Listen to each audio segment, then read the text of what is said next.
configuration and prioritization. What assets are the most high risk in your environment? Where are they located? Who owns them? And what do they have access to? And then from that, you can employ business context to determine what assets need to be prioritized, what needs to be addressed immediately, and what can wait. And all of these really factor into your remediation efforts. But what about validation? Okay, so I'm going to use another example for this. Let's say you have 200 devices with outdated AutoMox agents installed on them. You send that information over to your IT team and they're working on it, right? Well, how do you know?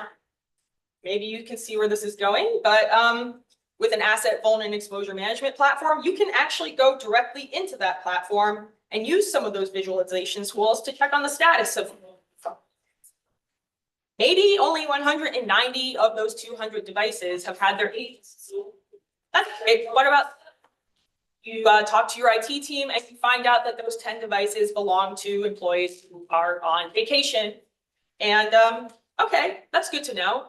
Now go back into that same platform and maybe tag those assets, leave a note, just something to let you know that those devices are still being worked on, but you have to call to somebody's attention and check back in a week.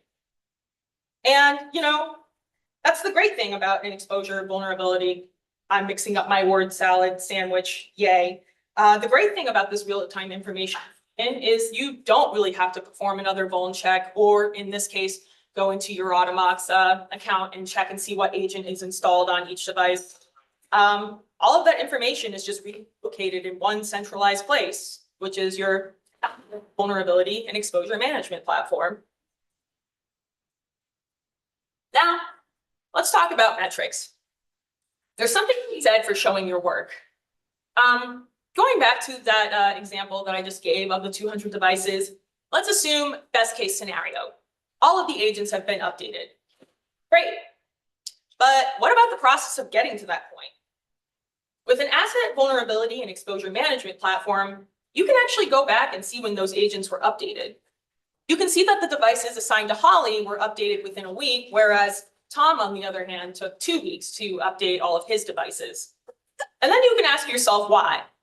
Maybe Tom was assigned those 10 devices that were belonging to employees who were on vacation, or, oh, right, he is a new hire. He probably just needs more training.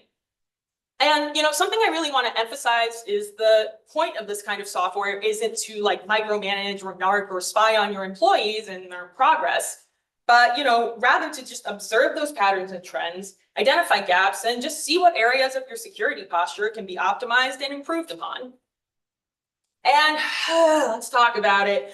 This was especially relevant during the, at this point, not so recent CrowdStrike outage, aka the global Bside of 2024, as I like to call it. Organizations really wanted to know what assets they had. They wanted to know what was critical, which ones were at risk, which ones had actually experienced the outage, and who and what applications might have been impacted. But, what wasn't talked about as much is, what wasn't critical? What wasn't at risk? Were there any short-lived cloud assets? Were there retired systems or ones that weren't actively in use? And then, of course, from there, we wanted to track remediation efforts. Which ones had been remediated? How long did it take? What still needed to be addressed? Who was working on what? And then, of course, can we validate it after the fact? And this is all information that's important to have in general, but it's especially relevant in crises such as the CrowdStrike outage. And now we're going to move on to some hacking and remediation demonstrations, also known as the point where I follow a video and hope that I can keep up. So we're going to start off by talking about cloud assets. So inevitably in your organization, you're going to have people who are running cloud applications. And these cloud applications might contain sensitive information, things like customer data or even credit card info. And, just like it's important to be aware of these applications, it's also important to protect them. And I'm going to show you why. All right, I'm making sure this is on the screen. So what we're looking at right here is a platform called Git, which is basically like GitHub, but it's self-hosted. And in this case, we're hosting it in the cloud. And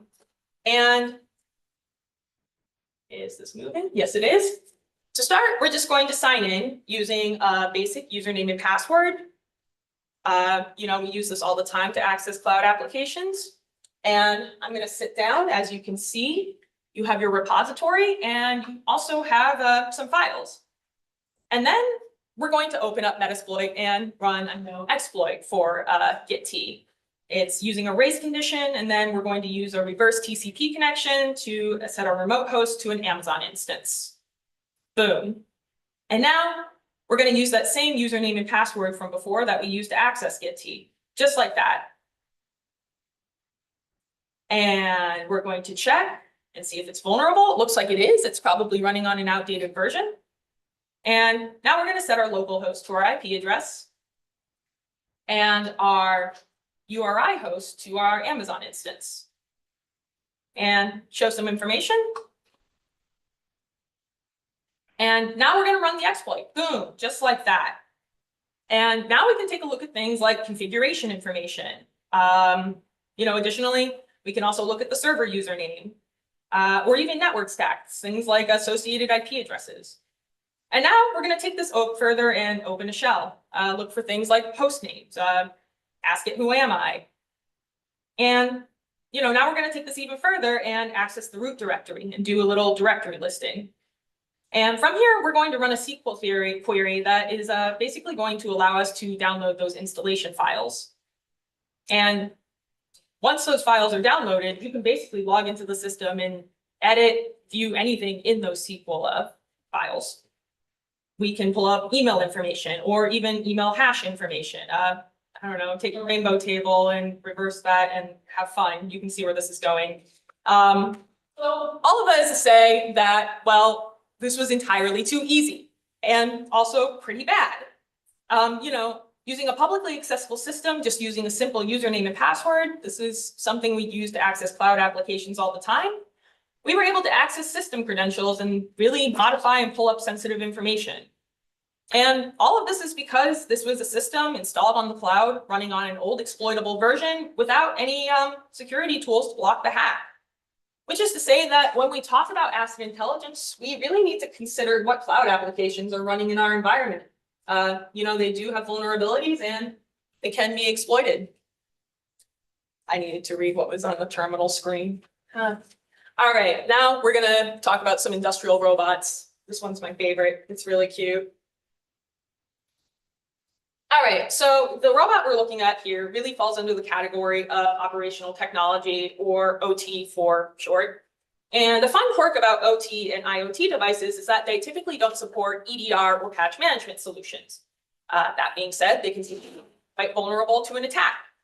However, this is convenient. There is a way to obtain information about them using a vulnerability scanner, which will scan the network. You can look for things like weak credentials, CVEs, open ports, or even configuration issues. So what we're looking at here is a FNUC robot.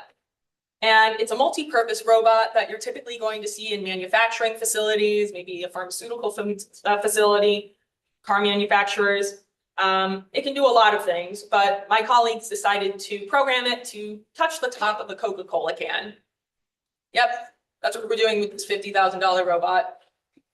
I would argue it should be a Diet Coke can. I'm one of those people, but it's a Coke can. It's fine.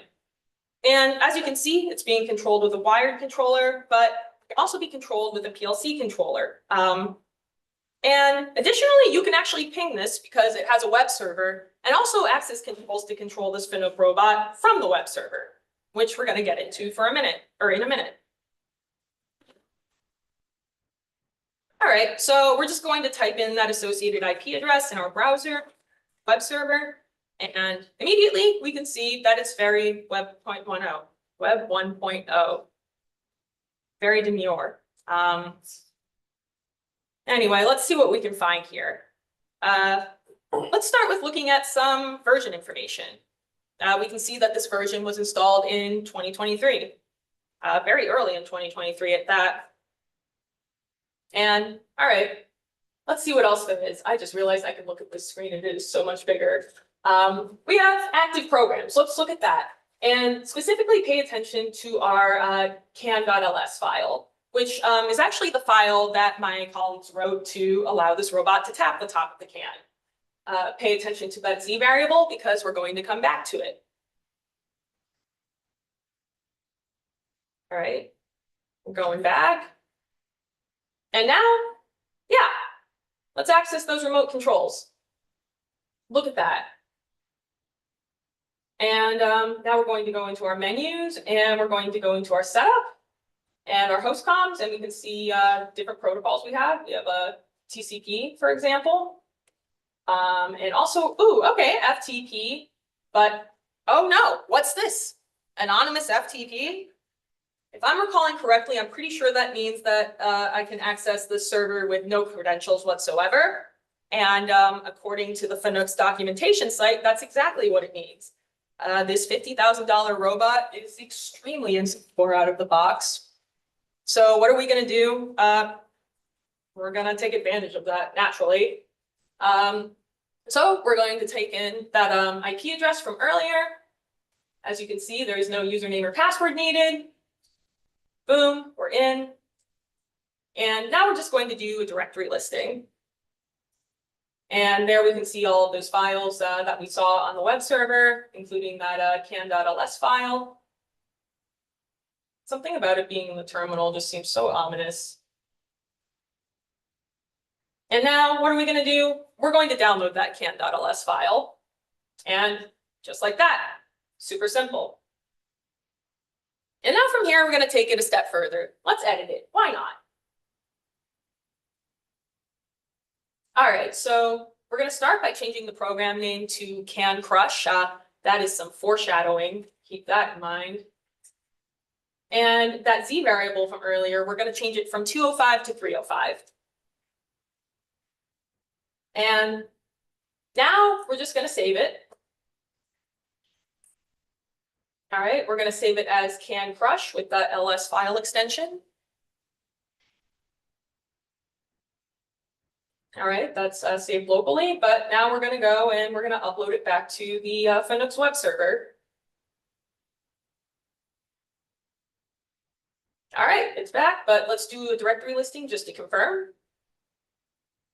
And yep, there it is, can crush, right there on the web server.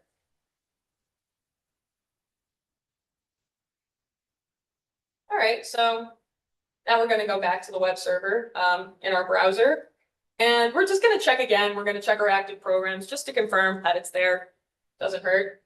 And yeah, there it is. You can see the can crush file. You can see when it's been modified, which video was filmed in the past, so it's not today. And that updated Z variable. And now we're going to go back over to our controls. All right, we're going to go to X and system and variables. And this is where I reveal the big evil scheme, which is we're going to change the default program from can to can crush.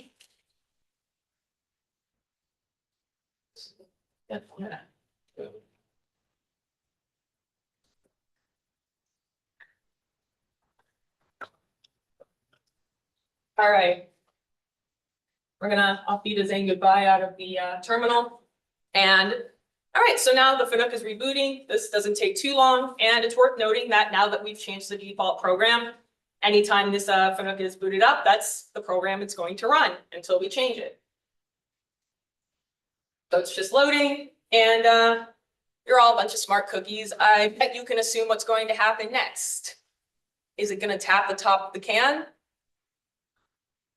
Nope. That is one canned crushed can. Oof, I would not want to be that can. It's painful. Just as an aside, my colleagues decided to make this a robot dance. It's giving like Skrillex, it's giving Bjork's All, It's Full of Love video. If any of you have seen that, kind of in that vein, I really like it personally. So again, this was super easy to do. And there were no security controls in place. But the point I want to make is that this could have been so much worse. We were just goofing around, but you know, without these controls in place, this could easily be used to taint a pharmaceutical batch, or maybe something a little bit more like, not more insidious, but just different. Let's say you're cutting gears and you change the millimeters by a little bit, so it passes a visual QA, but when you put it in the machine breaks after a couple of uses. It's like 10:30 in the morning. I'm sure somebody can think of worse examples, but I can't. So yeah, this out of the box $50,000 robot is insecure. Shocking. But there are measures you can take to secure it, you know? You might not be able to run an EDR or patch management solution on it, but there are other measures you can take. You can create a VLAN or deploy a firewall with an access controls list, or bare minimum, you know, disable anonymous FTP and just have a username and password. That might be good. Or you can have a vulnerability scanner, something like Nessus or Qualys, to scan the network. Just a caveat with that, you know, exercise some caution because you can create disruptions sometimes. So now I want to go into ways that we can mitigate these risks using an asset vulnerability and exposure management platform. After I take a sip of this water.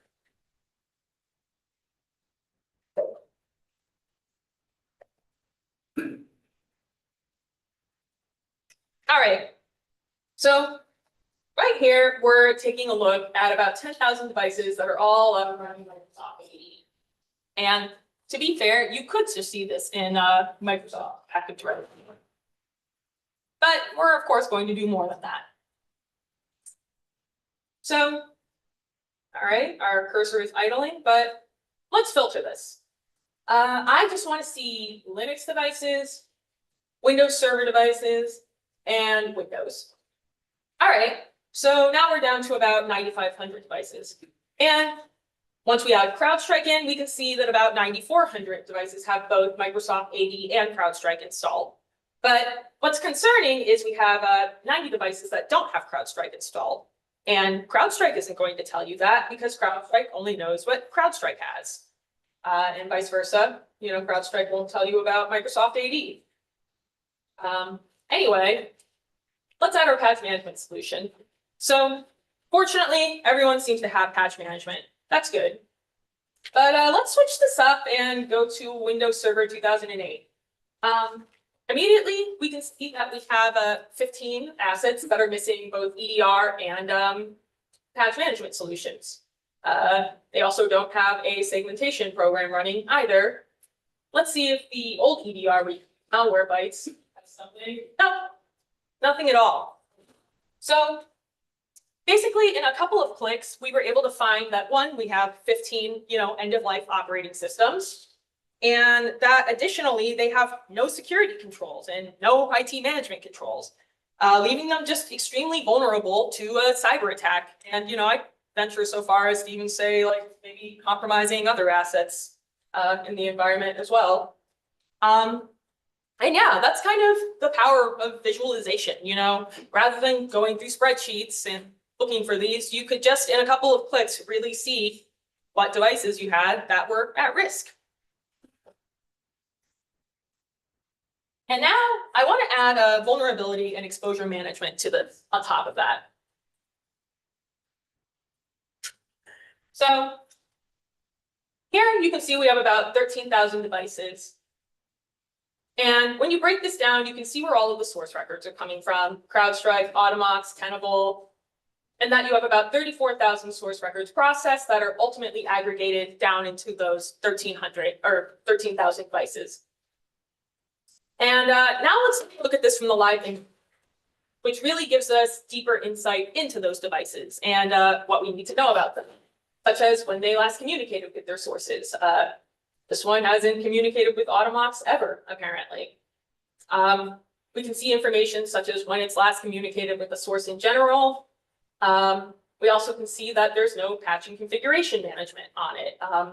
Other things like CVEs. You can see that it's a critical asset, that it has an associated user named Jared, that it has endpoint security, but is unfortunately, missing that patch management and running on an operating system that, now that's end of life. And here in device details, we can see just different, attributes that are being reported by our different sources. as well as how they're all correlated together. We can kind of see some telemetry changes over time. And then, on the right, we again have our like CVEs, some environmental variables, software. And as you scroll down, your asset intelligence data, things like internal IPs, MAC addresses, host names, etc. But let's look at this from the vulnerability perspective. It looks like we have about 9,000 vulnerabilities, but we're going to specifically take a look at this Google Chromium one. On the left, we have our CVSS and our EPSS scores. We can see the number of known exploits, that it's been weaponized. It's impacting about 2,000 assets. And we also have this data that's been enriched by VulnCheck that will, tell us about required actions and give us descriptions. On our vulnerability details page, we can see things like its availability. Is it public or commercial, like available on the dark web? Is there a proof of concept, or has it actually been weaponized? And what are the references? Where are we getting this information from? Again, information about our known exploits, what we saw on the previous page, number of impacted devices. And to take that a step further for even more information, we have links to relevant articles that can tell us about this vulnerability. Like this one from the NSA, which tells us exactly what the vulnerability does and who's responsible for it. We can see what software impacts. This is a Google Chrome exploit that seems to be impacting versions 10 and 11. And then, of course, you have your temporal-based probability scores here. And finally, I want to take a look at this from the exposure vulnerabilities perspective, things like missing endpoint control. So we're going to take a look specifically at this no endpoint protection, which seems to have about 2,000 impacted assets in total. We can see things like, in terms of remediation, like what's in process, what's been resolved, also how we're tracking things, whether that's in a dashboard or sending tickets outbound. Again, we have that VulnCheck data talking about impacts and as well as other vulnerabilities that are also impacting those same systems. We can see that about a quarter of these are open and still require some kind of action to be taken. About 112 have been added to this list in the past 30 days, whereas 9 have been remediated. And of those 9, it's taken about 14 days on average to remediate them, which, depending on your organization, maybe that's good, maybe that's bad. Kind of going back to what I was saying about metrics, it's really about just getting a sense for the state of your security environment and your processes. And yeah, that's kind of really the magic of remediation, validation, and metrics, and a platform like this is you do just really have access to all of this information in one place in just a couple of clicks. And it, again, just streamlines remediation efforts, makes it a lot easier. You can visualize things. So, in summary, asset management, vulnerability management, and exposure management really have to go hand in hand. And in the past, they were really handled separately, but I would personally argue that you can't have any of them without the others. You need to know about your presence and state, your security controls in your environment, your identity and application tools as well, CVE information from your vulnerability management tools, PSS scores, the list goes on. And, then of course, they all need to be correlated to determine how critical compromised assets are and what you need to address first. So let's ask the question again. Are vulnerability scanners dead? I think, the short answer is no. We've seen that they're great for edge cases like the robots we took a look at, those IoT and OT devices. They're great at identifying assets that don't have controls on them. So, I would say that it's not that they're dead and there isn't a place for them. I just think that the way that we're using them is evolving. And even more specifically, we really need to be comparing vulnerability data with asset intelligence data. And now, here's the part where I put my sales hat on, even though I'm not a salesperson. You've gone through this presentation. You've learned about how asset intelligence solutions work. We've seen some exposure management examples and some hacking demonstrations of vulnerable systems. Now, question snap. What if I told you, if you called us and gave us three sources of information, maybe an EDR solution, a vulnerability management platform, and like an IAM, like Active Directory. One person that we can talk to for about 1 hour, that's a little bit longer than I've been talking, that you could connect to our agent-free cloud environment. Yeah, it's agentless. We just need a couple of APIs to get your sources connected, and you're good to go. And from there, you can really just generate a custom insight report that will show gaps, vulnerabilities, and issues in your environment. Let's take this a step further. What if I told you this was completely free, and that even after this report was generated, you could continue using it for a few weeks, send it off to your security and your IT teams, let them play around with it. If they like it, give us a call, we'll get you set up.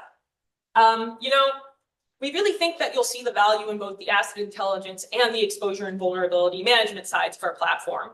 And I really want to note that, you know, we don't sell these separately, we bundle them together because we really think that you need information from both of these areas to get that full, clear picture of what's happening in your environment.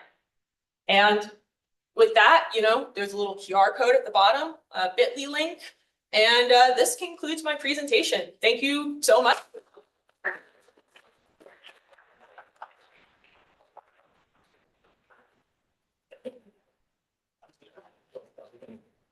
Any questions?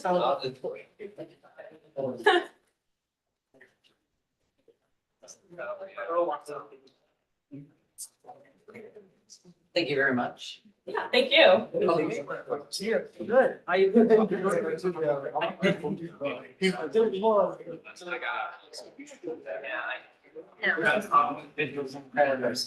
That's been a while. I don't know. Oh, remember back in high school? Probably know you. Apologize.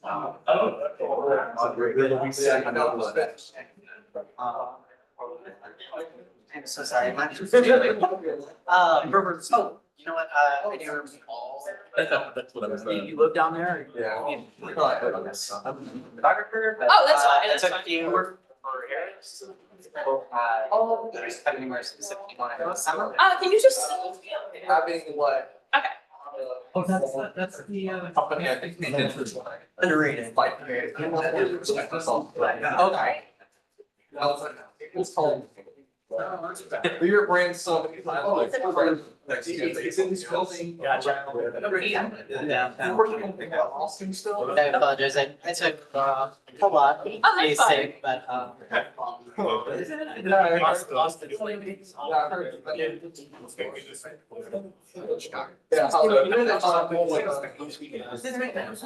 great. Eric's good. Okay. Oh, this was it's on the next one. It's really, days. I do apologize. A lot of them are gonna be like, see Eric and Austin. Just those, but I figure I give you more than. Yeah, so it's better to, I minored in film in college. I was like, you know, just sheer bunch of stuff. There you go. Actually spoke. Thank you very much for, giving me a copy. Yeah, thank you. I remember. Want a hack, sir? Yeah, next. All right. So everything. Picked it up? No. As long as. Yeah. Okay. I know we were having some troubles with that, but I think they resolved it. You got them solved that. Oh, yeah, it's just gonna be posted. And I'm trying to reach him. Okay, cool. So it should be. So it's the tax And, we're hiring, which would be interesting, what are you doing? The entire thing was. Looking for the guy. Like, They're. Right. That having you too. Yeah, Yeah. okay. One of those type Oh. of. It's fine. Well, hey, at least, the fact was. I wanted to say, I wasn't here for the entire talk, but I loved it. It was really good. Thank you. My name. Victoria, nice to meet you. I don't know. Are Anyway. you giving a presentation? Oh, Yeah, but, cool, when? actually, no, I was supposed to be right after you. Oh, word, stay, I'll see you around. Cool. I don't know that we're exciting things like. Okay, awesome. But, not losing it. Well, I mean, Exploitation. In Austin's probably.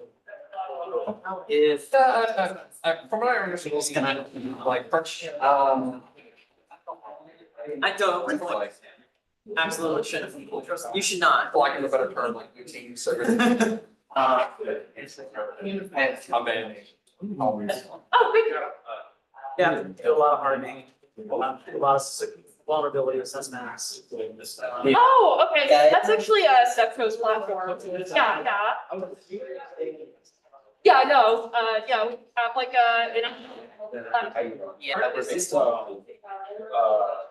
Totally not. Yeah, this is the next talk. Nice. All right. hosting for the demo of that. Governance versus compliance. Oh, okay, cool. You're in. That's all good. I'm not seeing. I'm sorry. I guess I'll ask, do you know, So, risk management framework. is it something hands-on? If you want me, I can just sit here. Yeah, for you. It is a locally Yeah. hosted presentation. Oh, Cool. So it's like. Gotcha. thank you. Yeah, do you have I a? just need to say, just like. Oh, okay. Yeah, just That'll let us do the check. Funny, so. I'm allowed to say that. Okay. Oh, I didn't even know that was. Upper network. Oh, yeah, I don't have biometrics on like anything. I. Okay. If you were. Oh, well, wait, no, I have it. Okay, I'll pull it up. All you gotta do is do a global search and find me. Okay. Yeah, I've been told by a lot of people. Like I have. That's fine, that's fine. Not on my phone. There's always that. But yeah, like, I just remember. Should be good. That's where Down my, there, that's what we got. Is there anything more you need? that's kind of my thing is like. Yeah, Sometimes like. This is fine. It's like, it's not over, somebody can like unlock your phone or something like that. No, I mean, it's amazing. It's like, it's at this point. We do code scanning, that's about it. I mean, we'll use. The wholesale individual that's responsible, but I don't see. Yeah. No. We could just roll. You know what? We use about 200. Like on paper, like just like staring at something. Yeah. Nope. There's something. I'm really glad to hear that. From somewhere. So it's probably just like hardwired. Yeah, just how are you thinking of the top stuff on this? Okay, I mean, yeah. Okay. Okay. I don't know who has it, but someone does. All right. So do you just want me to start, whatever? I could probably listen to the keynote. Because I think there's a. I was really digging it. They just. I heard it was No. basically like. Well, we're doing this, creating bots to. Yeah, it's like I got a what? Yeah. I feel dumb, but it's. Bot that goes out and looks for organizations that have vulnerabilities. So, but then, yeah, the whole thing was he created a bot that creates bots. Maybe. Yeah, like I remember. If there's any extra prep or anything. Yeah, need any. That will always have. Although, yeah, stuff like that. This is almost.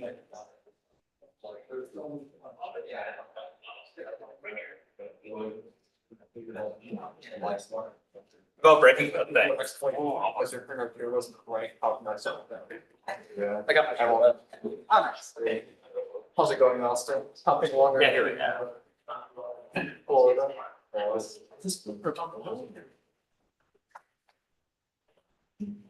So this is a cool phase for me because anything that goes wrong. Yes. The teams take over that thing. So pairing is nothing fish. Right. So.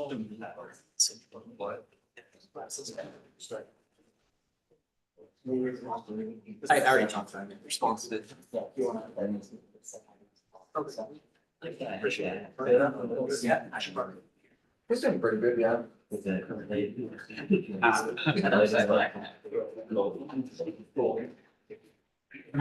Don't get started. See you around.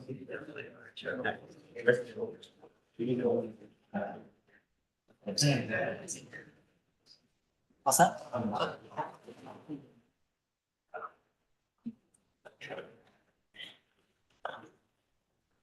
Good afternoon, everybody. My name is Ryan, and I'm presenting a talk on breaking virtual code compilers and exercising paradoxes. This is some research I've done a while back. It's quite old. It's just now reaching the front presentation surface, and it's going to go over some security research that was conducted and oriented around virtual code compilers. So you may have heard from them, like the Python, online code compilers and stuff like that. Many people have already gone through the process of trying to break them, but this research delved into it a lot more deeper. So yeah, getting straight into it. Who am I? Like I said, my name's Ryan. I'm commonly known under the alias Totally Not a Hacker, and I have 4 years of experience and a background in exploit development and reverse engineering, and I'm also the primary developer behind the Skyline programming language, a closed source programming language developed for cybersecurity tasks. Excuse me for my voice, I chugged way too much caffeine. Moving straight into the presentation, how did the research start? So originally, I was on a mobile application and I wanted to run some Python code remotely. Mobile application that, again, was just regular virtual code compiler. I tried to run some code. This screenshot here wasn't the code, but just one of the code that had used an os.call function or called an object from the OS library got security flagged, and it caused me to just be like, well, let's break this because I had no other choice. And my code needed to run some cool little commands to execute, so a bypass was necessary. But the screenshot at the bottom just shows a simple trigger of the security system, showing that it was in-house, which means that it was built by the developers behind the software itself, rather than Python's virtual environment itself. So the reason there's a test before OS call there is because ideally, if this was in the Python virtual environment, print would have already executed, test before would have been out, and then it wouldn't have really, we would have sent test before that security system triggered. But since it's in-house, this means that the code is basically being taken and is being pushed through a tokenizer or some scanner that looks for common symbols like os.call to prevent people from executing commands or importing modules like that.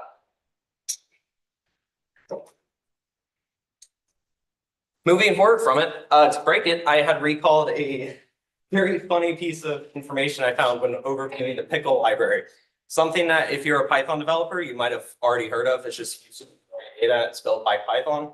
Generally considered unsafe because it allows people to execute malicious objects. And Python themselves actually specify that in the documentation here.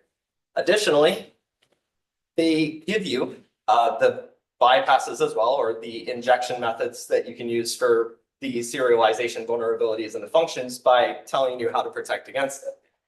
So coincidentally, I used this and designed a small program that would run inside of the virtual machine that formatted system commands to the payload and executed it through the pickle library. Through this, you were able to get command execution on the virtual environment that was sandboxed and effectively bypass all the scanners. This method worked, but it was very kind of in between. Mainly because the scanners could still catch you were importing pickle, which on some virtual machines was caught, and it could even read the string that you're calling COS. COS isn't an actual object, it's just another character before the OS import or invocation in pickle. But of course, I had to use some other more advanced encoding techniques and stuff like that to really get the bypass to get worked. But this is the most basic scenario in which it worked. This slide is showing pretty much what the result was.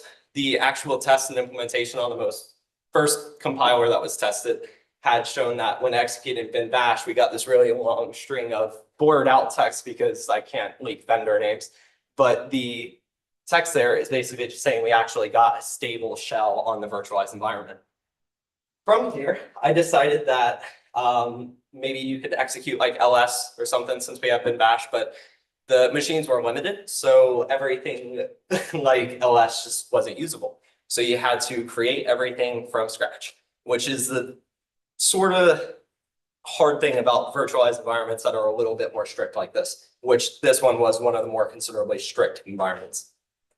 Moving forward, to stop right here, the main purpose behind this payload in a research is to execute commands within your environment without having to deal with the access controls of the virtual environment.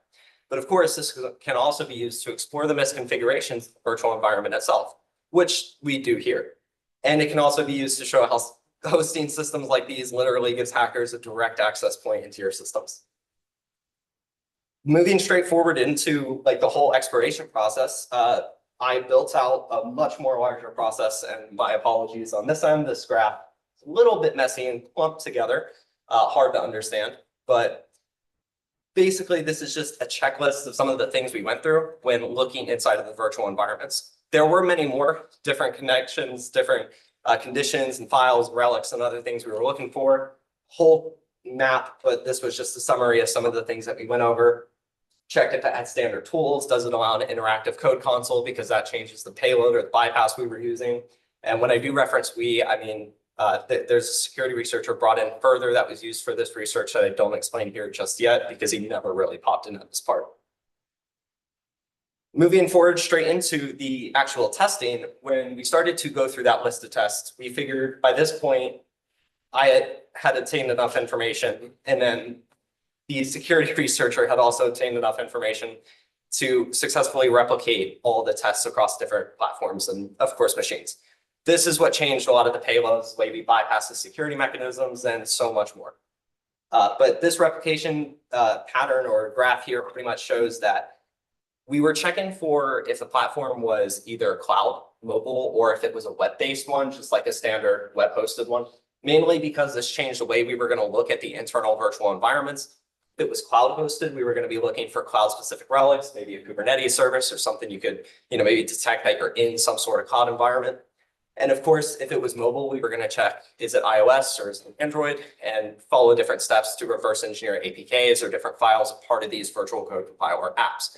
Now, I do say that this research, I should have said that this research does not just cover the aspect of the virtual machine itself, but covers the structure of the application as well. Covers reverse engineering, the testing from cloud and the web perspective, and also even localized environments and privilege escalation.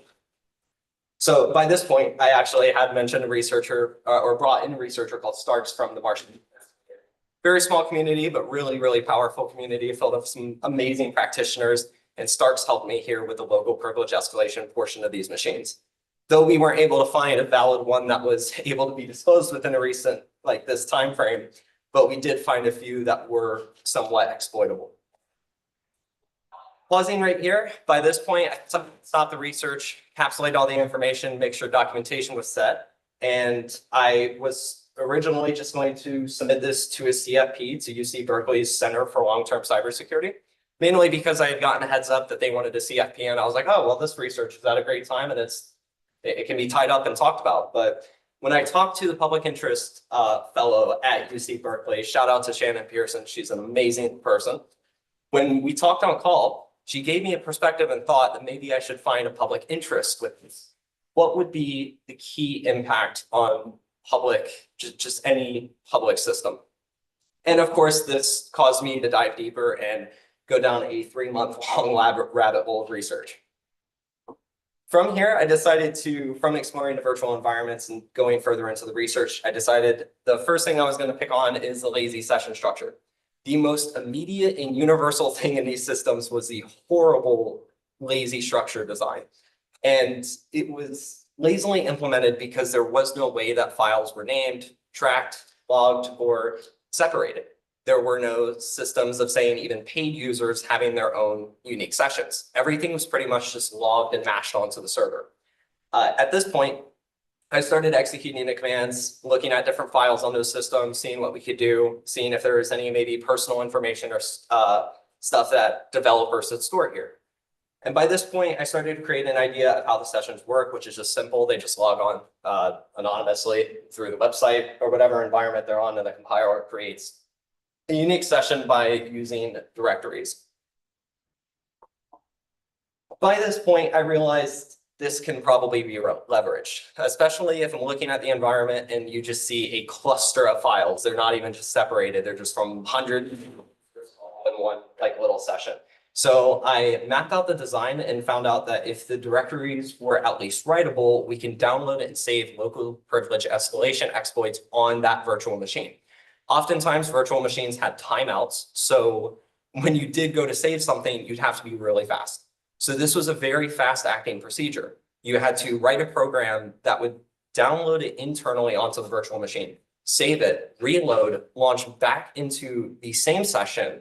Somehow, if you were thrown back into the same session by the server or whoever was doing it, and execute that file.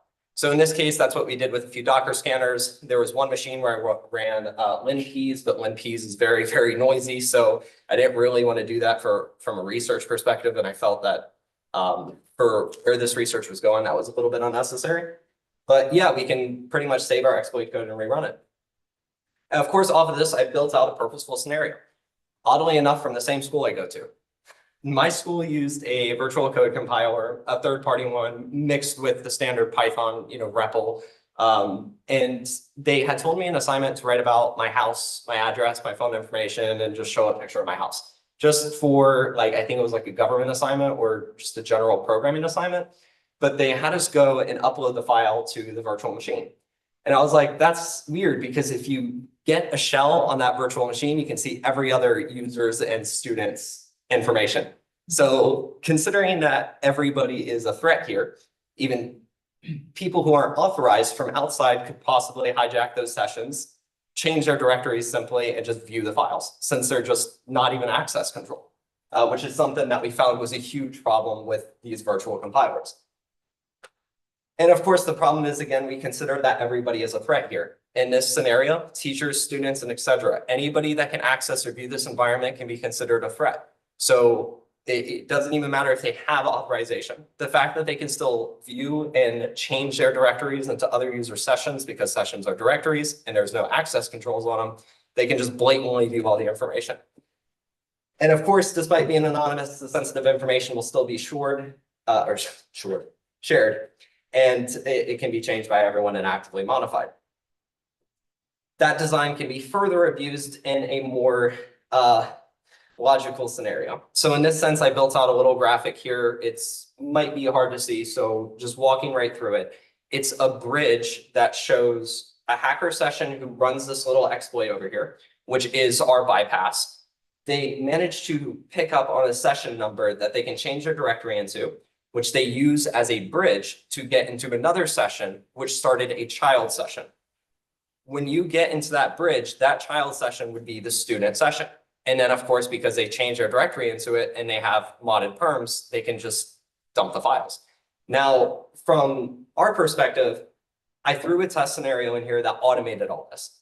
So the scanner went through hundreds and hundreds of thousands of different sessions across different platforms that it was launched on, would find all those sessions and would try to find and pick out sensitive information from all the files.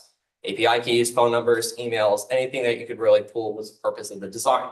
This shows one of the more bigger aspects of it, and that's the fact that it can be massively replicated and abused, since almost every virtual compiler we tested was vulnerable to the same exact flaw.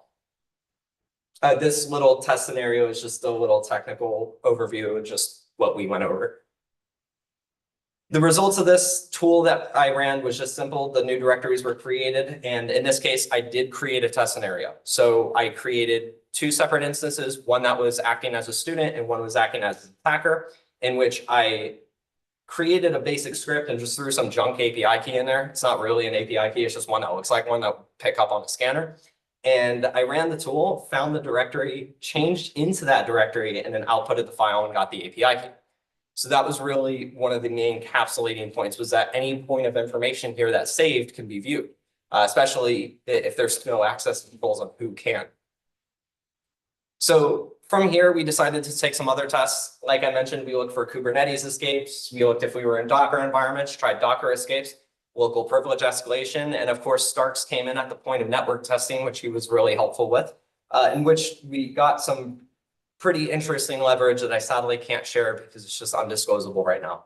A lot of this was both locally and remotely tested. We set up both local instances and then did the original research on remote instances. But there were some tests that we decided to do more locally versus remotely, mainly due to the ethical considerations. We felt that if we were doing research on these active machines and we were actively pumping, say, like linpeas in there, that if it's truly unstable and the server can't take that load, that we're just going to crash an active user base. So we tried to look for localized instances if we could before we tested anything more dangerous that's specific to the server, just to stay within the lines of ethical considerations. So from here, what did we learn directly? The problem is with these virtual compilers is that by design, they weren't secure. If you look at the actual technical implementation of virtual compilers, there's nothing really in them that states that everything's supposed to be validated and checked or routinely controlled.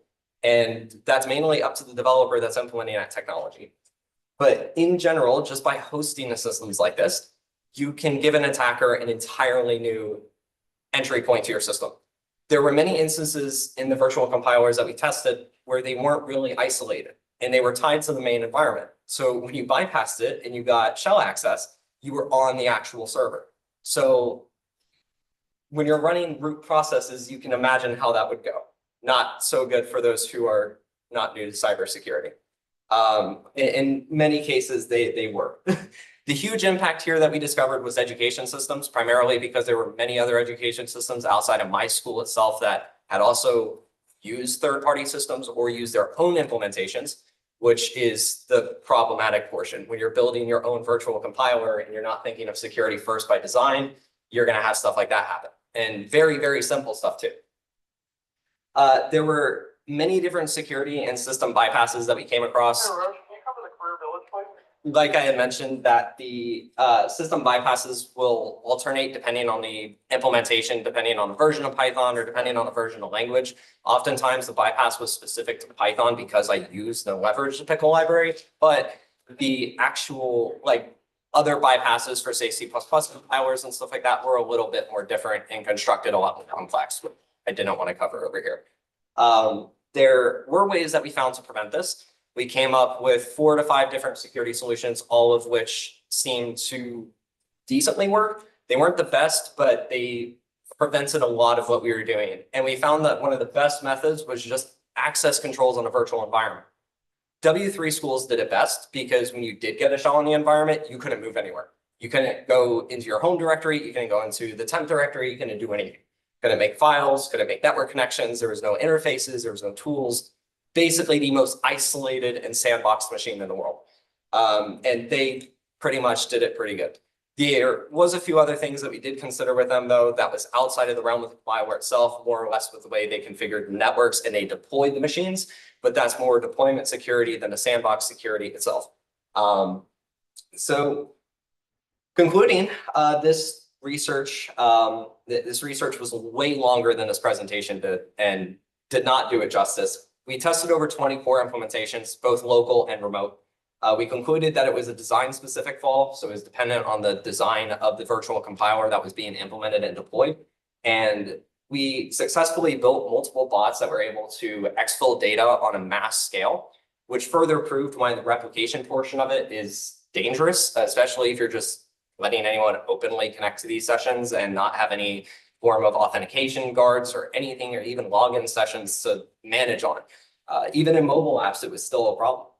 I sent emails to a lot of vendors releasing and disclosing everything. However, they all replied with either A, it's a feature, or 2, they just didn't care.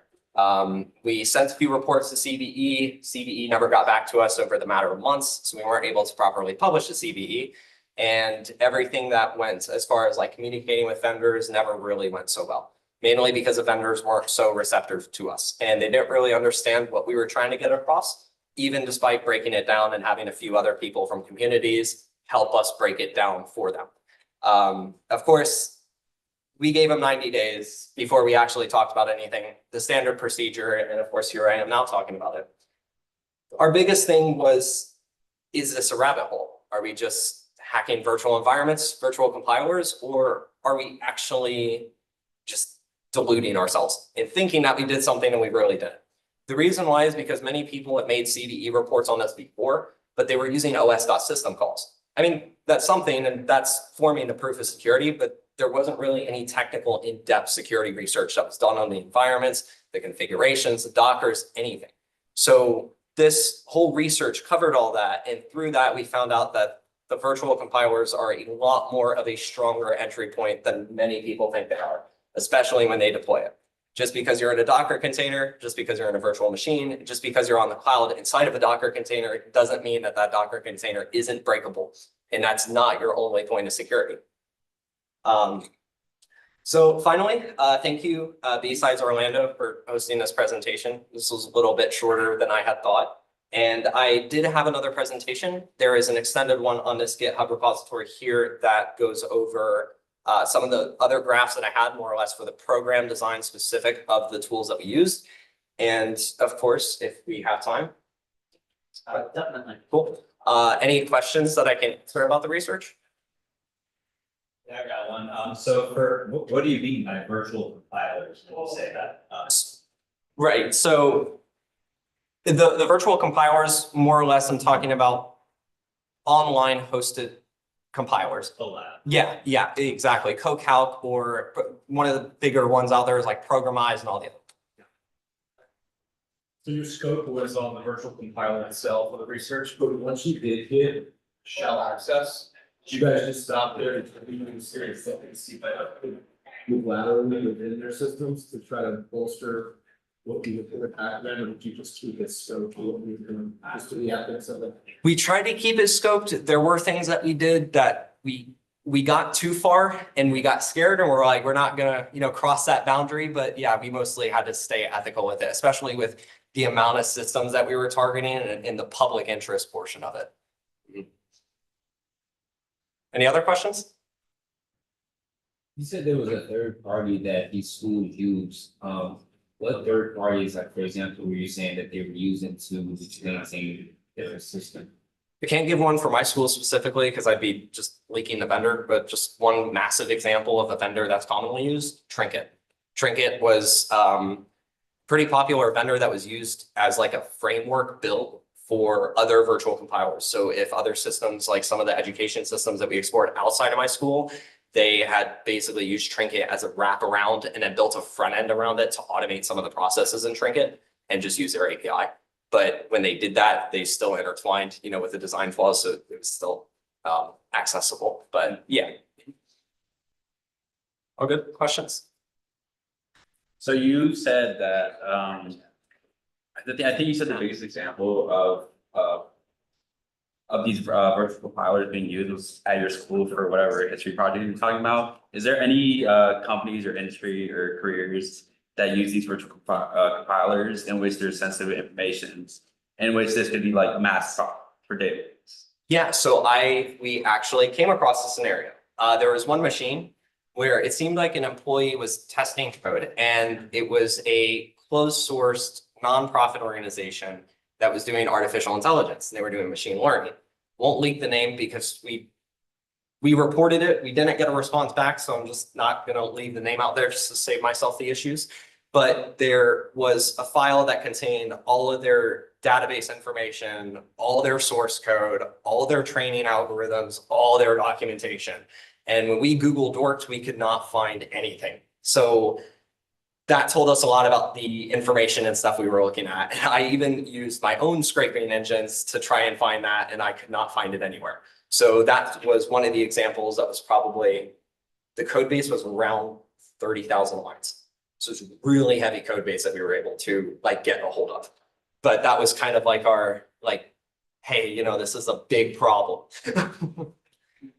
I do have a follow-up question for that. Mhm. So for these virtual compilers you're able to get into, have you had any way to either pivot or have some installation outside of the virtual machine or the Docker or whatever?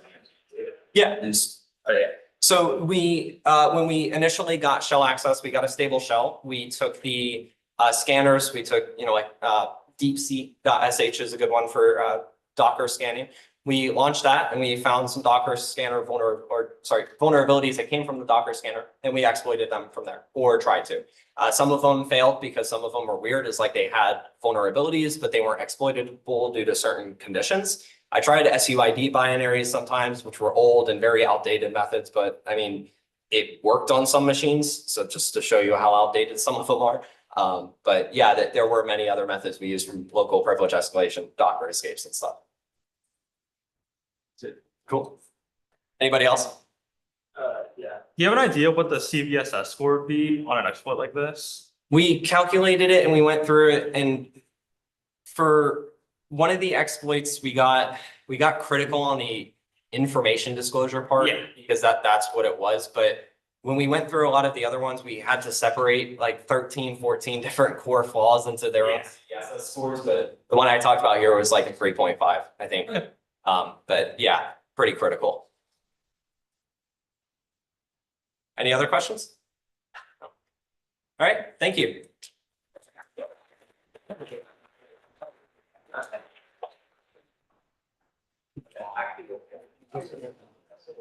Next.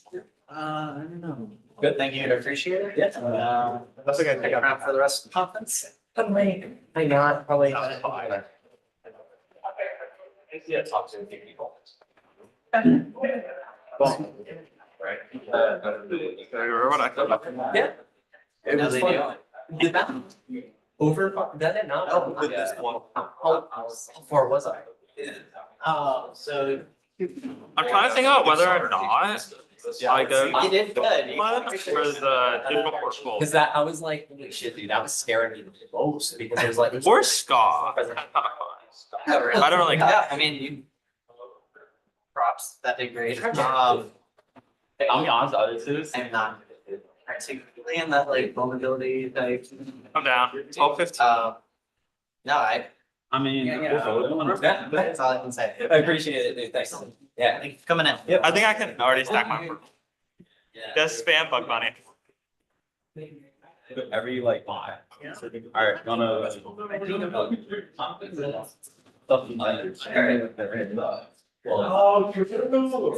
Dude, those vendors are gonna. How you doing? Let's go get a job. Real quick. Come on. I feel so hard. I like that. But it's like, anytime you have a major region. Next. And Well, that's good.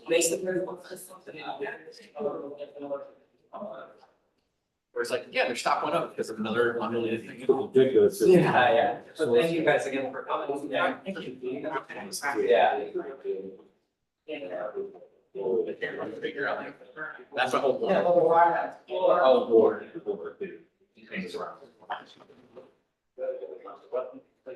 That was always, what's an online? Yeah.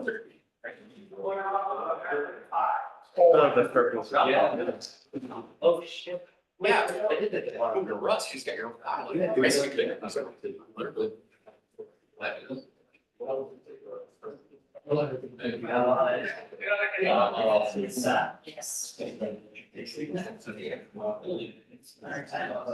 I think that was the question. Never mind, never mind. You weren't name tag. Yes, I have a name tag that works. And also show this to this. On LinkedIn. Up to you.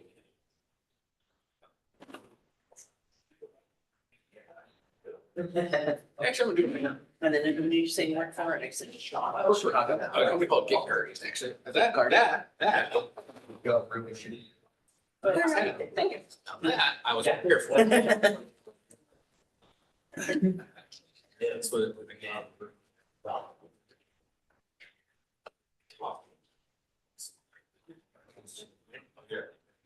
Yeah.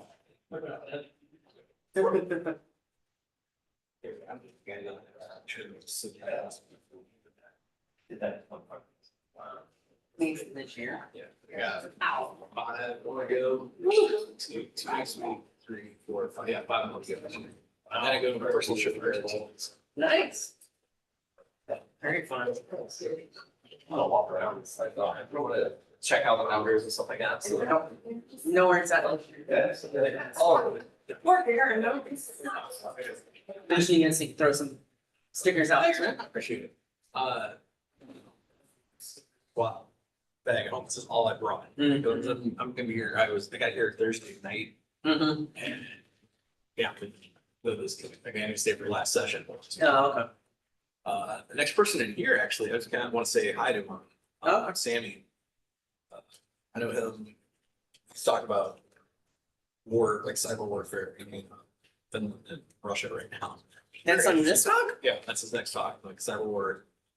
I think it's next. Is it next year? It's after. Yeah, I don't think so. Oh, yeah, you know what? I might. This set it up. also Oh, like oh, the yeah. rooms are all ending at different times and like I don't get this, man. Like, I don't. it's And then not, last year, they all ended, like, even if it was ending early or late, it would like, they cut you off, you know what I mean? Yeah. Like, Well, so at noon, every noon start, like that kind of thing. everything started late and that throws everything off. And Yeah. then Jason, Right. well, that's the fourth time I've seen him give that talk. That's being in the same circuits. That Yeah. he does probably more talking than I do.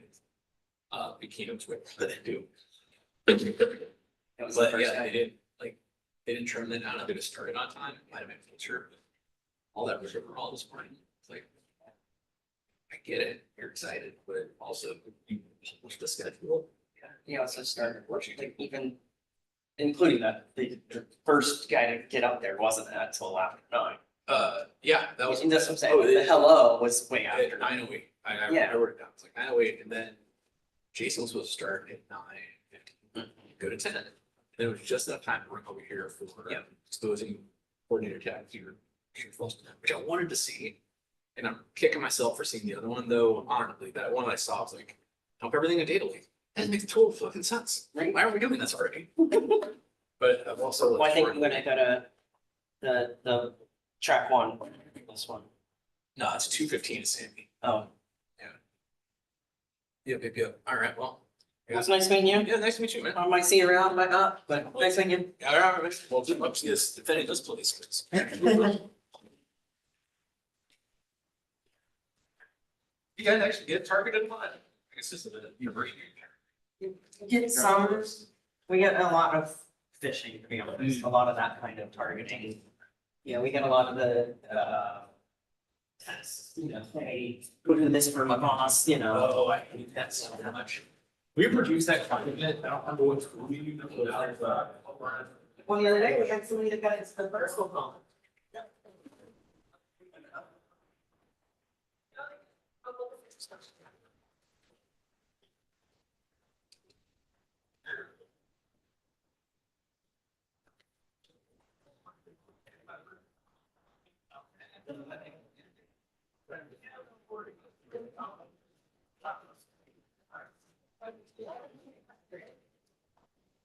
Oh, yeah, I'm gonna have to go back.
Assuming this is track.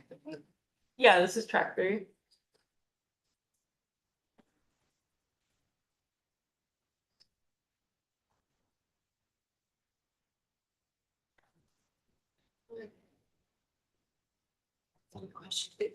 Reach.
Yes.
Tampa and Orlando.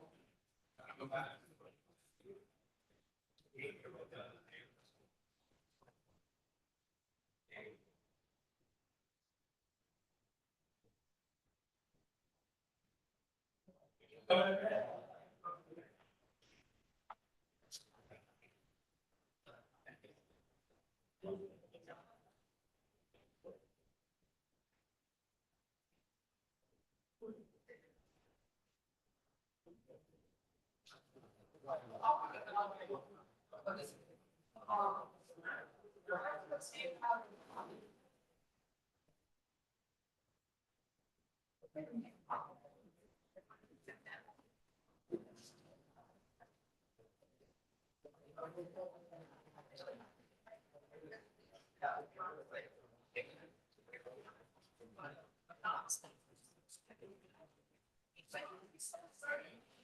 And you also notice, so I mean, even if you feel like you don't know what the area is, kind of like.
Next time I know I could bring laptops too.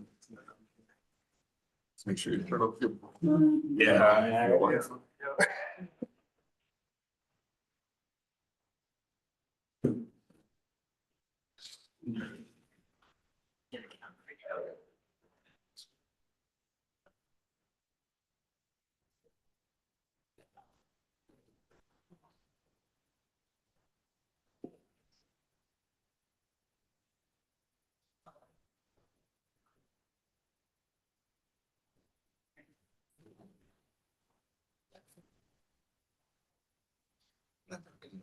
The supply one. So house busting.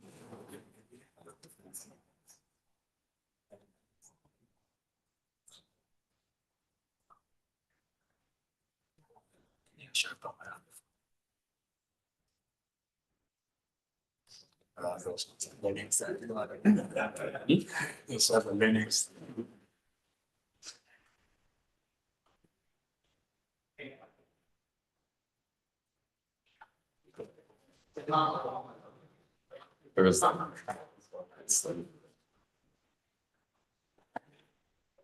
because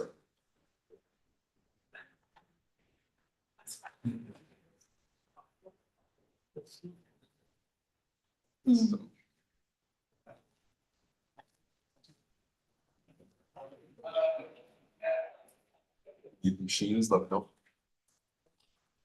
Things are like they can move up to 64 gigs of RAM.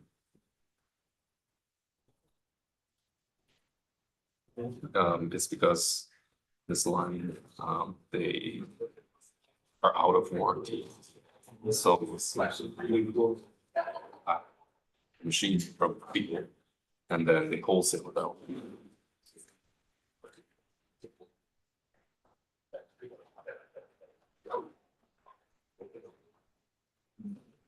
So side projects that the judges are thinking.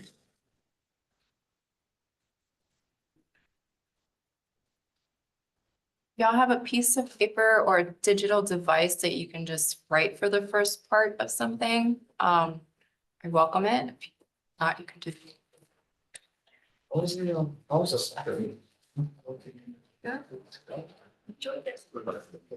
Are you doing the social engineering stuff? Article. Yes. I'll also only, but it's hard to go because the schedule is super done at a meeting time. Closer to that, yeah. Yeah. Want to, of course, you know. That's the other side of it.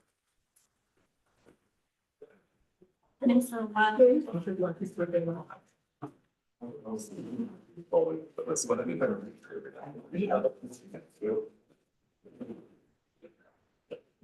Mint's great, it's just a ball. I'm gonna go there. Was that, Yeah, I love them. But I find it to me. Is it worth like the cost even? I had to pay for it. Figured those. I literally, Is that hard? So, I haven't played hard, so I don't know. probably I have. Wow, I don't think this is.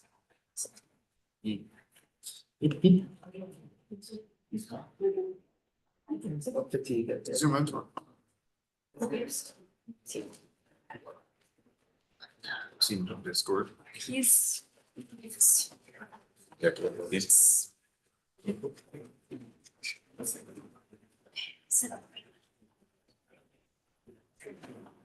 And he basically awkward 1 minute before the show begins. So you just came in, just have a piece of paper, something digital to write on, one piece of.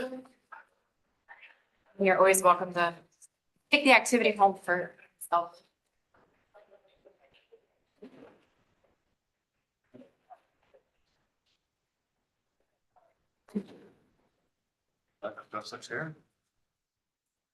It is 12:10 and I have this group for the next 50 minutes. I'm very excited to present to you something that I've used.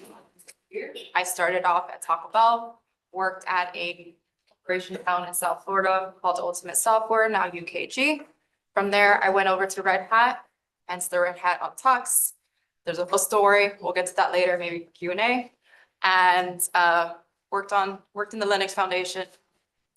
I've used this strategy every time I wanted to switch careers and move into what I call my dream world, whatever that is, because as we live and we succeed, our dreams get bigger and they expand and we want to go into the next.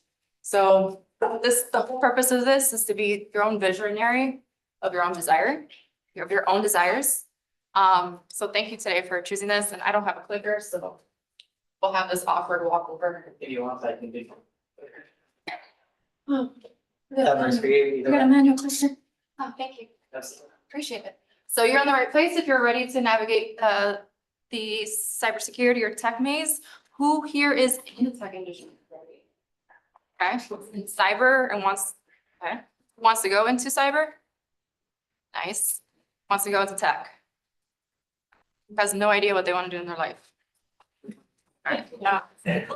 I'm just a child with adult money that they let run around. So. A little bit about me. I've been in the cybersecurity tech industry for about 12 years. I am a proud servant of 5 fur babies. And I am a purple belt in Brazilian Jiu-Jitsu. I practice and teach, and I take principles and strategies that I learned on the mat and use that into my day-to-day. As I mentioned, I'm currently working on open source and AI security research at Microsoft. I have my Brazilian Jiu-Jitsu purple belt, I coach and train. And then just this year, we founded a nonprofit called the Lioness Instincts, in which our primary goal is to empower women to protect themselves both physically and digitally. And this has become the bridge between our physical world and our digital. So we do self-defense training, and we also do online privacy and safety. This month, we did an open discussion on dating and how that looks like in both the physical and digital realms and the risks there. And then later this month, we'll be having a digital privacy workshop. I am an international speaker. I've spoken in different countries around the world. Love to travel. It's probably the only aisle I'll walk in down my life, but we'll talk about that later. Love Legos. Have a little bit more than probably the average human needs. And just this year, I jumped out of the plane for the first time in my life, and I realized I really love the ground. So I love this photo because it just shows my terror. Next slide, please. And with that, sometimes you have to be the first to jump out of the plane. And that's what I did. We were a group of a bunch, and I was terrified, and I was just like, let's just get this over with. So first one off the plane, first one on the ground, I was done. And how does that relate to my career? Well, I'm Latina, I'm female.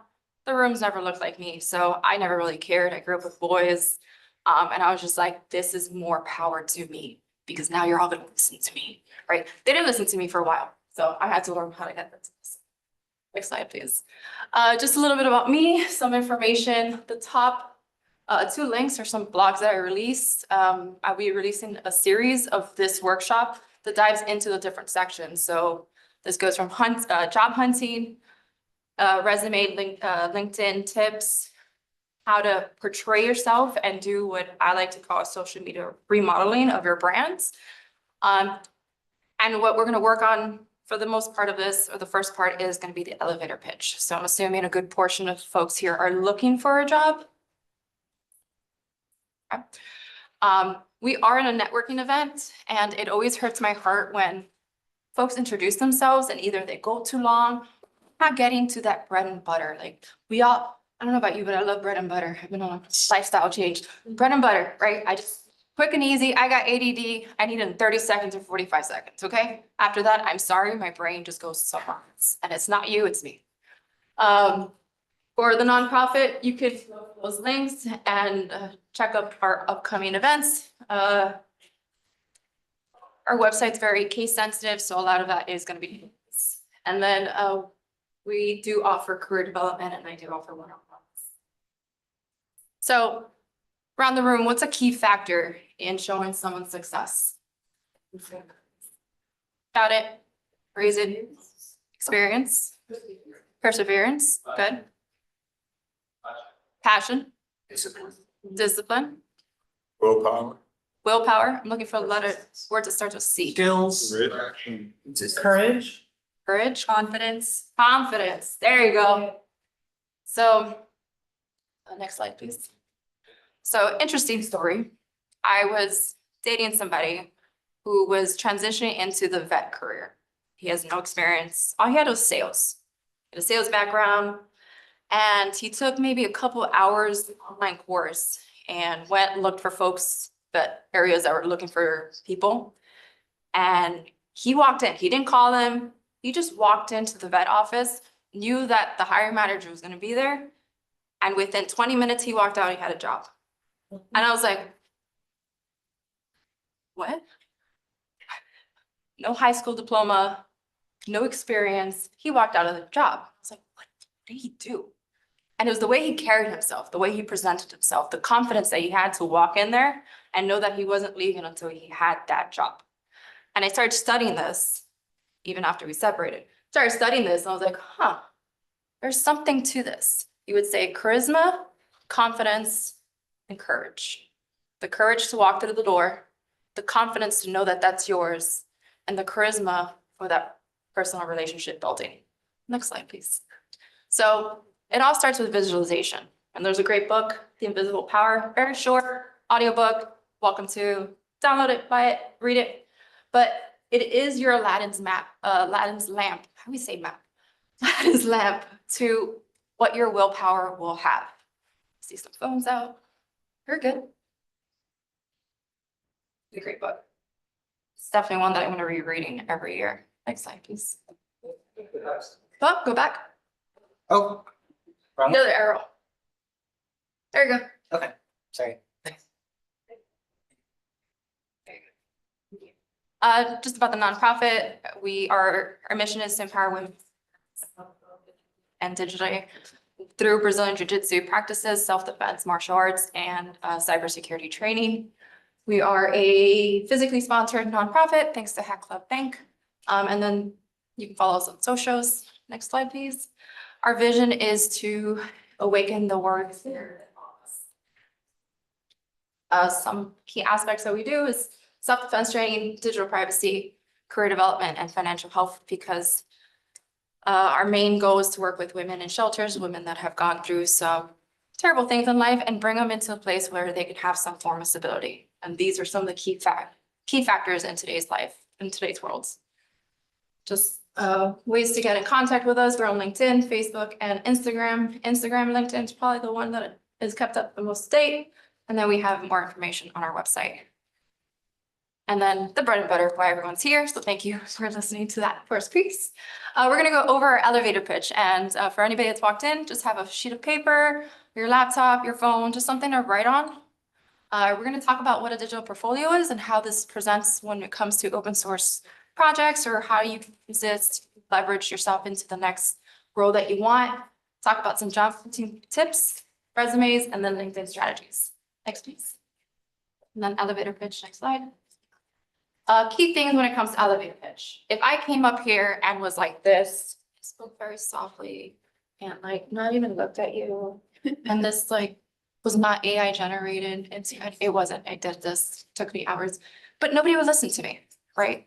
So a lot of times where we're at these conferences and we're going up to somebody and we're introducing ourselves, we let ourselves get in the way, that when we introduce, we're like this, we're shy, we're timid, and I get it, I've been there. This is so many years of public speaking and getting myself out of my introvert way. I am totally an introvert. I'm gonna go and back to my Airbnb and hibernate after this. So if you don't catch me after this, I might disappear. Do that stereotypical Irish goodbye. But your body language, the way you move, the way you present, the way we take space. Nobody takes space anymore. Take it, it's yours. But when you give this elevator pitch, somebody comes up to you with not this bio language, you're not gonna listen to them, or you will, but you're not gonna give them that same confidence level to move them to the next route to interview. Next slide, please. So now, this is where the exercise comes in.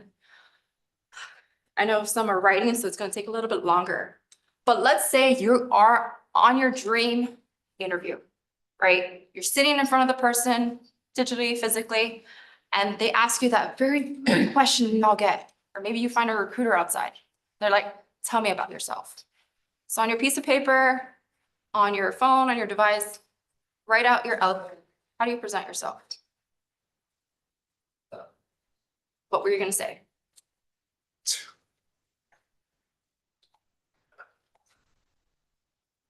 I'll give you tips after this, don't worry.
All right. I'm moving and you're gonna. Now I want you to look at it and I want you to find anything that diminishes your power. These are words like just, I think, and the one that burns my heart, aspiring. You either are or you're not, all right? Yoda, you do or do not try, okay? So look at your elevator pitch and just, if you wrote it, circle, underline, highlight, anything that diminishes your power. I think I did, I may have, if I could just. And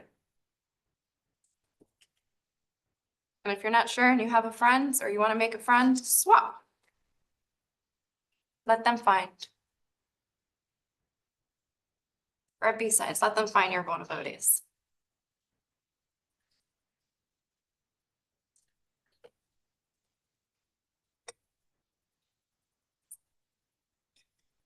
Okay, so moving forward, whatever persona wrote that, I need them to go away.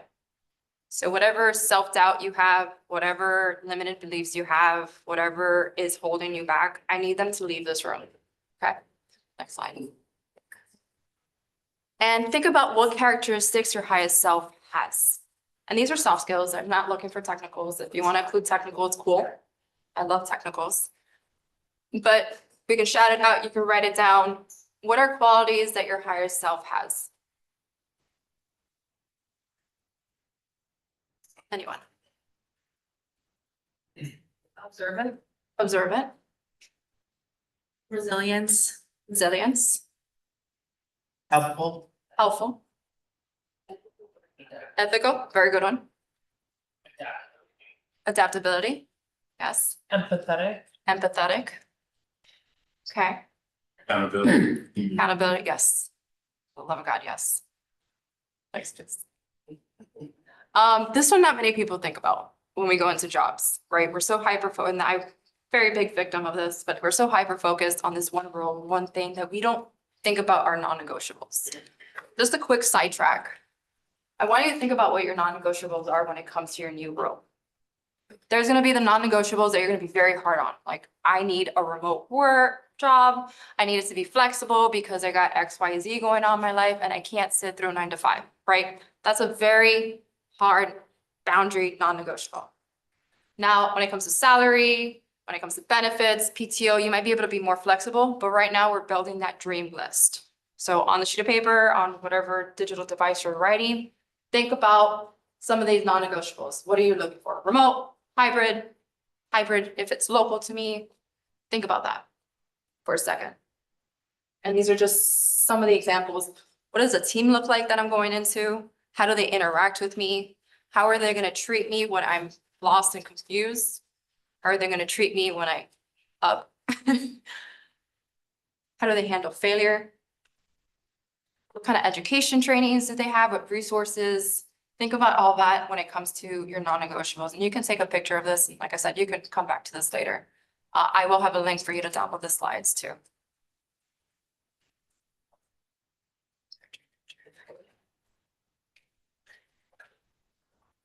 And then most importantly, what makes you unique? What's one of the first things I told you when I got here? Did Brazilian Jiu-Jitsu. Super unique thing, right? The other thing, showed you a picture of me internally dying off of a plane, right? I showed you unique things about me to allow you to create a connection with me, to allow you to see the human in me and not this, I don't know, speaker that some people get terrified of. I'm a person. So think about what makes you unique, whether it's gardening, whether it's rock climbing, whether it's soldering, whatever it is that unique thing about you. Next, please. And now I know we're gonna put on our tiaras of our higher selves. Tiaras, whatever it is that makes you, it can be a royal cloak, it can be your Superman, bat cave, whatever it is that makes you powerful. Put that on, right? Because your lowest self left. And next slide, please. And now we're gonna do this again. All right, I want your elevator pitch written by your higher self. That's gonna have your non-negotiables in there. I am so-and-so. I am looking for a remote role that is gonna pay me XYZ. I'm gonna have the flexibility of coming in at my hours. I'm looking for a role that does SOC analyst, so-and-so, right?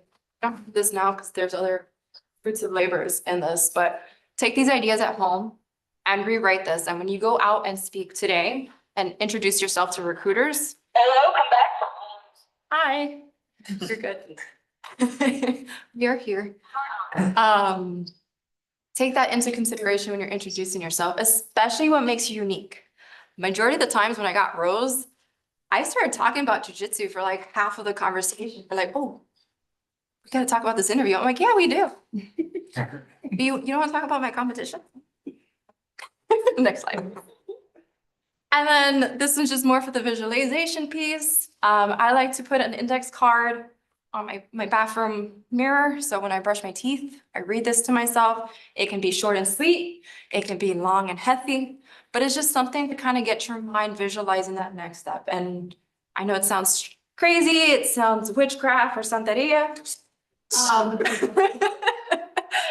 But there is logic to this. Annie Frechella, Cordy Sanchez, all these major folks, there's magic when it comes to this. We either are manifesting negative or manifesting positive. And I really want you to manifest positive into whatever it is you aspire to do, especially with the way the cybersecurity world is. Next slide, please. All right, so cool, fun. Now you get to listen to me for quite a bit. So if you are neurodivergent, I will try to distract you so you can come back to the space. Next slide, please. Okay, so when I was young, I wanted to be a chef. Yeah, one day I'll go there. It's near me. I wanted to be a chef. I wanted to be a luxury chef. Which restaurant or which plate will I be presenting to my future employers? Right. The right one. Palacio de los Jugos. Thank you. I was good at Palacio. I mean, Palacio de Jugos siempre. Yo, I can actually taste it, like, I can taste the difference between those two pictures. Pellets. Oh, like, that is so cute and beautiful with the over. I'm just. Listen, so you present your portfolio, but you bring them a plate, okay? Like, have you seen how people get married in their weddings and they put the fake the fake cake in there and then they give you Yeah. cake behind? That's what. That's it. You give them the presentation, but that looks better. You just said the magic word, it's a presentation. The presentation. Presentation, right? So why aren't we doing this with our software? Why aren't we doing this with our project? You know how many interviews I get into and either they can't talk about the work they did, they have no documentation or anything that I can see on the side projects that they work on. And it's really hard to connect these pieces. Next slide, please. So this is where the digital portfolio comes in. First, you figure out where your content medium is, right? This is where people are gonna look at you. More than likely, it's gonna be LinkedIn. But for you to start processing and strategizing, you can look at GitHub, you can look at Medium, GitLab, whatever makes your heart sing, right? Try to get something that's more in the industry use, but if you like Bitbucket, all power to you. You're gonna design your online portfolio to your new self. So if you wanna be, I'm just gonna throw it out there, a chief information security officer, when I go to your LinkedIn, that better scream chief security officer. If you wanna be a SOC analyst, it should scream SOC analyst. They should not think of anything else besides this is a unique human that does security operations, right? Whatever, it's just throwing things out there. I'll show you a little bit more on how to identify a project or an area of interest.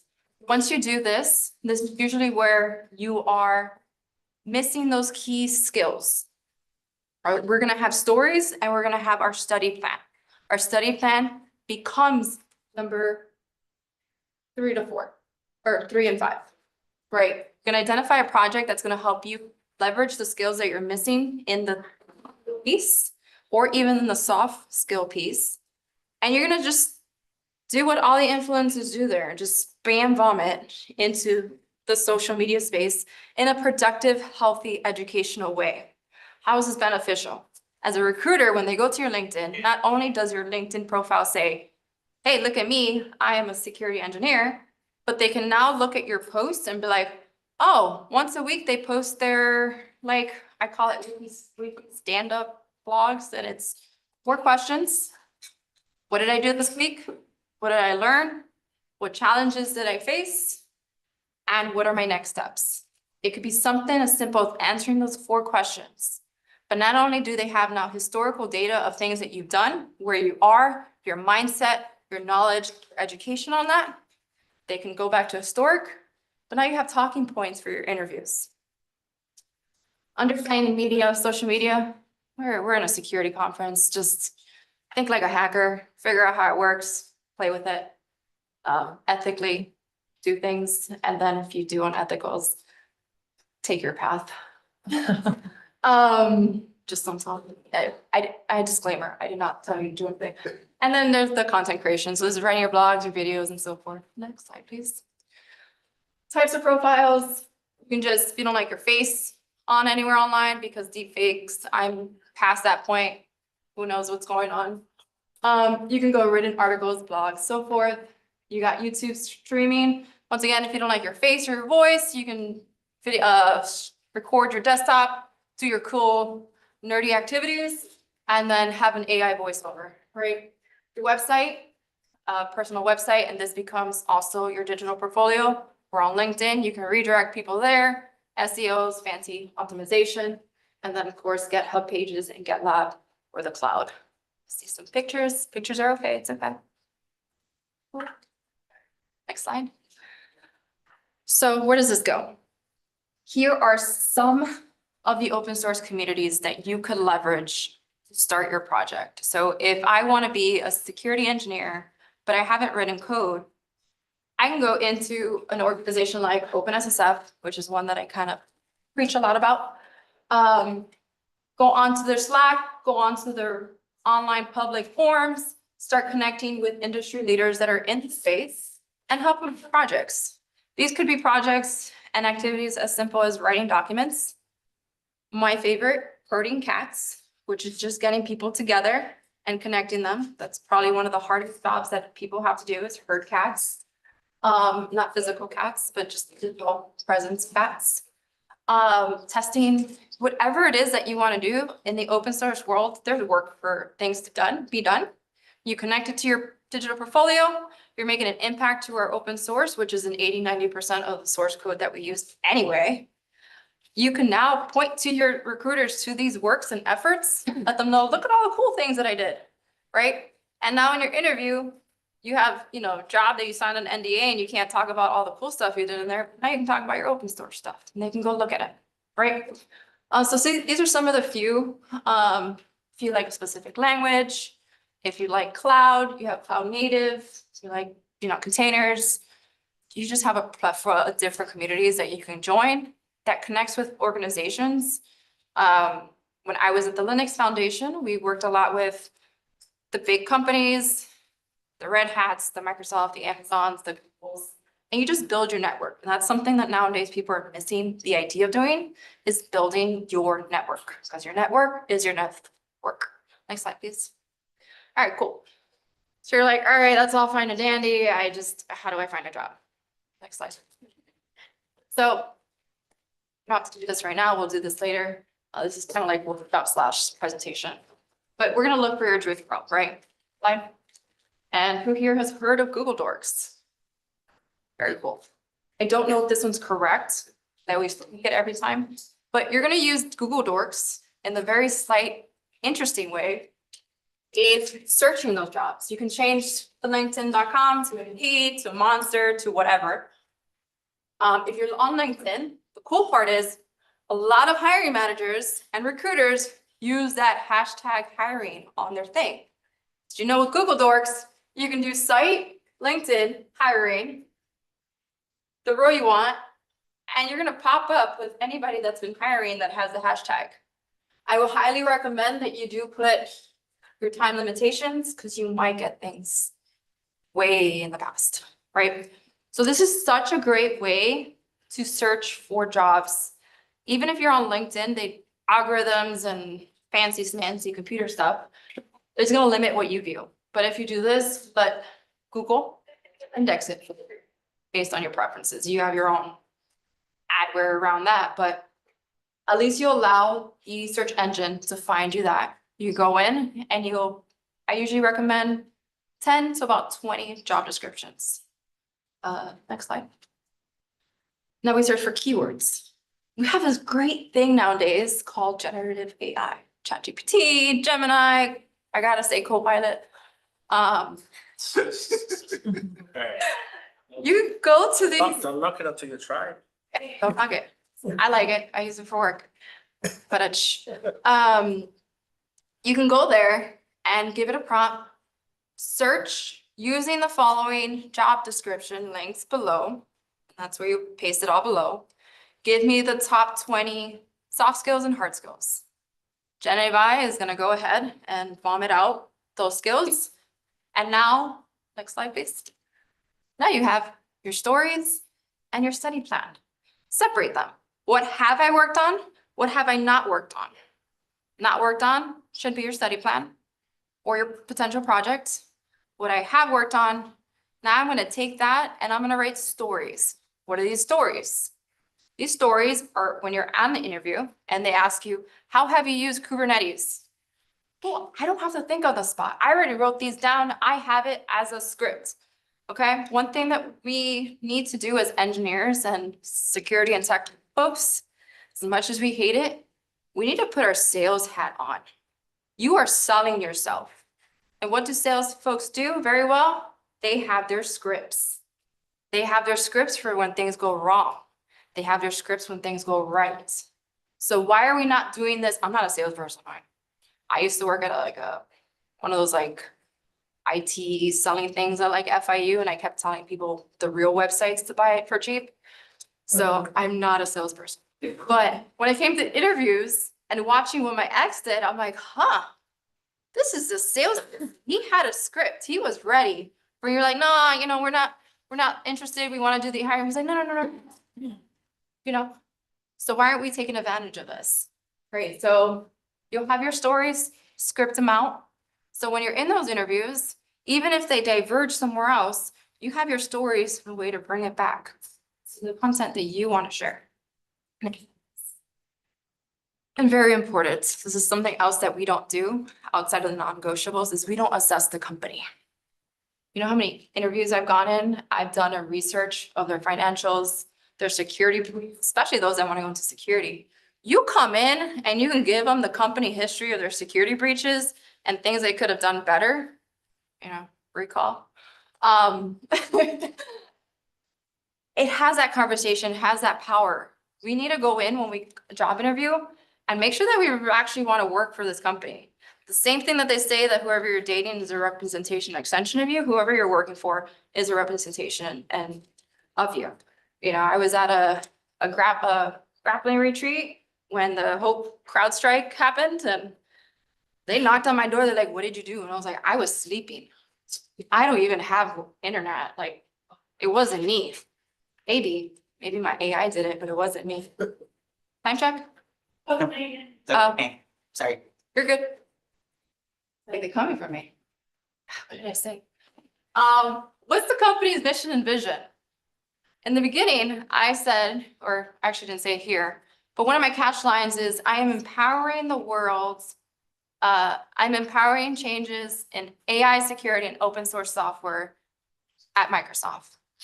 Microsoft's mission is to empower the world. So I'm using the language of a company that I want to go to into my introduction. This is where the elevator pitch comes in. You tweak it to use the company's language. Take their vision, take their mission, take their core value, put it into your elevator pitch, put it into your stories. And now when you go in, you're passing culture checks because you sound like them. That's that. And then of course, financial, legal, don't want to work for a company. I mean, me, one of my non-negotiables, is working for a company that recently laid off. So looking at the news, I was interviewing for somebody that recently let off like a good portion of the engineering. And I was like, this feels weird. So things to think about when you are applying to a job is these things and take them into the conversation. There might be companies that they do have tight budgets. South Florida is one of those, where a lot of companies are very limited on how much they can pay you based on state averages or whatnot. So do you stick with that and be happy because you can go drive to work, or you go find a remote job that pays you more? Things to think about. Assess the company. And remember, it works both ways. And then resume. I don't even know how much time I'm left. All right. In our resume, we are looking to present our impact. And this is where all that fancy smancy numbers get you. Especially as you move up and you go into the senior, principal, staff roles, they want to see your impact. And one of the ways that I've been able to do impact is through the STAR method. Now, I don't do this naturally, right? I just use chat. Okay, let's use what we got and we tweak it. Give me a template. Absolutely. There you go. Give me a template and I will humanize it. So you can literally take your current resume, your bullet points, pass it over to ChatGPT and say, write this in STAR method. Write each of these in STAR method. It's gonna literally write a situation, blah, blah, blah, a task, blah, blah, blah. You take that and you make one sentence out of it. Put the numerical values. You don't know a numerical value or you're like, I didn't really track this.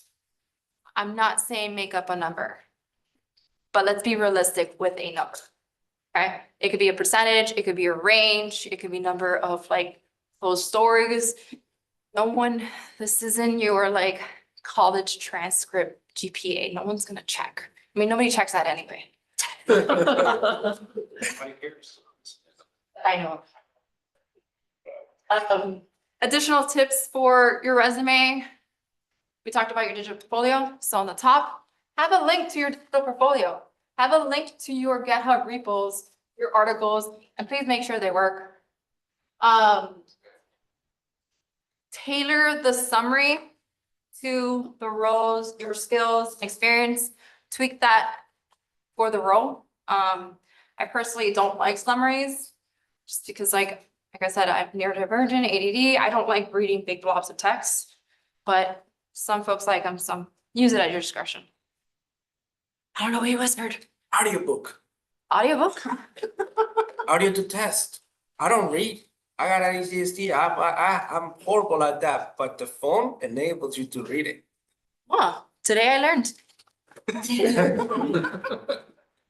So I'm up. If you click, read it to me, and I'm like, oh, okay. Look at that.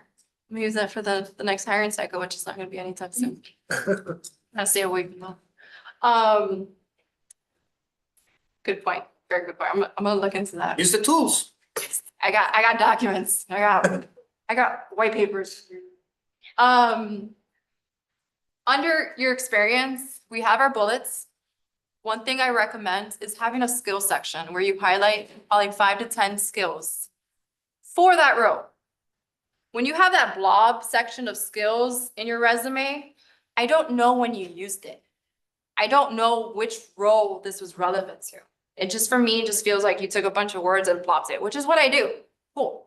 But I want to see that under my security engineer role, that's when I used Docker, that's when I had people skills, that's when I did strategy, that's when I did blah, blah, blah, blah, blah. Star method we talked about.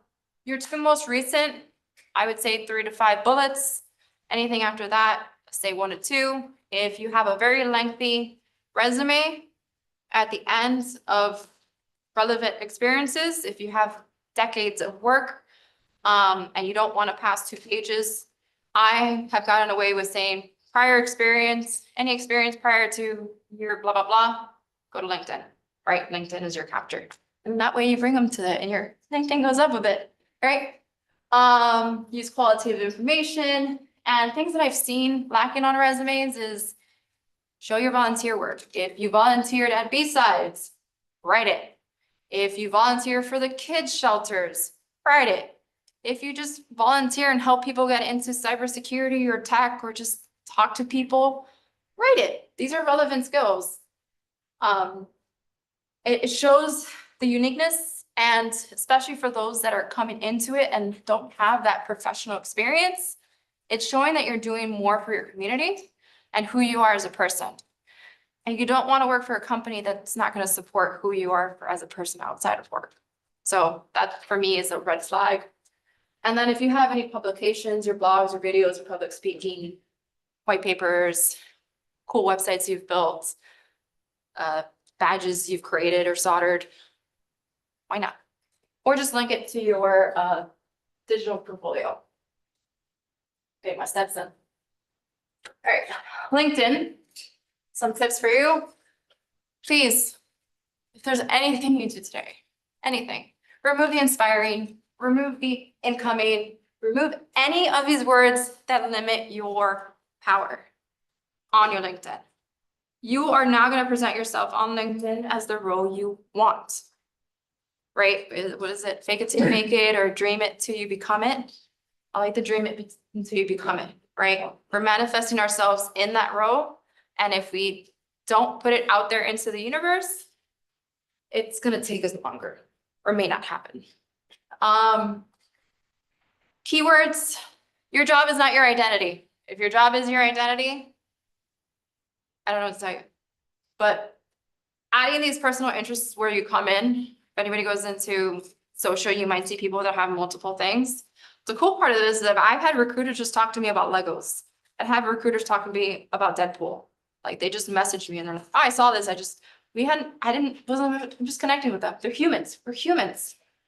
And this is the part about this is when you are looking for a job and you are job hunting, let's say on LinkedIn or whatnot, you could just start a conversation with somebody like, hey, I saw you're a cat mom. I also have 8 cats in my house and 5 outside. I'm just exaggerating numbers because I'm Cuban. That's what I do. How many cats do you have? You know, just silly conversation. You know, they answer, they don't, then we come back later with something else weird. Personalize, add detailed information that is not going to be used with OSINT to retrieve your information, very important. Remember to think of your digital privacy. LinkedIn, I don't know how many links it allows you with the free version, but at least lets you add 1 to the top of your page. I would add your digital portfolio link to it. It's GitHub, your website, whatever, because now they can go there. And then when I make posts or even on the job descriptions, I would just add it, be like, go check out this repo. This is part of it. Announcements, add things to public speaking. Those that are here for Bsides, I would take some pictures, post it, and your top 3 to 5 takeaways. And whoever you connected here, tag them, because that's how we become social friends and spread the algorithm. Think like a hacker, right? How does the LinkedIn work? How do I get me more impressions? How do I get, that's who I connect with, but at the end of the day, that's the objective, right? That's everyone's agenda. And then you're allowed to pin featured post, so anything that's relevant, any upcoming things. Same thing with your job, just as your resume, use star. Your LinkedIn should have more bullets. That is to the limit of whatever characters is in LinkedIn. Add the skills as well for under LinkedIn. And then number 9 is very important. People that you connect with, supervisors, colleagues, whatever, ask them to write your recommendation. And if you have keywords or branding that you want to add, you're like, hey, can you just, in your recommendation, please include these keywords? May I add one more thing? Yeah. Use the schedule feature. It's an amazing feature when you're doing any type of LinkedIn. If you want to hack the algorithm, because when you're doing your draft, you're posting, there's a little clock at the bottom. You click it, one that is posted by this day at this time. So then you can take a day to do the inspiration. You can talk about 2, 3, instead of dropping 6 LinkedIn posts in one day, you can queue them out and one day at a time. And that way you keep the algorithm working, you break the algorithm, you are actually engaging, yet you're not doing anything because you already have pre-scheduling. Very smart. And then just remember what days they go live, so you go back on and like pretend that you're on LinkedIn and start people. And then I don't know if they changed it, but they actually de-weight your post if you post a link that's outside of LinkedIn. So I don't know if you've seen it, but people might post and then in the comments, they'll send the link. That's kind of like the hacky way around it. Just FYI, I don't know if they changed it. Very good. All right, so that's the end of the funness. This one is for women. I'm sorry for the gentlemen and this, for anyone that's looking into, any ladies that are looking into getting public speaking. I use Innovation Women and it allows you to search different conferences and apply to speak through there, and you can keep track of it. It's super cool. I got in most of my speaking engagements through this. So if you are looking to get into public speaking, I do need to find one for gender neutral and the gentleman. It's on my to-do list. If somebody knows one, please let us know. Here's again the link to some of my resources. Top will have blog. Yeah, go back. Yeah. That's for public speaking and stuff? Public speaking, yeah. The Toastmasters. Toastmasters. Yeah. Do you want to talk more about Toastmasters or you want me to take over? Yeah. Okay. Toastmasters is a great one. It's accepts everyone. And they also, I think they also have for searching conferences. You don't know? Okay. But they'll have digital and in-person meetings where you get to practice public speaking and folks give you feedback on things like, for me, I do a lot. I'm working on it. I do a lot too. So that's a great one to find in your local community to start practicing, even if you're not going to present right now. Got one here in Winter Park, Toastmasters in Winter Park. There you go. Check out Toastmasters in Winter Park if you're near. This one helps find speaking engagements. See, I'm more conscious of it. This one helps you find speaking engagements, but they don't essentially help you with public speaking. A very good point. You want to go back or this one? Some of my content. How to get in touch with us.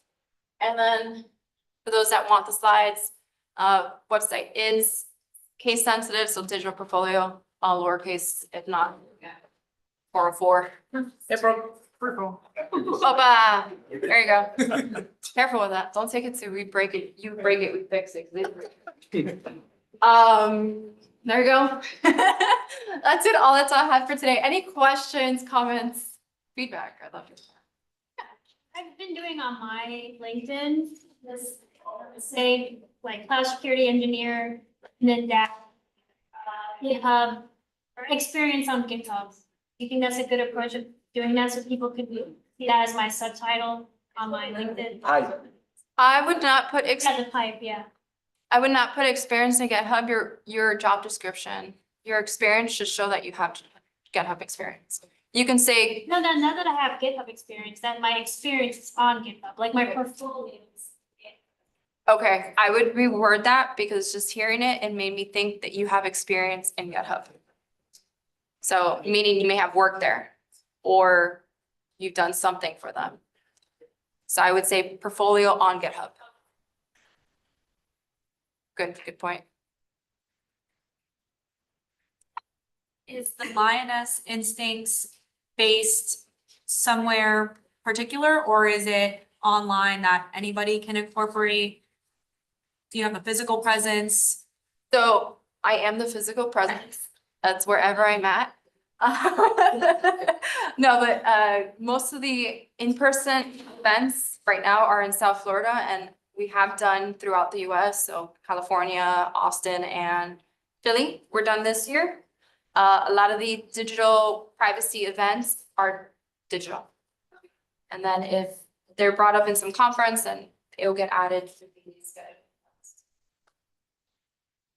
If anybody wants a quick how to break some wrist grips, I'll be outside just for fun. Funsies. Might have you sign a waiver. A question for somebody that's trying to break into a field that's fairly new, and trying to navigate this whole industry, especially trying to get into the SOC analyst role.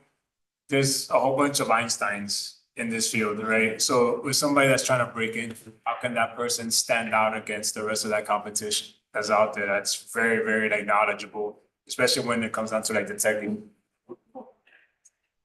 That one's tricky because the SOC analyst role, one, the job market's a little funky, right?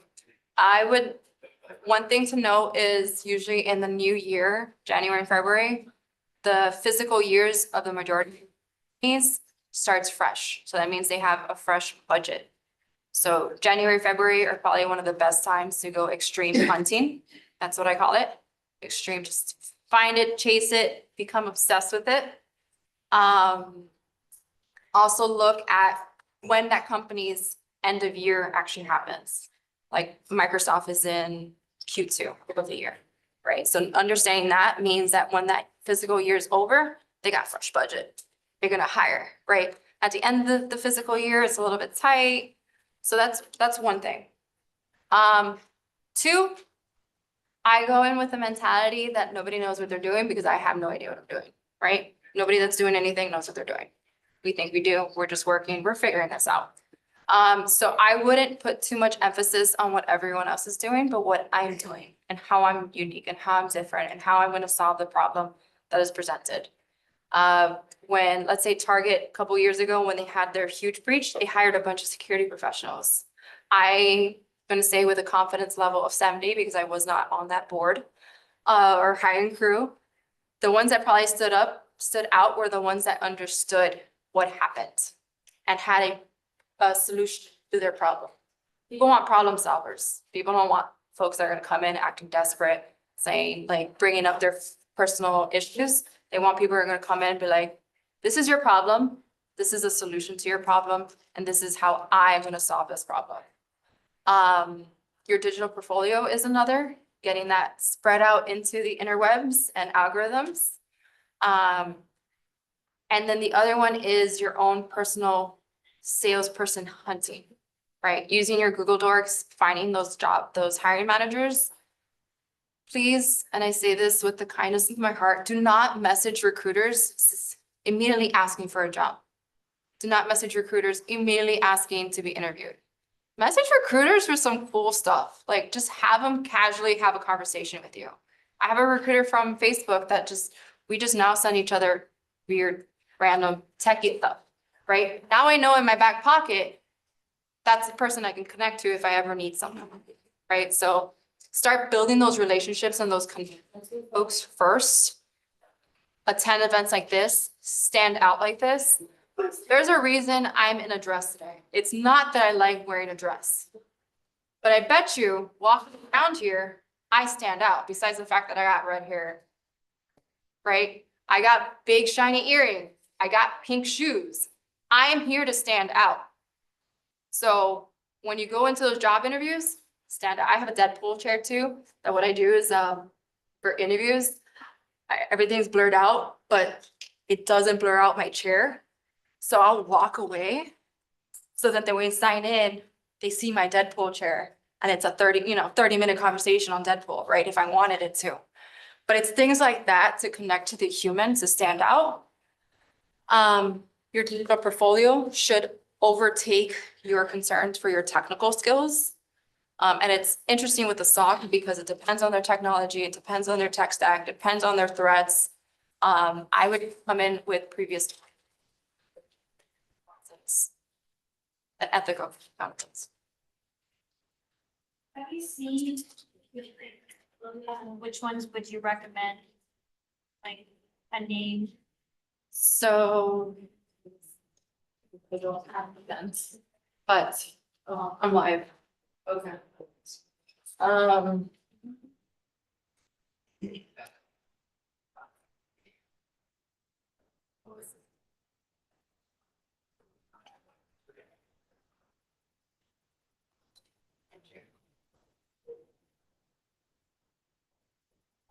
You're mentioning the technical skills? Yeah. Like, you can try hacking and box, they're pretty open. So hacking is a big thing that. Yeah, that's a very good. Don't forget KC7. You don't need to build the VM for that one. Shares your cloud. KC7 Cyber. It actually teaches Cusco's query language, which is what Microsoft uses it. And you can actually do it with a $200 computer because it does not require you to have a VM. So it's actually more simplified than Hack the Box, Ultra Hackney. Completely free, no subscription. So KC7 Cyber. So I don't have consent to show this. Oh. 7 Cyber. C7 Cyber. I don't have consent to show this, but I don't think he's gonna be too upset. This is for my previous coworkers. I love his GitHub profile because what does everybody see first of all? Him? A smile. A smile. There you go. What does that mean? He's welcomable, he's presentable, I can approach him, right? And then he adds what I like to call the nerdy things, you know? He adds a canary token, he has his personality on this, right? And this is such a great, he might be hiring if anybody's looking for a researcher. He's amazing. But this is a great example of a digital portfolio because just from this one scroll, his LinkedIn, his resume could literally just point here. And not really, but because then you have your ATS. That's another monster that we didn't discuss today. But one, it's personable. You see smiles. I don't know why people are so scared of smiling, but you don't look presentable. You're like, that's not good. So he's an example that I like to present when it comes to a GitHub profile that is like the chef's kiss. Yeah. So, if you only have LinkedIn, what's the plan of that? So LinkedIn is an extension of, I know you had a question, I'll come to you now. LinkedIn is an extension of your resume. So LinkedIn for me is a historical piece of what I've done in the professional field. GitHub is my extension of my coding experience or my development experience. If you're doing software development, if you're doing security engineering or any type of engineering, having a GitHub page that presents this and you can connect to your repos and you can connect there is a big one. Some recruiters also look through GitHub profiles. So it depends on the company. And if you're trying to apply to GitHub, I would.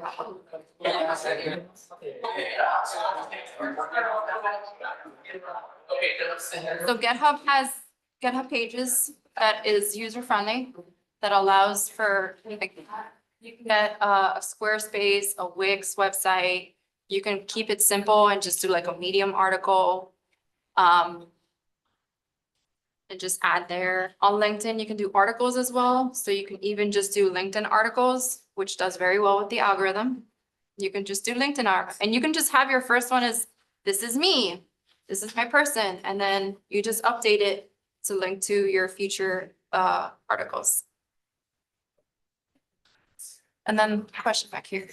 Not a question, more of just piggybacking on, for the question he asked and what you said.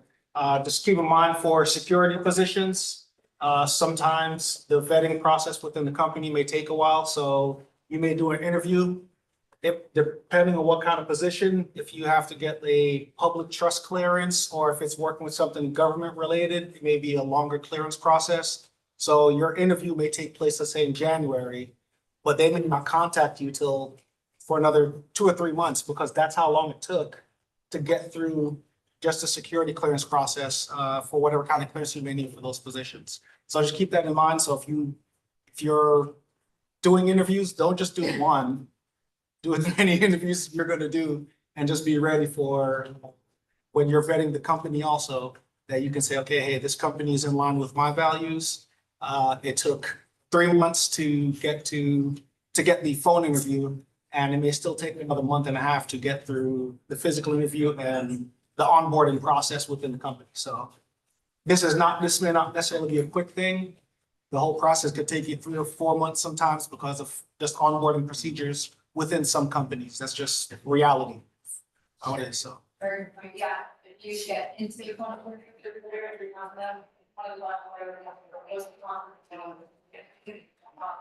Be kind to the recruiters when you're waiting.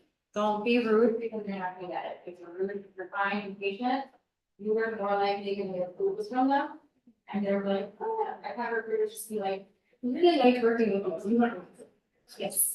Something that helped me a lot, if you're applying for a bunch of jobs, get a spreadsheet or something and write down anything important, like anything you like from the job, if it's an interview, anything that, was important, anything that went well, so that way you can contact the wife, you can go back to it and they'll like that. Or if you put something special on the resume, even the resume that you use, but you might want to use different ones. It's good because sometimes you apply for bunches you don't really remember, especially if, like I said, it's been time. So if you can go back and check, oh, this is the resume that I used, this is how it went, or I spoke with so and so. So if you do those things, it'll help you a lot later.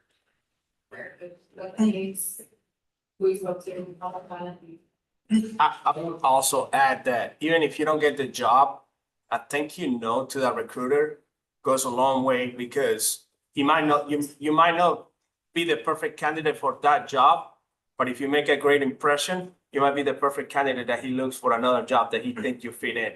And recruiters always know, especially when they're talking to you, you might not be the perfect for this, but I might have one that's coming up, or I might know about this. So, even if you don't get the job, but hey, thank you so much for giving me the opportunity.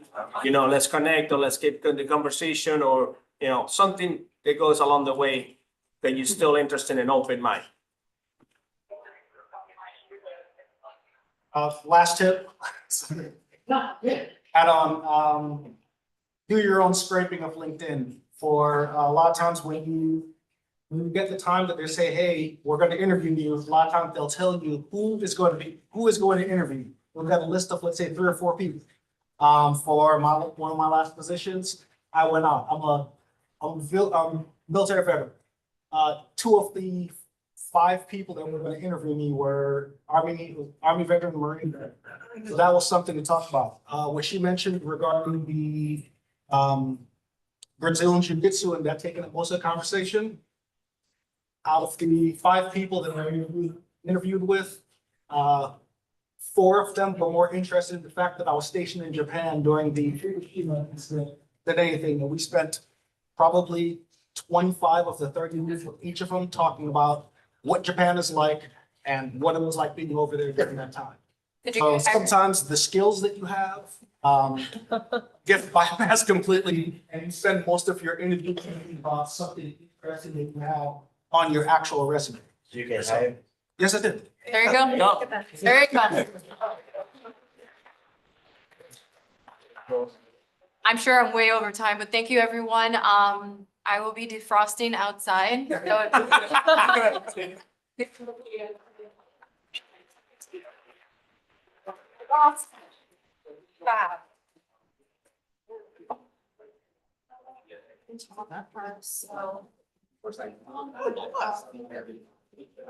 Thank you. Thank you. Got in my area. Okay, perfect. So I'll see you over there. I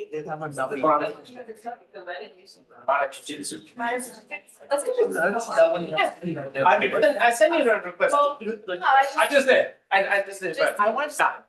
Come on and play it. We got a great open. Oh, I'm gonna do my, Don't need to. Alright, you need, we got a female and. I work among classes. Oh, He brought on someone who. I'm going to. oh, yeah. And so.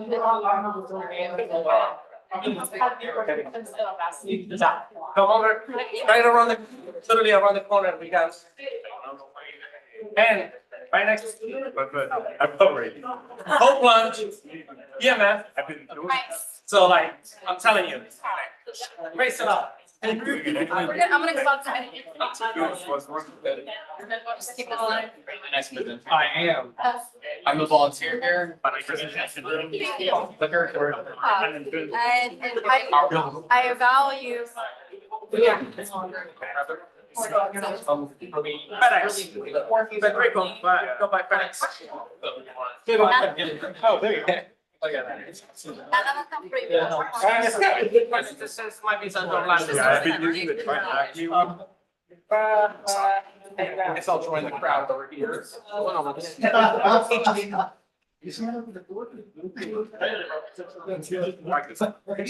theory, going to it. No, actually. Yeah. Around. I live in. What's your? Somebody left the group and it kind of like woke it up or something.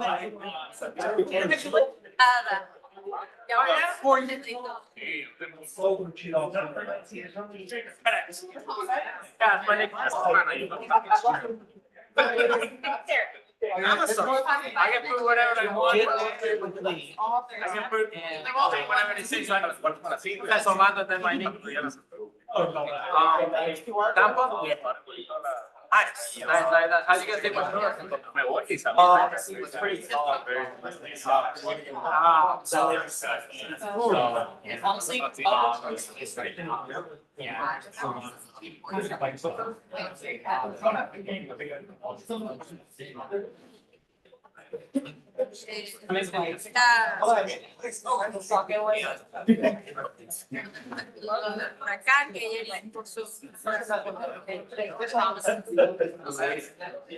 There's these people that do it.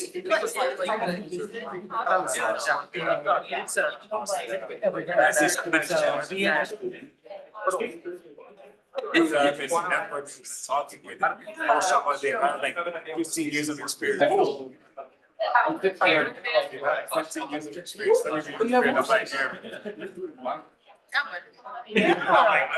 the intimidating. I'm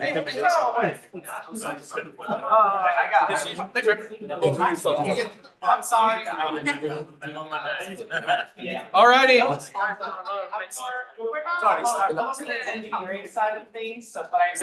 All right, good afternoon. Hi, Lee. Hello. Thank you all for coming out. I'm gonna try to get started. I got a few of these slides I'm gonna try to breeze through because we're running just a little bit long. But GRC is a really small and simple topic, so we should be able to just, right? So before we get started, my name is Dr. Lee Mangold. I am CISO at Fortress Information Security. One of the co-founders and director here at Bsides. However many years ago, I don't even remember. We started this, and it's so much different today than it was then. I can't even explain it. But I'm also the co-founder and president of Florida Cyber Alliance and a bunch of other stuff. But what I'm going to talk to you today is kind of almost might seem like it's not that last part about the nerd part, but it is. And I'm going to show you why. So how many people are familiar at some level with GRC? Okay. How many, don't think too deeply on this, how many practice GRC in some way every day? Okay. Okay. So how many are here and thinking this is like all new stuff? Okay, cool. Perfect. All right. So I got something for everyone. So we're going to start off with the really boring stuff, which is the definitions, right? So GRC, governance, risk, and compliance, right? It's important to see this because we're going to talk a lot about this as we go on. First of all, governance, think government. We set rules, we make rules, we follow rules, we enforce rules, so on, right? Risk is, we're going to talk a lot about risk. People suck at risk. Okay, so we're going to talk a lot about risk, which is the potential that something bad is going to happen, and what are we going to do if it does? And then compliance. Everyone loves compliance, but it's adhering to laws and to regulations and things that we have to follow to do business, right? So what does GRC mean in our world? What does it mean in cybersecurity? GRC tends to be that thing that we overlook, that we forget is there all the time, right? And you come to Bsides and we learn, or anywhere, right? And you learn offensive security, you learn, endpoint security, whatever, you name it, right? IR, forensics. All of that is necessitated by and under the umbrella of a GRC process. And GRC is ultimately what defines your security program, right? If you have vulnerability management, are you practicing kind of full scope security? No, of course not, right? If you have really good pen testers, right? No, by itself, we don't.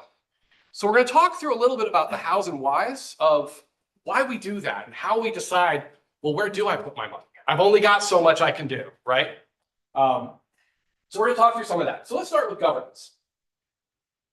So frameworks, policies, processes that direct and control an organization. So like I mentioned, making rules, we manage exceptions.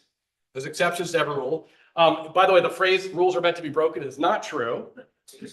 But every rule has exceptions, all right? And they have to be managed. We enforce those rules, and then ultimately we end up auditing those rules. Now, audit is sometimes under a separate function, depending on the organization. Some you'll hear audit, risk, and compliance in the cyber realm. So what is the primary way that we do governance? Anyone have any idea? Policies. Exactly. So we all love policies, right? We all love security policies. I've written a lot of them, and I have under no delusion that everyone's read them. My own comment. So, but policies are those laws, right? Policies are those baseline rules that we have to follow. And everything that we do in an organization derives from those policies. So there are so many ways to get confused about this. Okay, and I'm going to kind of walk through some of it. You'll notice over here on this side, left side, guiding principles, right? This is something that we overlook a lot. The guiding principles of your organization are going to determine what you even have in policy. It's going to determine what your customers expect of you, what your company expects of your company, right? It's ultimately going to drive everything you do from that point on. So policies are the law, right? Don't write policies that have to be changed every year. If they have to be changed every year, you need to go a step down. Standards are the standards. I know I'm using the definition. We use the term in the definition, but standards are those standard practices that we follow to meet policy. And then under that, we have a bunch of other stuff. So we've all heard, policy and procedures, right? Well, policy and procedures, right? Well, let's start from the bottom. When we talk about standards, we have baselines. Baselines are those things that we have said every endpoint will have these standards applied. Maybe a standard is as easy as they're all supported operating systems, right? Maybe that's as baseline of the standards you get, but it's still a baseline. On top of that, we have procedures. Here's how we install that, baseline. Here's how we audit the baseline, whatever it may be. And it doesn't have to be baseline, be policies, but whatever. And then guidelines.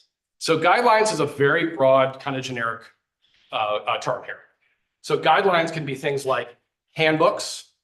It could be things like job aids. Even if you were to put a poster on a wall, you could call it a guideline, right? These are those helpful things that help you ultimately follow policy. A quick note about policies.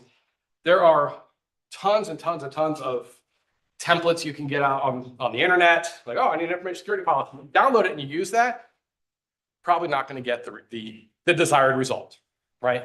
I am personally a big fan of making your policies, your procedures, your standards as easy to follow as possible.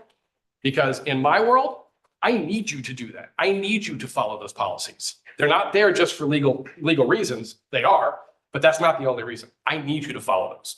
So kind of take that into account. Now, the asterisk, there are exceptions. And they are always confusing. So there are, every industry has its own sort of terms, right?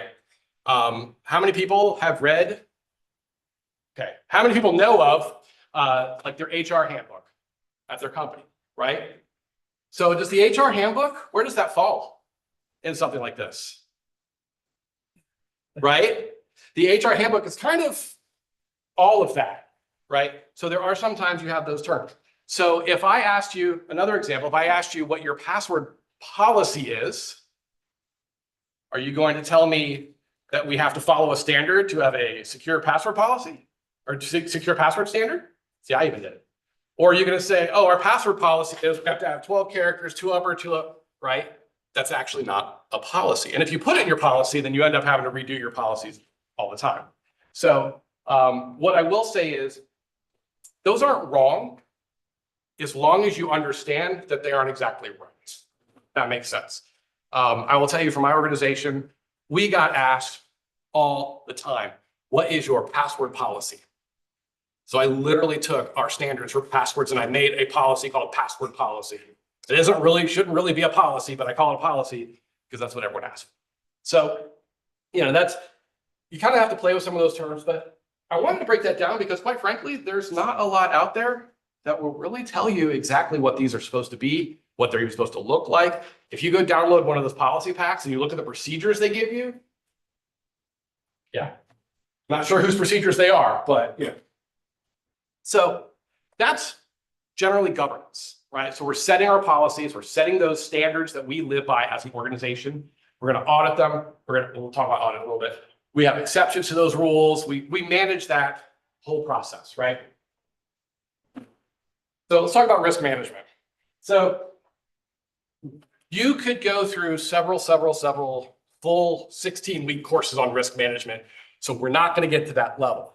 So I want to kind of show you though, the general forms of what risk management are. I'm going to give you some of those terms and then talk about how we actually use that, right? So this is that general formula for risk. So how likely is a risk going to happen, a threat event to happen? If it does happen, what's the impact, right? And ultimately, you do math. There's different frameworks, different ways to look at it.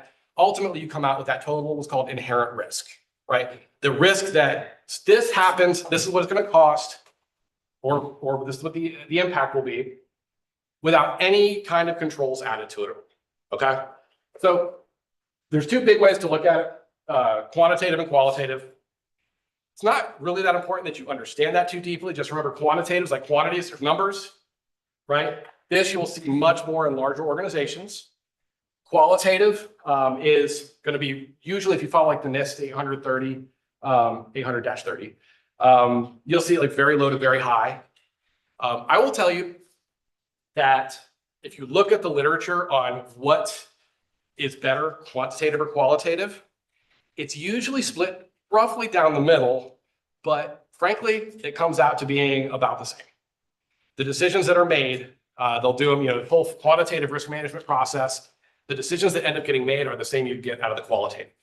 What quantitative does for you though, is allows you to put budget number on something. And the board really likes to see that, right? So I want to walk through a little exercise here.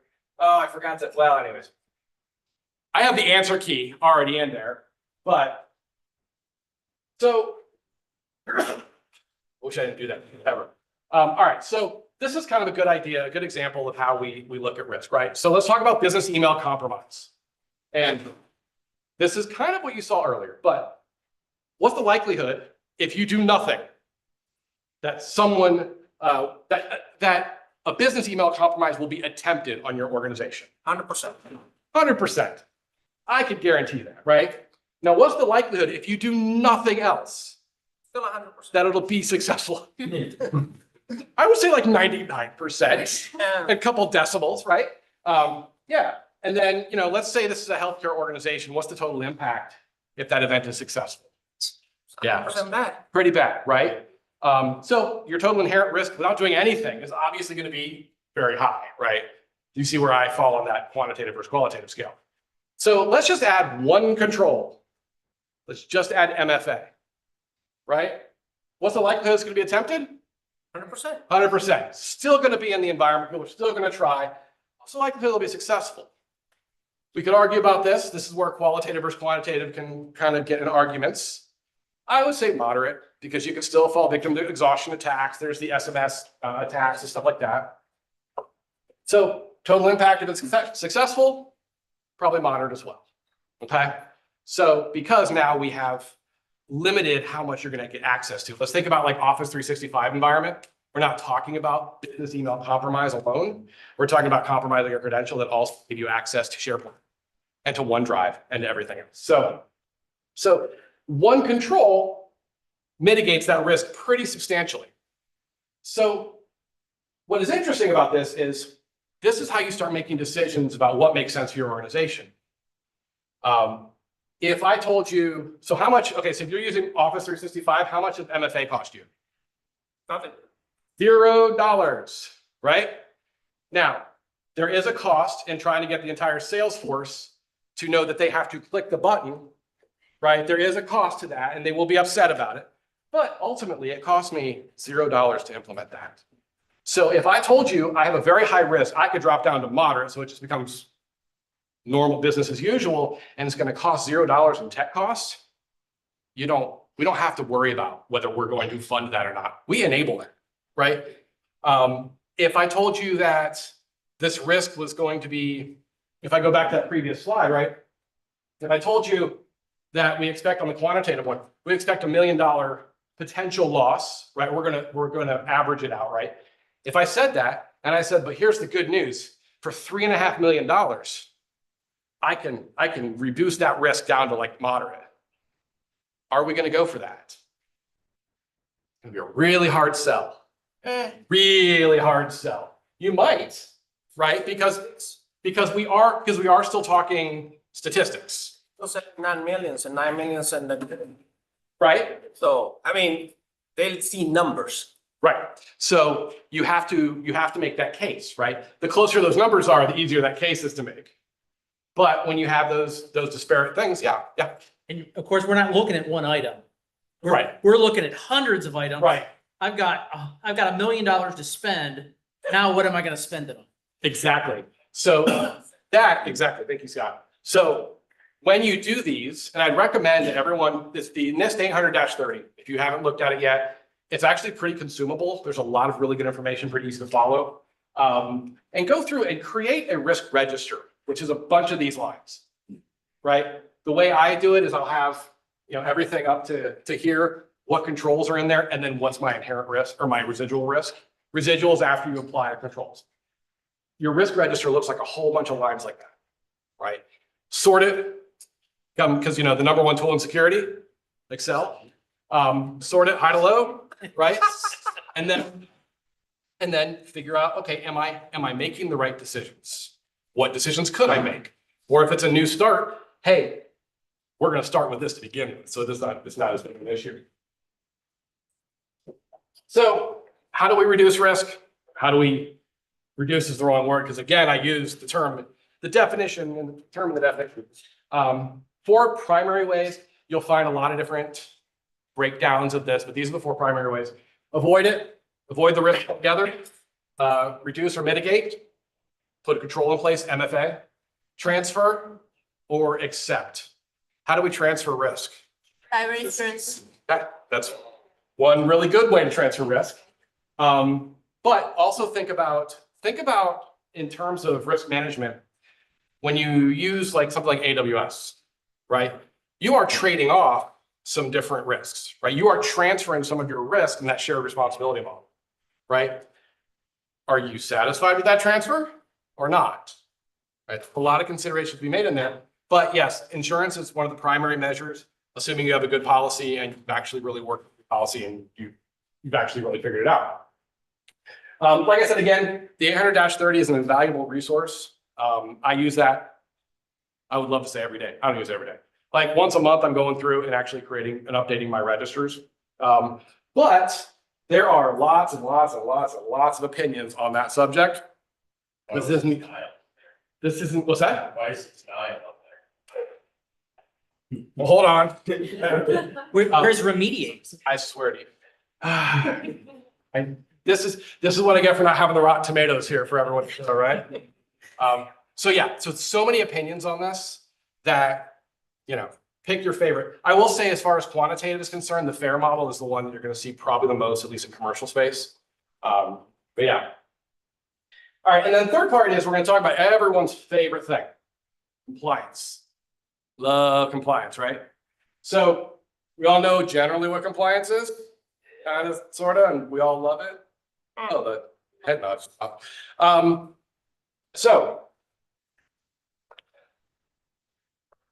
Okay, so compliance is obviously following those laws, rules, regulations that we have to follow to stay in business. Does being compliant make you secure? No. So that's why I said let's fight. I was going to figure out what everyone was saying, but I was just going to choose the alternate approach to it. So the alternate answer. So let's think about this, because my gut tells me no too, right? I've been through HIPAA assessments. I've been through PCI. I've been through all these assessments where you can take the letter of the law and go, that's fine, right? We've all seen that, right? But let's look at something a little more prescriptive. Let's look at something like the 800-171, when you don't lie about it, right? Yeah. Let's look at something like 800-171, okay? When you actually scope it and do it properly, if I'm sitting up in, this big government division, and I'm guaranteed that these companies are all following and they're attesting to and they're externally auditing or whatever it may be, 800-171, am I more secure? Right? Arguably, I would say yes, because remember, secure is an adjective and it's relative. So I kind of baked in some fighting points here, but I wanted to make sure we kind of touched on that, because being compliant doesn't in and of itself make you secure. But it does provide the risk management, risk context for your organization, for you, for your customers, and ultimately for any of your stakeholders, right? But yeah, we've all seen some really horrible, terrible examples of when somebody says they're compliant and they're not. My favorite was when I was doing PCI for a number of years, and the PCI council's opinion of it was, if you get breached, you obviously weren't following the PCI rules. And fun fact, they were actually usually right. But it was also a big problem of, well, you just didn't scope it right, or you misunderstood the rule or something like that, right? So I want to make sure I did that. But I want to break down kind of what compliance looks like for those who really haven't seen this.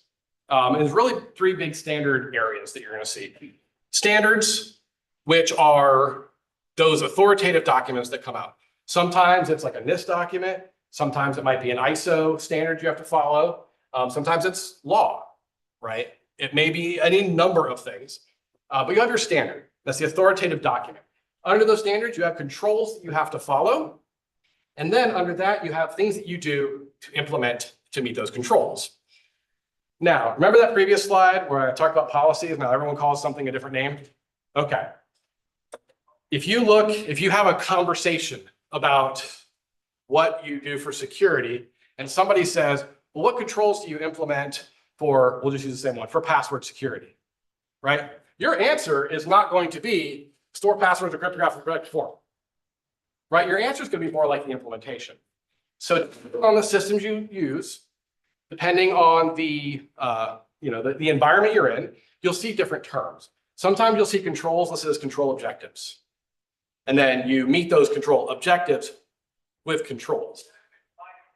Doesn't confuse you, I don't know, but it is very confusing. So I try to separate that by controls and implementations. When you have a situation where you have, let's say, think like healthcare, right?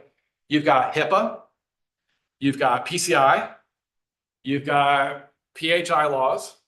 We have HIPAA high tech. You might have to follow high trust, which could take care of HIPAA, but nonetheless, you might have, 15 other regulations. How do you any of that straight? How do you manage all that? So there are GRC tools out there that do that kind of stuff to some degree. That crosswalk, that cross mapping is really, really difficult. But there's that notion, I use that term of a crosswalk. So I want to show you an example of a crosswalk. It will be difficult to read, I promise. But I do want to show you an example of this.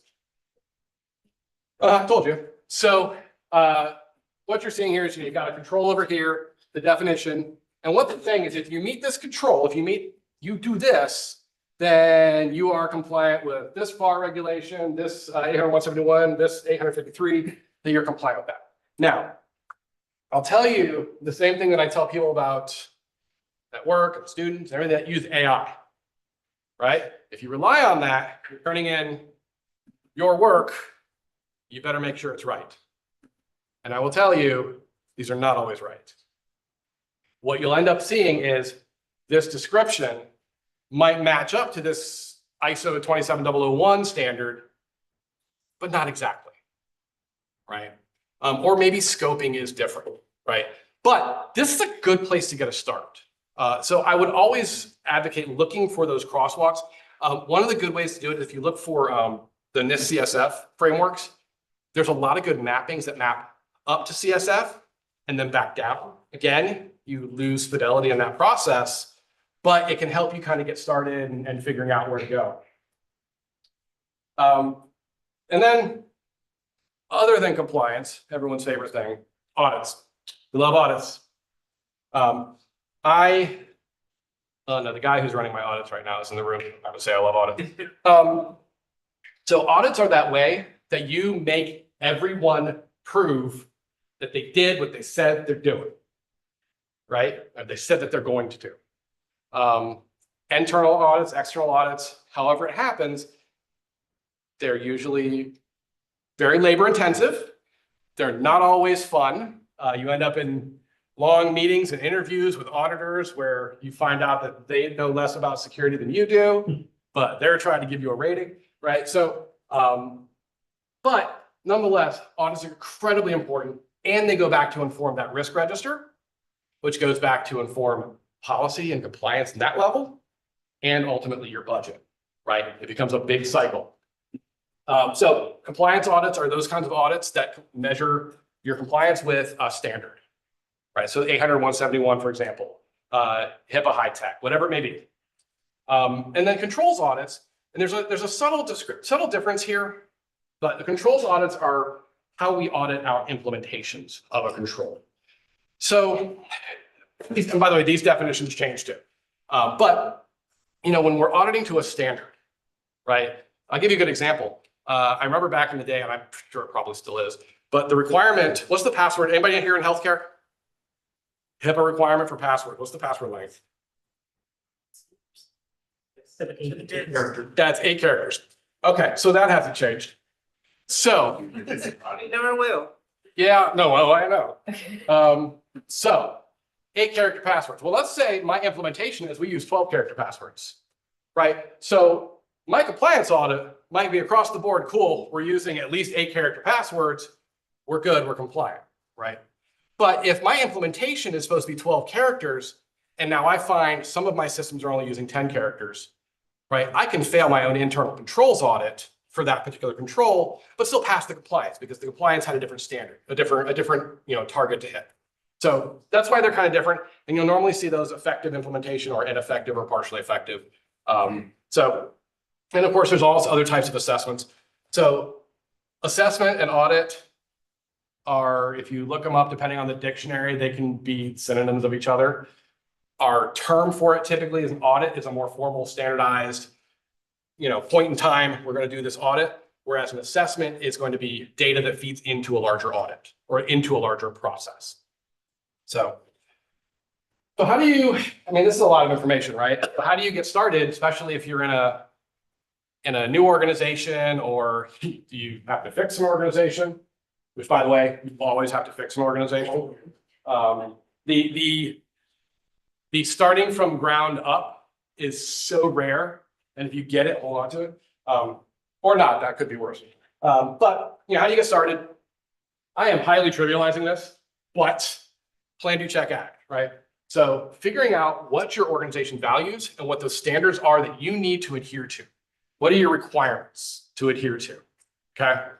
Next, designing those controls that not just meet those requirements, but also meet best practices, right? What are those controls that you can implement that are both meeting compliance requirements, but also reasonable for your organization? Okay, there are not many frameworks out there. There are not many organizations out there that do not have a sort of a grade on, well, I'm not compliant with this because we don't do that. First of all, not applicable, but I'm not doing this because my revenue is only X dollars and it wouldn't make sense, right? Those kinds of things have to be taken into account. We implement those controls wherever we can. If you're new in the organization, I would recommend just do it without number 3. And then you audit and report and you design that roadmap, right? And that roadmap is informed by that risk register, which is informed by your compliance requirements, right? And really, honestly, it's actually mostly informed by how long do I have until my next formal audit that's going to cost a sale. Let's be honest on that one. And then revising your controls based on all of that, your residual risk, risk tolerance, which is how much risk senior leadership, your manager, your management board of directors, CEO is willing to accept. There will be everyone, if you get to that level, if you're a CISO, if you get to a VP role and you have to make this decision and you come in and you are passionate, we have to do this. This is what it's going to cost. And your CEO is going to say, well, what's it cost if I don't do it? First of all, there's your warning. Have that answer. Like, no, it's going to be asked. You need that answer. But second of all, be ready to hear that CEO or whoever say, I'll take that risk. In writing. Yeah. In writing, yeah. Insurance. So, but I'm willing to take that risk, right? Yeah, and we always get that in writing, and we'll have, that's the point where you'd write up a policy exception, which was signed off on by CEO, whatever. But just know that that will happen. But this is kind of becomes that cyclical process of we're always assessing our environment, audit, implement, assess, audit. So how do you keep all of this straight? It's a whole lot of stuff to keep straight, right? So GRC tools. How many people have a GRC tool? Got a few of these, got some Excel. Excel spreadsheet works? Yeah, see, number 1 tool in security is Excel. Telling you. This is actually Magic Quadrant from 2022. And you can kind of see some of the players in the game. If you are at a very well-funded organization and you are looking for something to put in place and get things wrapped up, these solutions are decent to some degree, as long as you buy the professional services and the training with it to show you exactly how to use it and get it all set up. But there's a lot that these GRC tools will do. A lot of them do like asset management, vulnerability management to some degree, right? But they really serve as that system of record. That system that says, I put this in here and it won't be deleted. I created this security violation in a GRC tool and it will stay there, right? So it becomes that system that you rely on for security. Rely on it or not is another thing. But they're also usually very expensive and really, really hard to use. So I had this issue, well, it's been several years ago, where I kind of went out and I said, hey, I need a GRC tool for Fortress. It's about 4 years ago. I need a GRC tool that I can manage our internal compliance with, I can do audit management with, risk management, and so on. And I started trying to get, meetings, stuff like that. I ended up going through a VAR. And basically I sent out an RFP that said, I am willing to spend $30,000 a year. How many people have bought a GRC tool? Okay. So no one wanted to reply because for most of those players, I wasn't even in the ballpark, which is insane given we have people in the room who would use Excel for this. And by the way, for a small organization, you could use Excel for this, right? There's nothing necessarily wrong with that as long as you can manage it and keep it updated and make use of it. So I ended up going with another solution. Fun fact, it was $30,000. And we've been using it for a while. And it's just been kind of clunky, but it works. It does more or less what we need. But I'm kind of tired of paying for it. And it doesn't do anything like mind blowing. They're always hard to use. So I made my own. So as of today, there's a GRC tool you can download, OpenGRC. I will have the link on the website later, but it's in GitHub. It's not opengrc.org, it's .com. So I, with the remaining like 4 minutes here, I'm going to show you guys a quick demo and kind of show how some of this comes to life of what we just talked and we just went through to show you this. All right. I don't have internet. Boy, that's something I should have done before. Side event. There's the Wi-Fi right there. They already give you the answer. That's where I keep my password. Password one. B-side event, connect. Chomp 2024. Nah, your computer needs a Windows update. It's on a Lenovo laptop. It's already pwned. Don't worry about it. So you're telling me that your risk is that you can actually risk it without updating your computer? That's your tolerance risk right now? Free Wi-Fi, tools. Connect anywhere, man. Yeah. There's no risk in there. Well, that's fun. All right. So anyways, it's a low. Try one more time. Chompy. Chomp. Chomp. Chomp. CHOMP, all lowercase. All right. 2024. See, it's secure. Hey. Secure. Hey, look, let me find that. Continue to the internet. Yeah, I read that. Did everyone read that for me? I'm sure we did. Good proof. Good enough. We'll take the risk. Good enough. Yeah. Write that down. As always, we save our passwords. All right. So if you've ever seen a GRC tool before, you realize that a lot of them, most of them kind of look the same. So I want to kind of walk you through very quickly what this is and what this kind of looks like. So we have a number of standards that we can follow. So what do we have under standards? Controls, that's right. Good job. Way to go. Everyone's awake and alive. All right. So I created one just as a demo because it's fully filled out. But so under our controls, this might be 800, 171, 853, whatever it may be. Right? Under your controls, you got all these different, under your standard, you got all your controls. Right? So on each control, we can come in here and we can see, well, how did I implement that control? So we can add implementations to that control. So we've done that, standards, controls, and control implementations, right? It's exactly what we just talked about. So maybe now we want to audit this. I think it's already in progress there. So I created an audit screen. So this is really for an internal audit right now. Hopefully in the next week or so, I'll have the ability to import an IRL so you can do like external audits if you have information requests and stuff like that. But come into these controls. Here's the control information. You are playing auditor on an internal audit, right? Your evaluation of that control. And I put that above here because you can have a whole bunch of stuff down here, but here's the audit evidence. Those are the implementations that we said are part of this control. Those are, we can send out data requests that put to-do items for you. And once we finish this, once we finished our audit, we can complete it. And I want to kind of show you this really quickly. So, and this is all live stuff. This is not generated. So, and then here's your audit report. So here's all of the controls that you assessed, what they look like. And then for every single control, what the standard was, the control, what the implementations were, any notes that the auditor put in, and so on, right? So if anyone's ever seen an SSP, it looks very similar to an SSP. There's obviously missing a whole lot of information at the top, but this is that kind of control assessment on the SSP standard. So this piece right here, my GRC tool doesn't do. My $30,000 GRC tool doesn't do, right?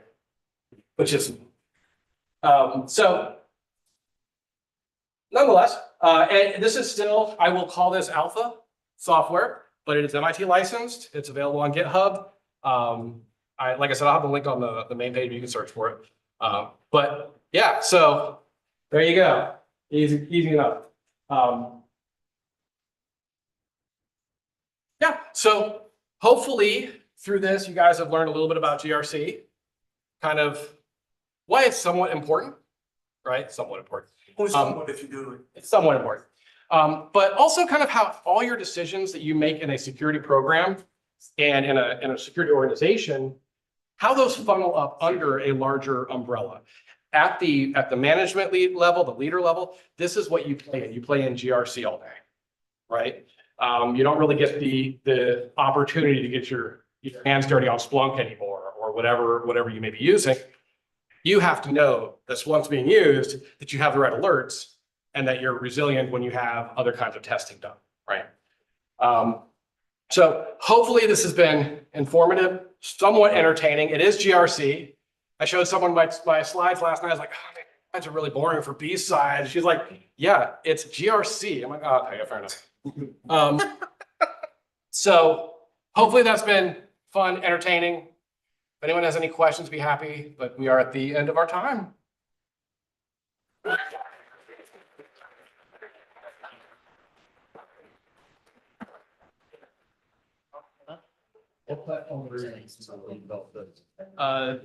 Reciprocities, definitely use. Guy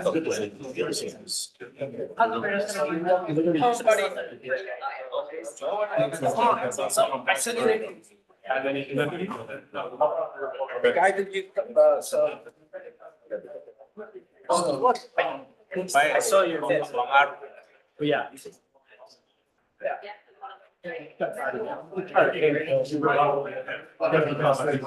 Where was this 6 months ago? Bought hyperproof. There you go.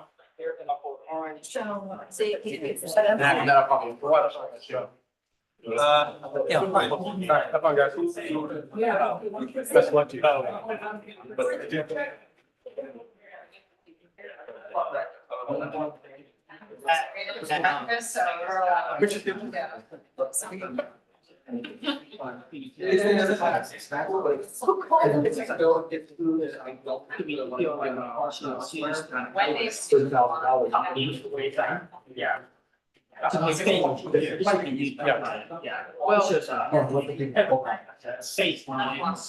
I'll put it like this, if you talk to somebody and you say, and they say, I'm cybersecurity, and you ask them, okay, cool, what do you want to do? They're gonna tell you, oh, I want to be a hacker. I want to. Right. We're SOC analysts. Like, oh, you don't want to be a SOC analyst. Go on. Yeah, right. Yeah, that's the job. But nobody really said, I want to get into cybersecurity because I want to write security policy. So we gotta charge 5,000. I think nobody thinks about it that way. It is very much a defensive security, but it's just not one that we think about a lot because there's so much overlap between GRC and everything, like business operations. Get a picture of them on front too. Everyone's part of GRC. It is. Yeah. You have to, you background check the employees, That's HR. background checking employees. Yeah. Security function done by HR. Yep. Yeah. So that's a really great example of, this is our gap. Oh, well, we should also be doing that for HR too. Cool, we're gonna do that actually. Right? So, and you do that through risk assessment and all that stuff. I'm with you. Like, I think this is actually kind of exciting because I've kind of nerdified a lot of it. Of, there's a hierarchy, there's a structure to this. If you choose to do. The hardest part of all of this is taking the time to sit down and actually design your controls and implementations that meet those control objectives. It's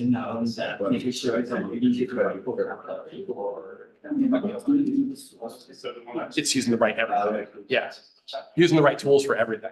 Right. Yeah, sure. Yep.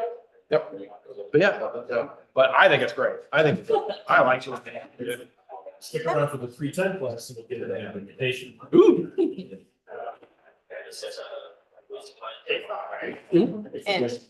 And I write most of this.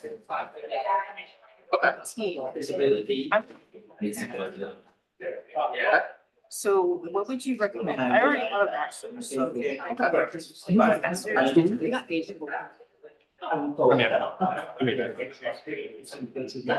Obviously, but, I think the answer.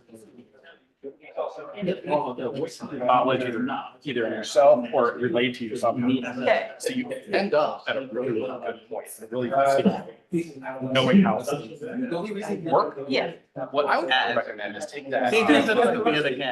Start figuring out how you map those. Other areas. No, it's like this graph. Standards that you have. I don't know.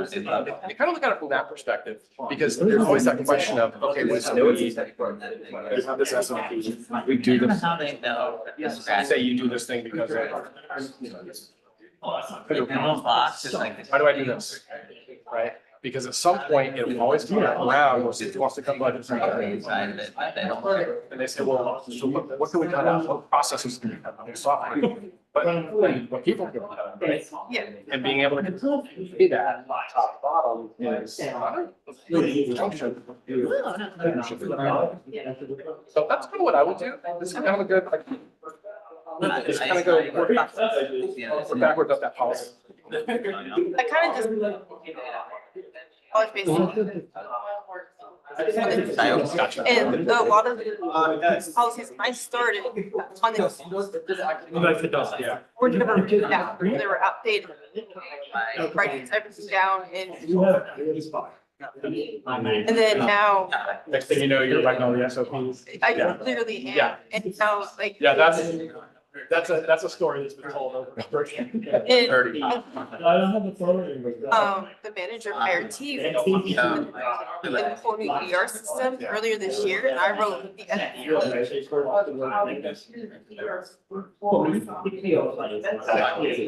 he's like, hey, your SOPs are great, I'm using them. I was like, By the way, I Get involved with that. I'm trying. Yeah, seriously, get involved in some of that audit. And ask if you can present that SOP. I feel like That's, yeah. One is. I don't know what the deal is, but every question for you. It's like a free.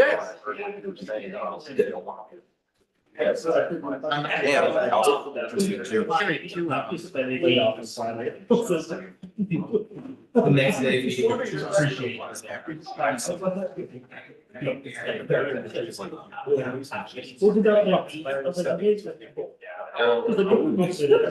After you carried them? I was looking, but yeah, I had this Yes. I'm a volunteer here, so they, help you out, so they don't have a clinic anymore, so if they want to. That's fine, no, we're, thank you.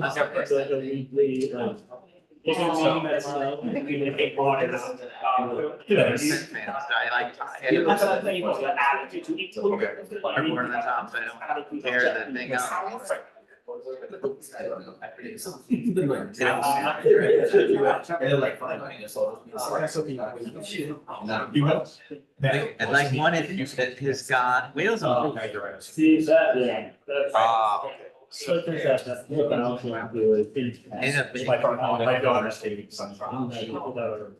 Very. We were also. But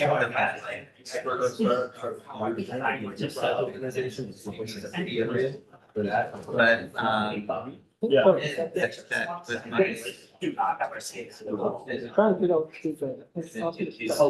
that with my. Very hesitant. Right. My dream was I won't have something that. I know from the suit on it, which, You know. but I want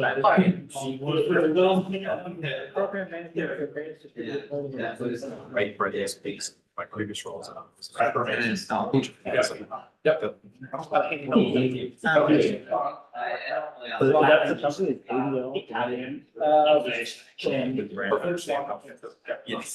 did that, I'm so sick. I don't need it. Why do you care so much about it? So. You wouldn't understand it, but I was like. Like Out of this. take my personal trigger and I go directly next to the pole. How do I get from here to here, right? And that's a control. Wait, do you do that? Okay. Those types are. In the out. Sorry. I have like 110 hours of bonus game this week. Second fight. GC, right? I have it on both. We need to get down with it. I didn't grow up with, computer game platforms. Never had an Atari, any stuff. So I learned to play games on. Now when I try to use a controller, I don't have the thumb do controllers. I was, Sorry, PC's better. I was always, I like A lot, like right at the ground. That's where, and then you think to figure it out. So you go. But by the way, it killed 30 hours. I plug it in and it killed the hour. And blew the hour. So I was like, guess I just won't do this. And then on the way back, it's 8570 so I went to head foot meetings and how they got in the middle of the 9 row seats. Yeah. So I was like, Also, at that point, the laptop would have been bigger than the tray table. it was bigger than the tray table. I didn't go mad about The it. power brick on the laptop is bigger than the tray table. I ended up playing. Yeah, I did, yeah. I was playing on a controller on a PC, so I'm like. Honestly, sometimes I use the bits right here to hold it, like The people that. up. Honestly, but like they also. Yeah, because the fans are going left and right. Oh, and the elbows. Well, we've just crossed boundaries. Here we go. Always has so many fun travel stories. Oh my God. Thank you for the. Anybody ever eat a chili dog next to you on a plane? These aren't good ones. Yeah? In between the seats. I'm one of those. I've had emergency landings. No. Any breast milk? Do not travel. Terrifying, No, yeah. no. It's got you there. Gotta do that. Okay, Oh, that's lit. one of the emergency- I didn't think it was Yeah. real. I get to go down the slide and It was- That's my favorite story. So Somebody, there were two. we get to Atlanta, the slide, helping it's people. like awesome. My big ass gets in No the room gremlins, and goes, like- peace out, like, yeah, I'm good. It just walks away. It's like, oh, my back. Never getting on a plane to do. But up, All of my team at we Lockheed, they circled, refused to we went travel. down, we went back up, Every we flight I circled, had and then we was went down to delayed, Tampa, canceled, we got has a gas, problem. went back up, Oh, circled, and then nice. landed at MCL, and I was You like, get your own Oh, pilot okay. license. So you've experienced. oh, yeah, no, it is, Yeah, yeah. that would just okay. make it better or make it worse? Sam, If they we're went ever getting on somewhere the same together. flight together, Yeah. you see Went to me. Atlanta from Get SoCo. off the plane. I need a new ticket. Yeah, I was about to, my Get mom there, picked me up. in but it may Tampa. be in 3 days. Yeah, no, do not travel with them. Do not travel. Yeah, you were on the one we had to land 18 years ago. Yeah. Oh my God. Yeah, I was like, oh, I like my whole life, I've traveled a lot. So you get on the Yeah. plane, you start. Get with the first time I've ever experienced travel. Horrible. Wow. The nice thing is like, Yeah, I it was was Sort of what? like curse or problems. something. No, it is. He's been Flying cursed. sideways, I'm like, you know what? Yeah. I'd like, not even like. Hey, the leaf's not upside down. Yeah, we had an engine catch on fire and they had to sit. He They were definitely, like, he definitely. And they cursed him. Yeah, when fire, right? Universities. And so we had to just use the brakes, so they caught the wheels on fire. Yeah. While we were landing, because the engine was on fire. No, I. I used to have a picture because I was running from the plane. And you could see Honestly, you the knew rubber this of the and you tire were playing melted with over him, the that rims. I wanted to experience it. I'm like, yeah, if you knew this, Well, you 'cause never I- played with him, that's Because on I you. thought my positive juju of wore all the them. travel I have. Yeah, I was like, there's no way, I'm gonna overcome whatever he has. I'm gonna travel with him. You accepted the risk. Yeah, Hey, you take my phone call, please. we chose Portland. Like, that was well said, yeah. That's lovely. I'm gonna use the phone For a scanner. on open chairs. One of your controls, do not travel with Caesar. Yeah. No, yeah. He has hours. He would just tell us, randomly, he'd be like, the time we had this story, we had to like go back up. I'm like, oh, okay. Well, that was a fun, they left where I was, knowing that there were gale force winds that exceeded, it was going to Long Island, that exceeded the airframe rate. And that they were overweight, but they took off anyway. This is- We tried to land 3 times, and that's the closest I've ever felt to death. I don't forget. Oh my God. I'll take some weight off the plane. Well, I didn't know, they didn't tell us that until we were. I'm actually gonna walk to New York. It's crazy. After the third attempt at landing, the person was like 20 feet off. Like, oh God, we're dying. Like, yeah, we're So my overweight. next- We knew these people were here, where Albany would die. So my now. next thing was to go. Don't we have forecasting models? Also, there's like 9 airports. I was. They've done what landing in Philadelphia. Yeah. Okay. Yeah, no, I got that. No, he's about to get. It's taking the text and read for, oh, we're. Are you guys? We don't know. I'm. We're following like the.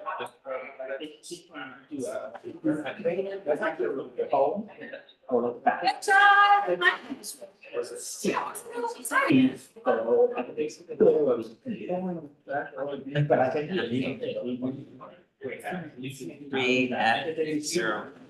That's really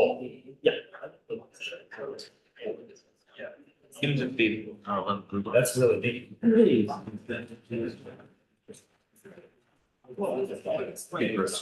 I need an acronym too. I need an acronym. Basically, if you wanna. Find the John, that's the one I should think Okay.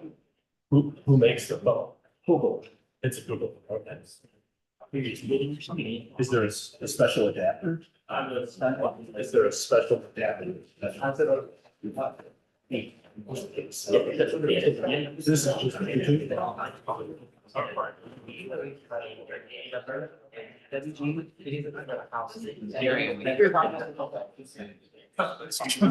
Can I take this one? Yeah. Over and Oh, that's Get more PTOs. You know, with a unlimited.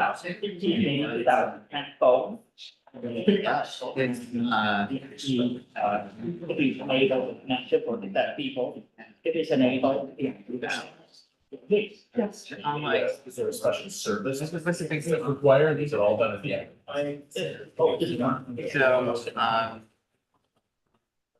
and then you have, every government holiday is gonna be a government holiday. Tenants. Yeah. Everything. But they're getting. It's true thing, right? Oh, yeah. Yes. It's not. Oh, it's just a slice. Instead, you can bank up. One is like. The other one's. I think it's just regular account. And like here, you got rid of one thing and you put down the other thing, it's the same thing. So you are. A little bit. I think it's fascinating to find out everything you can on the internet, you know. Really like, Like, yeah. Every time I've mentioned Midwest. This is the first time I've heard it mentioned. Having like. Yeah. Right. So, I was in charge, I thought, man, I just. That would be great. I basically have a. So, I've already got 300 in the bank. They're gonna. Allegedly, they would pay out people who wrote the concerts, but I don't think. I'm thinking that we can keep getting off. Getting close to 300. I took house class yesterday. I'm gonna finish first.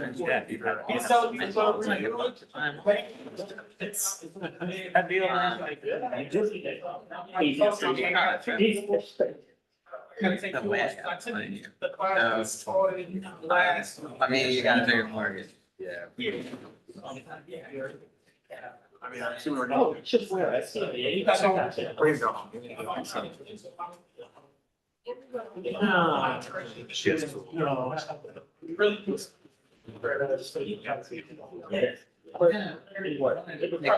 We're back. Actually, I found a good deal. Yeah. Are you good to go? You can. All right, guys. Today, we're gonna be talking about the open source scanner, secret scanner Nosy. Before we start, a little bit about me. So for this presentation, ideally, I wanna go fast on the slides, and then we can spend some time with a live demo, and then we can live to get a better idea on how it works. Before we start, my name is Marcelo. I'm a application security engineer at Webflow. I've been doing this, I've been building secure software for the last 20 years.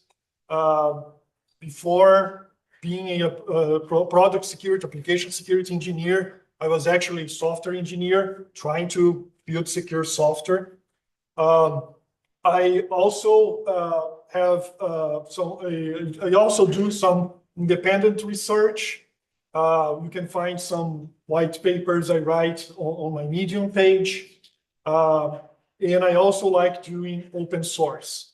Today, of course, we're going to talk about the security scanner Nosy, but I also have the other open source projects. Both of them are based in Python, completely Python based. If you're interested in also taking a look at Blueprints, it's a coding robots for kids. So if you, like me, like to nerd out with your kids and teach them a little bit about computer science, Blueprints is a cool platform to do that. If you're interested, we can talk about that later too. All right. So the plan for today, we're going to do a quick overview about what is Nosy Scanner. We're going to see obviously, how we can find secrets with Nosy from a red team perspective. But we're also going to see, and by the way, this is the most important part, the blue teaming, because that's what differentiates Nosy from all the other secret scanners out there. I'm a blue teamer, project security, and I wrote this software with that in mind to help other blue teamers. But of course, red teamers can use it as well, and we're going to see some use case for red teaming. Also, we're going to cover a little bit how to extend Nosy. There are several capabilities, features implemented now, available open source, but since it's open source, you can always extend it. And at the end, we'll do a live demo. Just a quick fun fact. I asked, I think it was Microsoft AI, to give me a picture of what is a secret scanner. And those 4 gadgets there are what AI thinks what is a secret scanner is. And then I asked, what about Nosy secret scanner? And then it's that guy over there, kind of black hat inspector gadget, you know. So no, it's not me. I swear, it's not me. But yeah, that's what AI thinks Nosy is. But hopefully today we'll have a better idea of what this thing is. All right, so what is Nosy?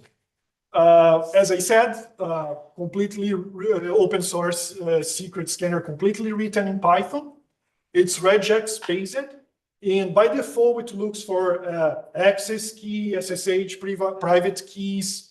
What else? Webhooks, all the regular credentials that you usually have for integrating software within your organization. And of course, it's customizable because you can write any regex that you want. You can, for instance, write regexes to find PII, credit card data, anything that you might be interested to. And currently, it supports those 7 platforms over there. Usually, I started the project focusing on project managed platforms because that was my first use case for Jira and Asana, Jira and Confluence, but then I expanded to other platforms that I needed. And it's completely extensible because it's open source, the same way it created support for those other platforms. You can extend it to anything that you are particularly interested in. Okay, how you run a scan. Since it's Python, you can just run pip install. It's going to install Nosy for you.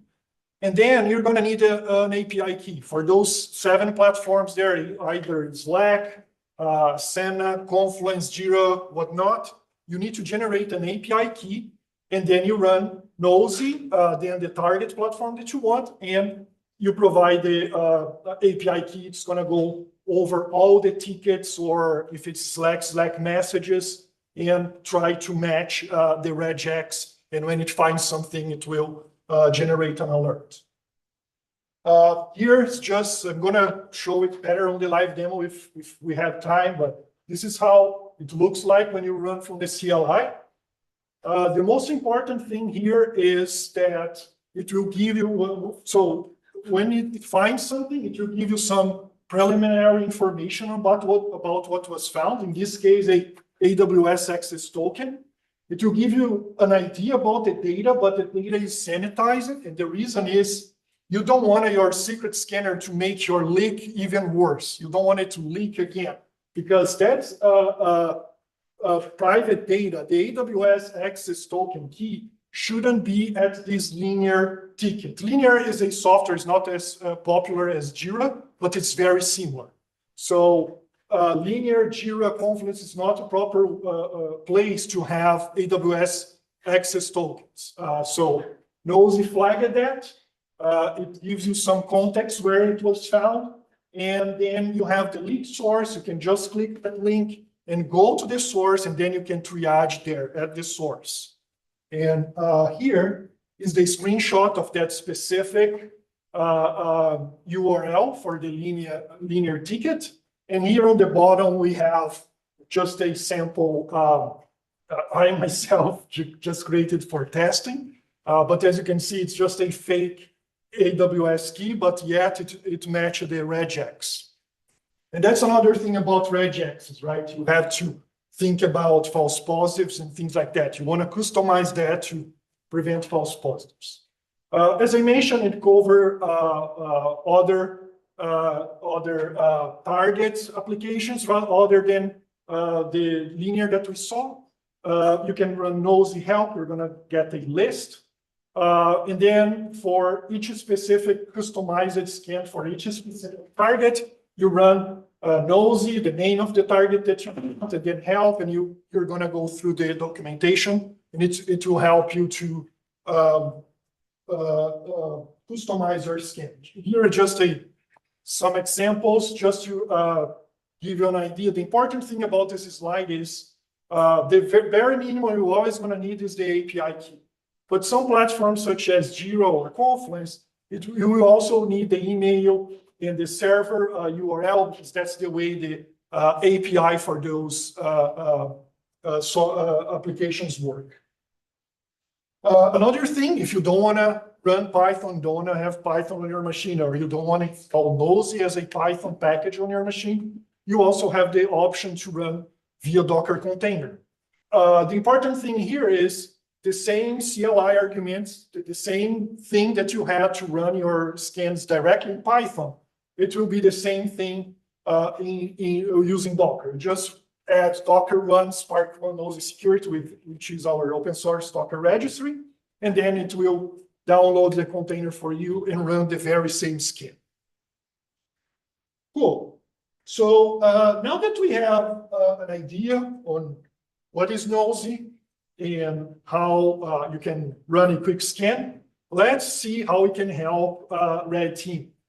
And here is, I have a quick story. It's the motivation for why the tool was initially created. Last year, in a beautiful Monday morning of October or November, I don't remember, I noticed, I learned about that specific CVE.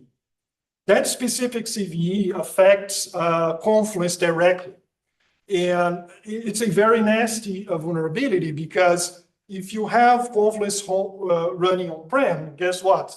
For the company I was working for, that was our case. You can get admin access directly by exploiting the CVE. And if you take a look, I use this tool. It works super well on of course, the vulnerable versions, if you haven't patched it yet. And you can get a API token, you can get admin, and then you can create an API token. You can do whatever you want with that specific Confluence instance. It's very nasty. And because of that, and luckily for my case, in that organization, we had our Confluence running on-prem, but behind a VPN. However, the content was so critical. There were so important information for IP for that company that I wanted to make we had to do that, to do a assessment of the situation. And on the top of, I didn't want to only rely on the VPN. I want to know, okay, worst case scenario, if somebody was able to bypass our VPN and run this, and then they would get access to everything. So how do I know what is critical in that specific instance? And that's why I created the first module for Confluence, and then I decided to open source, and now we have the tool that everybody can use. So for the red teaming perspective, or anyone that's running knows, as I mentioned before, you're going to need an access key. You can get it through two use cases. First one is exploiting a vulnerability directly, as I covered. But another thing, if you're on a red team exercise, usually you have also the assumed breach, where they give you access to some part of their environment, and then you can try scanning other things. So they can give you a Slack token and ask you, hey, what a bad guy could do wrong? Or if you are a red teamer and during the exercise you get access to a server or a developer machine, and then you start searching stuff there and you find, for instance, a Confluence credential or a Jira credential, then what do you do with that credentials that you just found as a attacker or red teamer?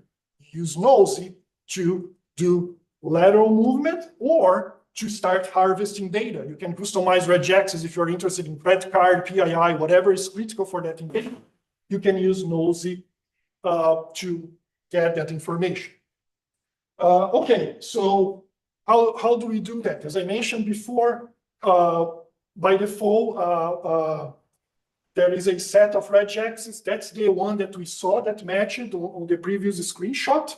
And this is just to show you the format. You just put a description, create your regex, add to the list, and that's it.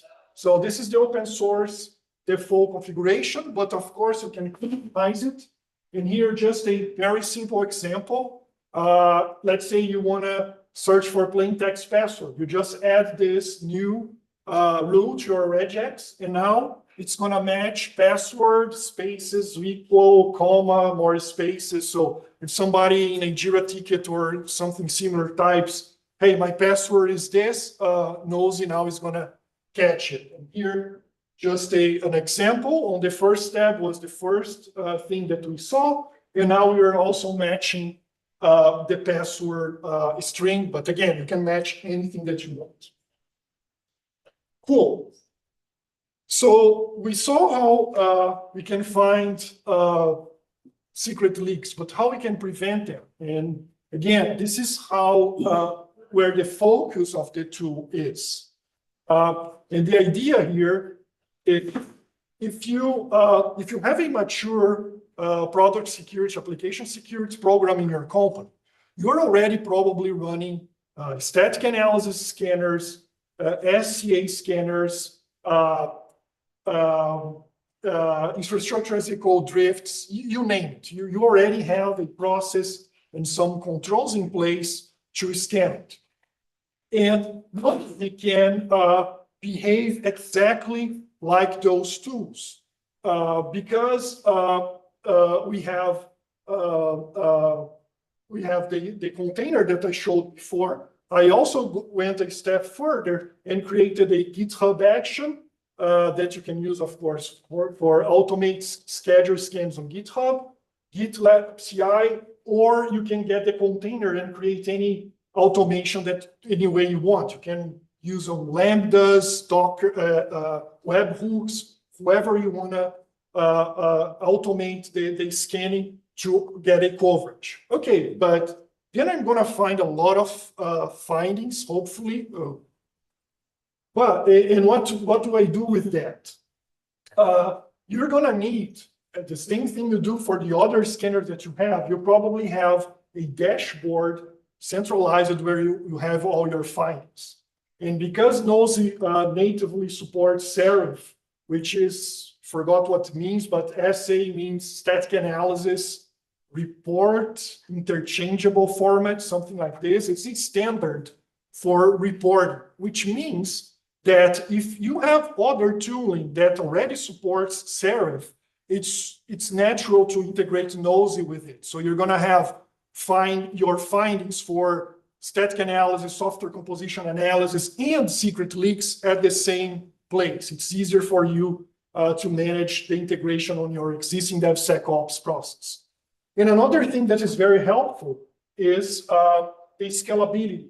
So you want to have centralized dashboards, but it's a lot of work if you need to go one by one of those findings and report everyone that leaked the secret. And you want to build a scalable security program where everybody is aware that security is responsibility of the whole company, everybody. It doesn't matter if you're tech, if you're your role inside that organization. Security depends on you too. And you want to raise awareness and you want everybody to help.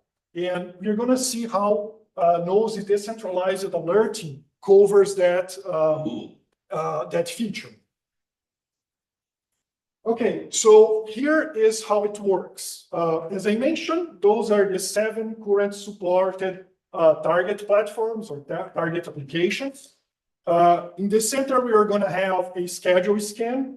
We have a couple of options how you can run your scan regularly, and it's going to find leaked secrets. Next step is what do I do with those secrets? As I mentioned, it supports by default JSON and serif, so you can integrate to any dashboard that you want. It could be GitLab Vulnerability Report, GitHub Advanced Security, Jira, or anything that supports serif, JSON ingestion, report ingestion. And also, once you run the scans, you can also alert back to the source of the leak. So one thing that you notice among all those target platforms, there are conversations happening there. On a Slack thread, it's obvious, but on Confluence, Linear, Jira, people are talking about stuff. The tickets exist for a reason.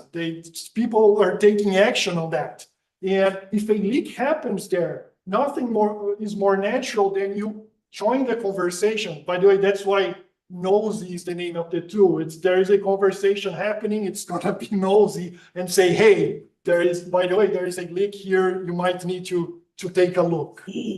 All right, so let's break this into parts. Let's see how you can easily create an automation, a schedule scan. We saw how to do it from the terminal, but on your security program, you wanted something more scalable with automation.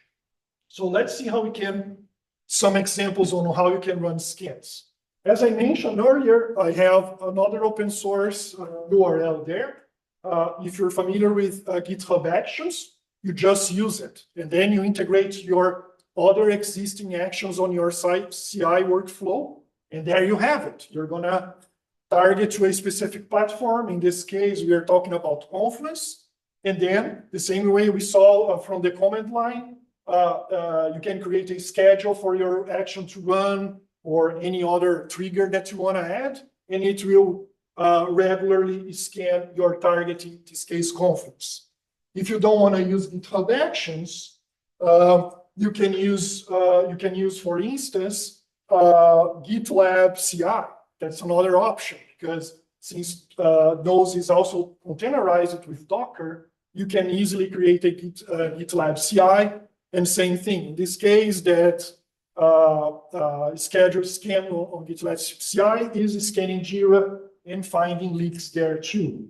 And just one last example, here I'm scanning Slack again with the GitHub action. So you can make any combination that you like, whatever is easier for you in your organization.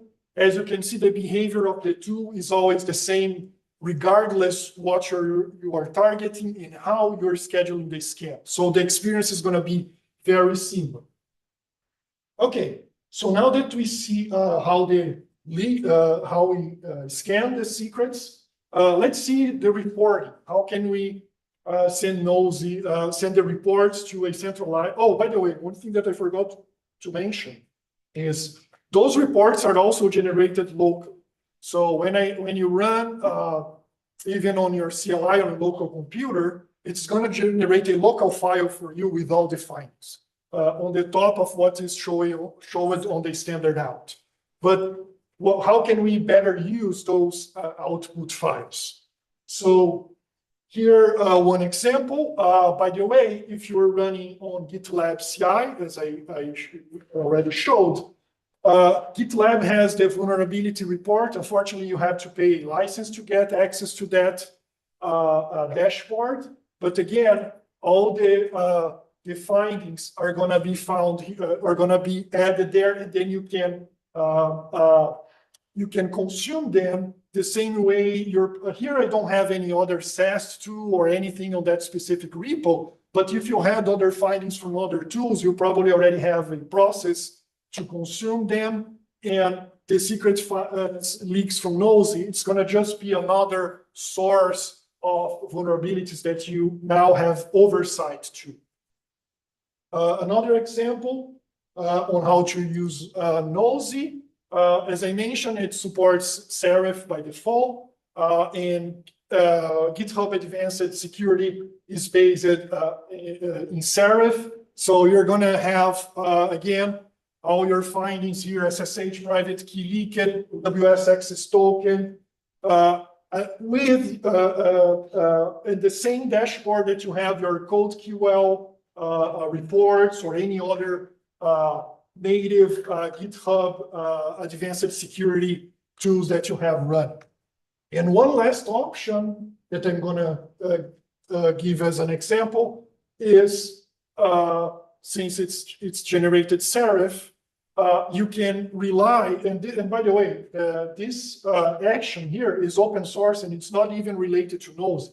It's a general GitHub action to publish Serif to Jira. So what I'm doing here, I'm combining the Nosy GitHub action to generate the report and run the scan, generate the report. And then on the workflow, I call this other action here to ingest the Serif and generate Jira tickets for you. So if you use Jira for your ticketing system, there you go. You just run Nosy on a schedule, and now you have all your findings centralized, and you have oversight about all the leaks. The last thing that you're going to cover for this part is the alerting back to the source. As I mentioned, you want to decentralize. You don't want to go one by one on the findings. You want to give your teammates the opportunity to do the right thing and try to resolve the secret leaks locally when they happen. And here is one example, the very same actions that we have on GitHub, generated the report, send it to whatever source you want to have the report, but also send an alert back. In this case, on Slack, it will create a Slack thread with this message here explaining to the to whoever is on the conversation, hey, there is a leak here. This information shouldn't be on Slack. Please take actions, and if you need help, reach out to the security team. Something like that, and again, and also you can customize the message. Here, just the same thing on different platform. So of course, Jira tickets will not have threads. What it does is it adds a comment with the very same notification alerting about a leak.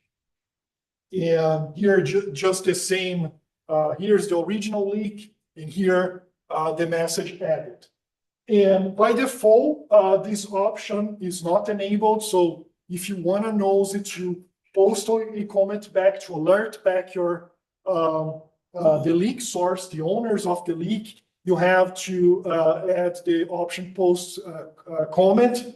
And this is disabled by default because maybe you don't want to do that. Maybe you want to be quiet and have all the findings centralized and take a different action. But if you want to automatically alert the source, you can use that option. And one last thing about that is the message you sent is completely customizable. There is a config YAML file on this link here on GitHub, and you can write anything that you want. Here is just a boilerplate for you to say, hey, something is wrong, please take action, and if you need help, get help from this email. And you can rename even the bot. If you don't want to call it nosy bot, you can call whatever you want. Okay. Before we do the demo, let me just real quick cover how you can add a new platform and extend nosy. As we've seen before, it currently supports 7. GitHub, Jira, Confluence, Slack, and some others. If you want to add a new one, all you need to do, I created this Anthill branch on the open source GitHub repo that serves as a template. So this is just a mock new target platform that doesn't do anything, but you can run a scan through Scan Anthill, and it will bring some mock data, some mock findings, just so you can debug and understand, if you're interested in, how the implementation works. And the same template, Anthill, can work for anything new that you want to add to the platform. And Zendesk is striked out here because I actually used Zendesk. I added Zendesk because I was validating the process that I'm going to show. Does it really work? I tested with Zendesk.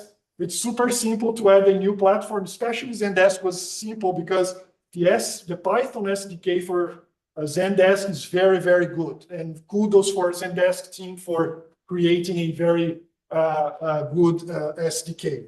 So if you want to add something new, and that's what I did with Zendesk, it's very simple. You get that Anthill branch, and you import your SDK to requirements.txt. Then you create a new file, a new Python file for your implementation. And then the minimum you have to do is to implement your controller get data function. And by implementing a get data function to call the pool data for whatever SDK that you are interested in, what I actually mean is typing ChatGPT, hey, that's exactly what I did. I didn't learn the whole Zendesk API to implement Zendesk support. I went to ChatGPT and said, hey, generate me a Python function to get all the Zendesk tickets. And then I copied and pasted the ChatGPT result to this get data function that will be available in the template. And that's it. I have the implementation already. You have to do some tweaks here and there to put a proper name on the API key, etc. But it's super easy. Then you register the new class, the new file that you created here to this other file, which is the factory to build the class.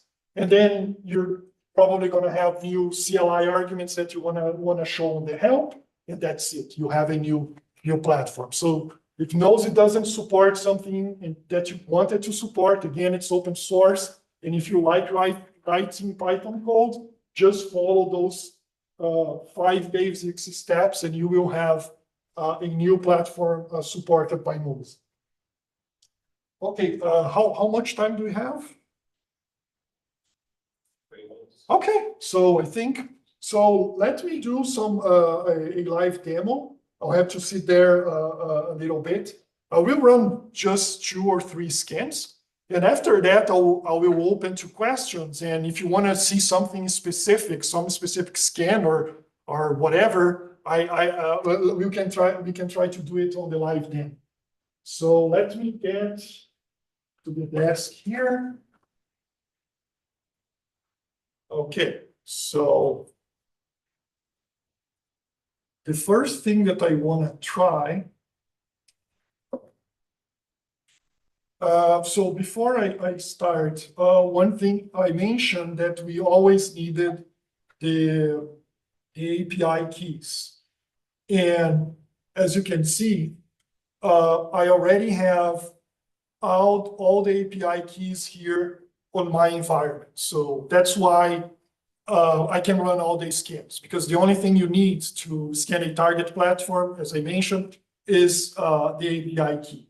So I have API keys for Zendesk, Slack, Linear, Jira, Asana, everything. Okay, so let's run a quick scan to see how it works. I think, yeah, let's run the same scan that we saw on the screenshot. Let me make it even bigger. Okay. Oops. Oh, okay. 1 second. Yeah, you're gonna also need internet.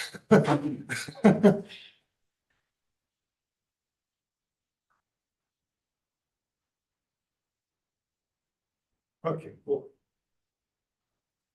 So here, I'm trying to scan Linear with the API token.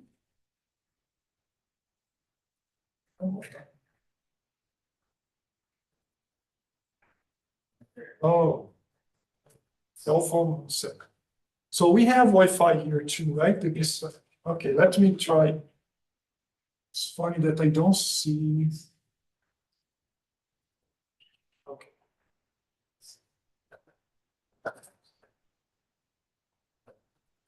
It's Chomp. Okay.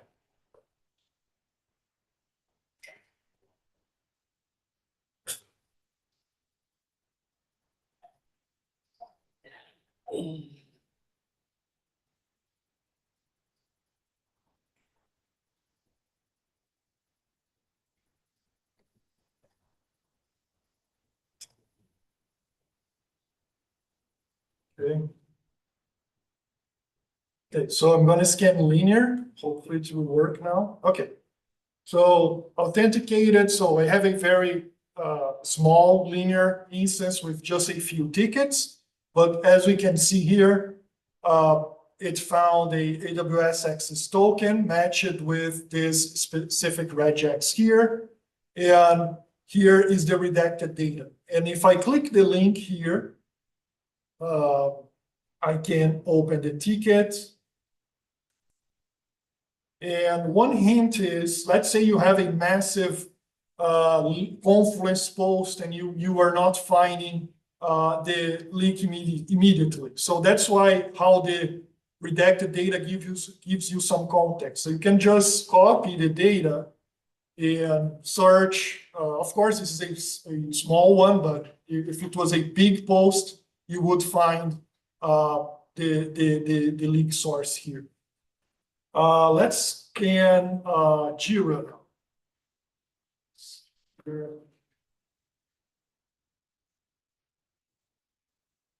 Okay, so again, Jira, you're also gonna need the email, the API key, and the server, the instance that you're targeting. And for Jira, you're gonna see it's gonna iterate over all the Jira projects, project SA. It found one leak at the SA1 project ticket. Let's see if we can find more. There is another finding on the project IT and an SSH private key also, excuse me, on project IT. So let me open this one for an example. Let's see if there is a leak there. That was what I'm looking for here. The SSH key leak. Yeah, so as you can see here, that's the private data that should never be in a Jira ticket. And I think this one, yeah, so let me show one other thing, which is that if you're trying to build some automation, this is very helpful. This is the, this is the GitHub action. So the GitHub action, you don't even need to run anything from your machine. You create some scans, and it's a very simple YAML. I'll just open this one here as an example. Here is the ROM that specifies the schedule for your scan. And then you basically have the same arguments that you have on your CLI. And after you run the scan, then you can combine and add more stuff to your workflow. In this case here, what we are doing is we are running the same Jira scan, or Confluence scan, sorry. And then for all the findings, we create a Jira ticket for each finding using this other open source GitHub action here. And what else? And here I'm just displaying the finding on the standard out. So let me run. So it's running on schedule, but you can also run it manually. So let's run a Confluence scan from GitHub Actions here. So here I'm not using my local machine, which is good. And again, it's a server, from my perspective, it's a serverless run. I don't have to maintain servers and anything because the GitHub runners will run this scan. And as you can see here, it's already running. Again, it's based on the Docker file, Docker image. It's pulling the Docker image. And now it's starting the scan here. And this is very similar to what we already seen before.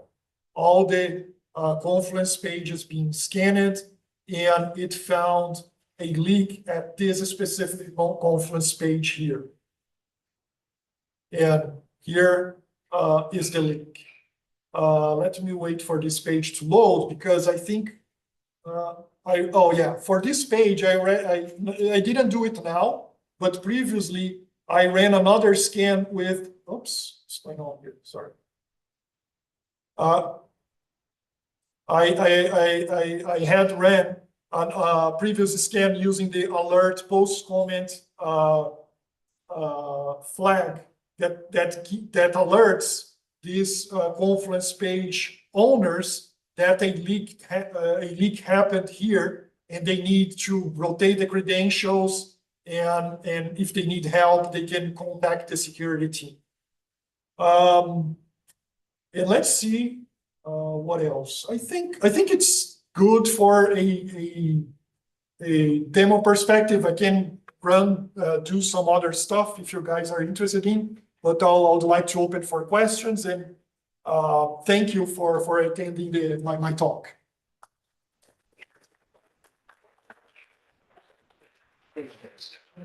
Let me share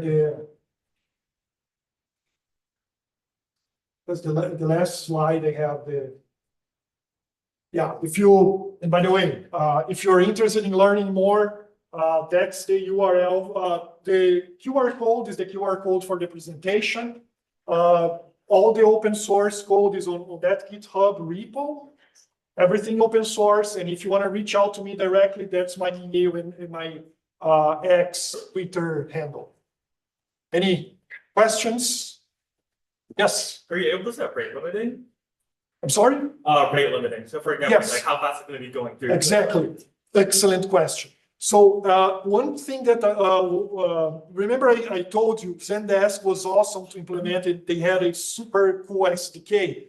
One of the reasons why is because their SDK, when you call the function to put data, it already handles all the rate limiting and everything under the hood. But that's not true for everything. For instance, the more mature support that I have is currently for Confluence, because there are a lot of people worldwide using for Confluence.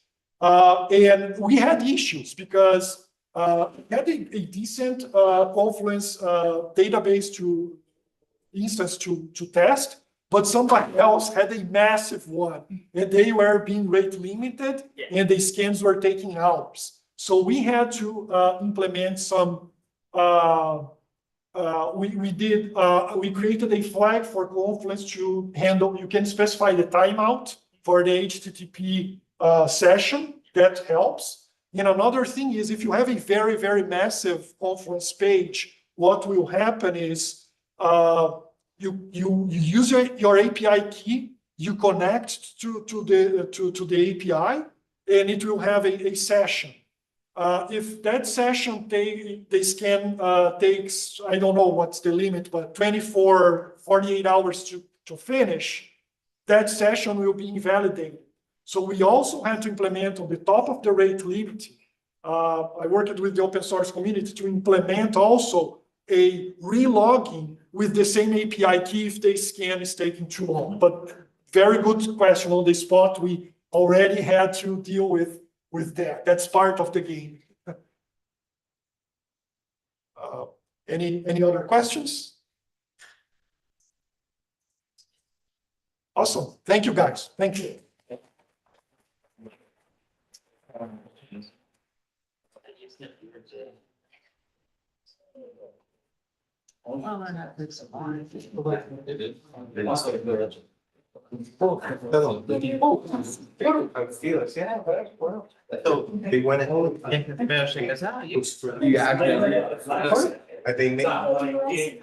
So se tu necessita.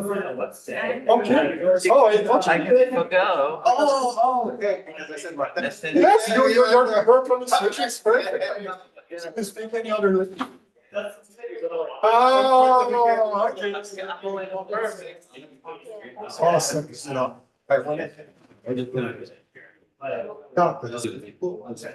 Awesome. Thanks for your work.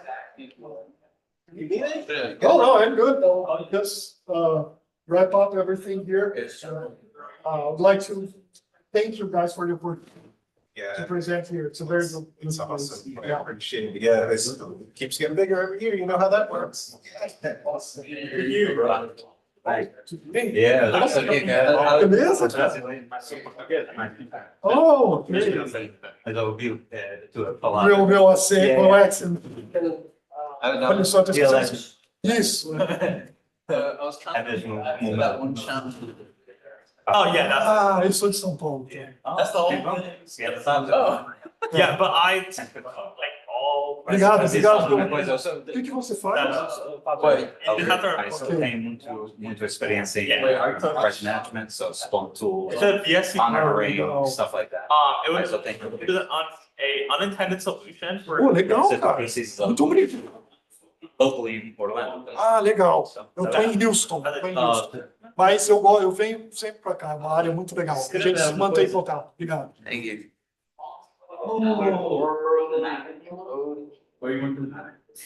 Yes. Okay, I know. But I give them that in the challenge that they have to use like Roblox to do. Yeah. Actually, wait, I don't think I said that. But like, it's actually, that is the. Where are you heading? I don't know. I'm not sure of this. That's a good question. It's talks. I looked at it and I'm like, all you can do is look through you can look through logs and you can look through the file system, or you can look through the memory and that's it. So Yeah, you gotta. actually, the log is messed up. Yeah, they are. There is an error in there. Exactly. Like it's supposed to print out a fake flag. Yeah, it just prints out a warning, so it made me think that like, oh, it's probably something in the memory because the memory allows you to log stuff. So it's like, oh, it's probably in there. But Yeah, no, someone made a fake flag. It was someone. Figure out what this random thing is. Like you're putting it on your laptop and then you can move the thing. Oh, the camera. Yeah. Yeah. They ICR has some of the No, lock. Oh, Locky? Yeah. Okay. Where y'all going now?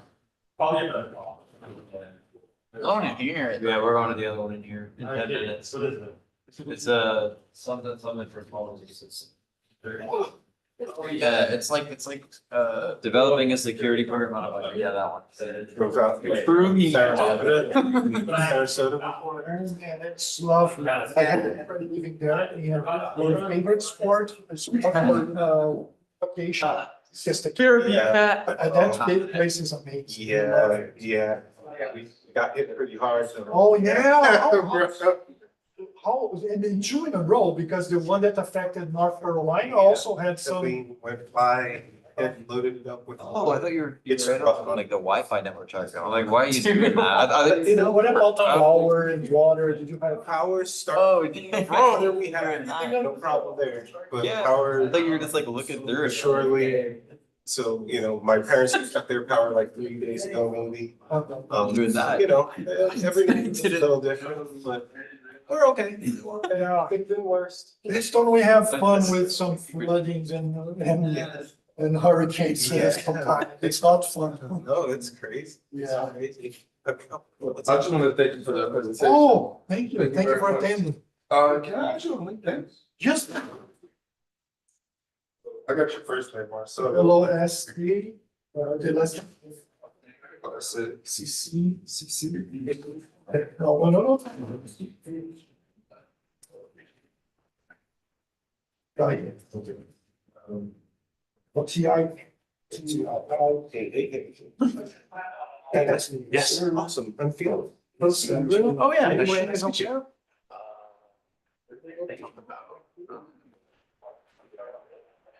What do you do, man? I did Gonna be my screen. Now I 5 minutes, so I have to. I was a vendor today. Oh, So I nice. seen I assume the. that's the only HDMI.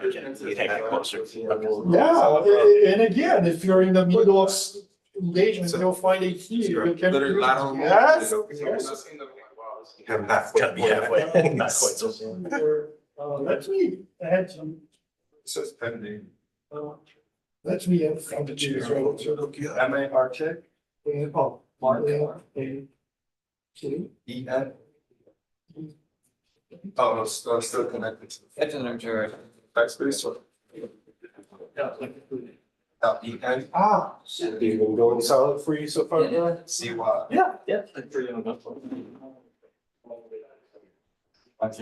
Well, why don't we first filter by? I've already heard all that. And Oh, we're on a YouTube over here. Okay. The 2 hour. Yeah. Awesome. Yeah, man. You do it. Ciao. We're back. People have been feeding me with feedback and it's super helpful. I love It helps me to increase and maybe expand and add more features to me. Whatever, feel free to always reach out. I really appreciate it. People pass it out and Thank you. have fun. I will. Appreciate it. Have a good one. Thank you, you too.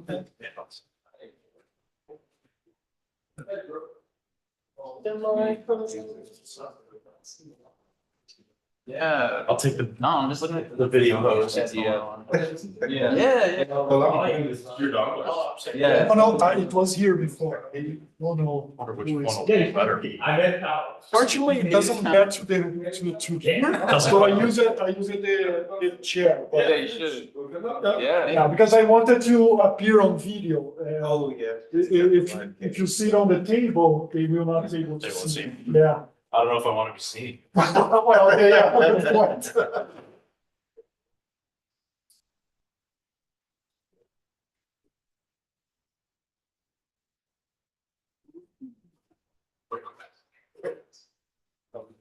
There you go. Present. You can see the right one. Dude, look at that. Oh, technology works the way it's supposed to. Almost reading this.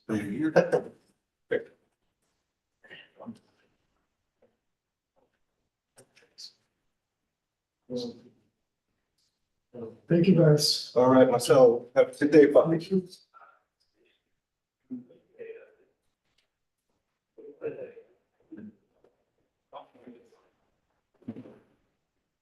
That's it.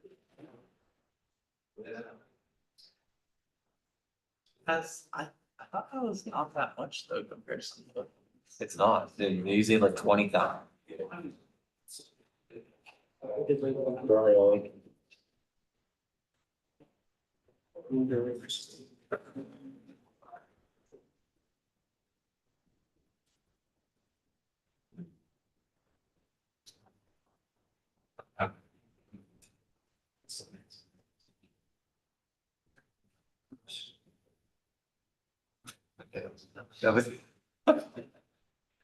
We're just sitting here, what? I thought it was like something. That's what I was, when you were saying.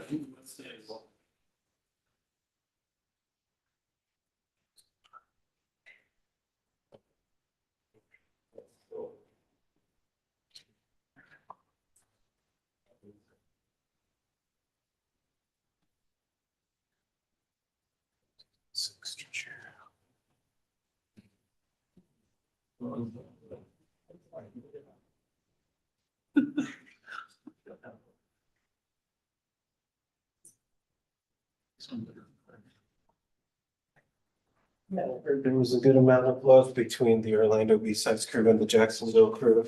I have yet to be the Jacksonville Bsides. Oh, I've only ever come to this one. Oh, wow. Yeah. Has been on a weekend that did fit or whatever. I think it's next weekend, so. Yeah, they went ahead and posted up some tickets. Okay, pick up for me. They're always open, I think. All right, so I don't know. They far in the back. I think I told this to church, sure. Friends go to more of these cons as soon as. Yeah, I think it's the guy. You see? That's what I'm told. That's the only one I've ever. But I don't think. Here, read that. What's I've done so far is. You know what? I'm from Solo and you should just take a picture. Good St. Pete's. Yeah. Oh, yeah. Son. Like what? Have we trained? Yeah. We just go back. I got my camera, we go to the eyes. Their shit, they haven't. What is this? They'll lose. What? It's on. I'm like there. I was reading stuff. What's his name? Martin. The jar code will go to the here. Reverse and.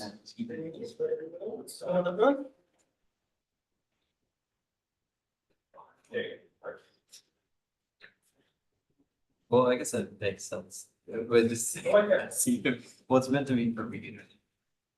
Dude, I've seen CTL stay there for beginners and it's like the hardest shit ever. But there's more. I'll be. I want to try this. Cause that's.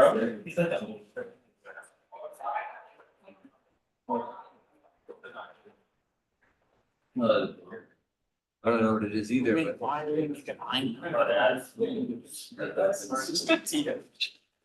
I don't know. I wanna try it.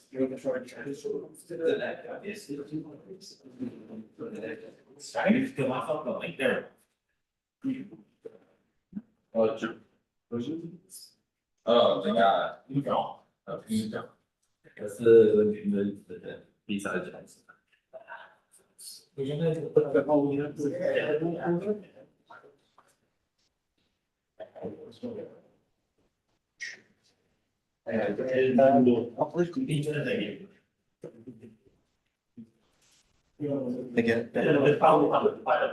Little doors here. These guys are welcome.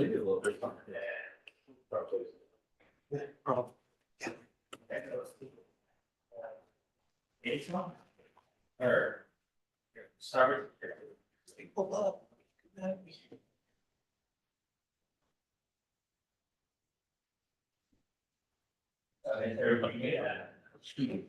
No, it's just oh, cool. It's an iPhone file. Juice. Certain possible. Oh, God.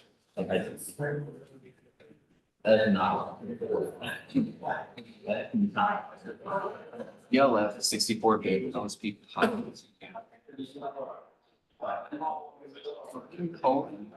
No. Well, that cow will eat it. Who said? Oh, yeah. Oh, I forgot what you said. Nothing. I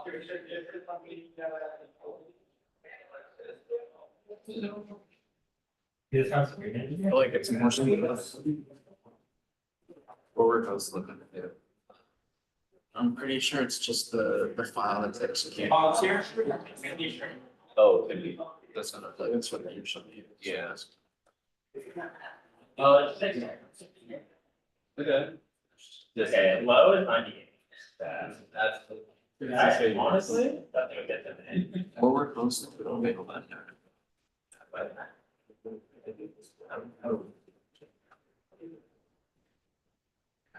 You know, it doesn't push. It has to be.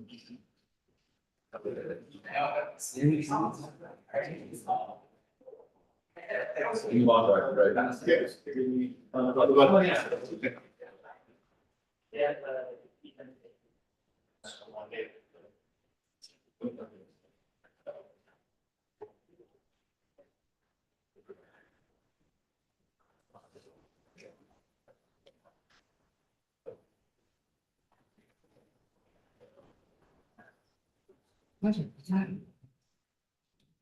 Oh, there are two of those.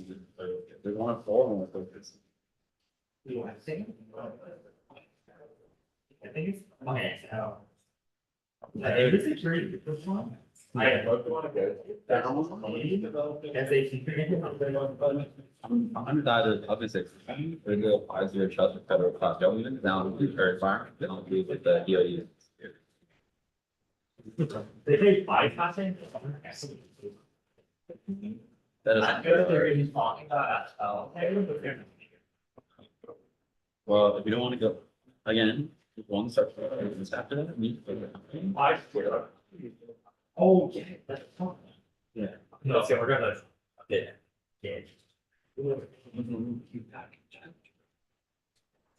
I'm not gonna get. No, I never, Android security. Yeah, I am. Okay, game. That I'm pretty good at like very, very.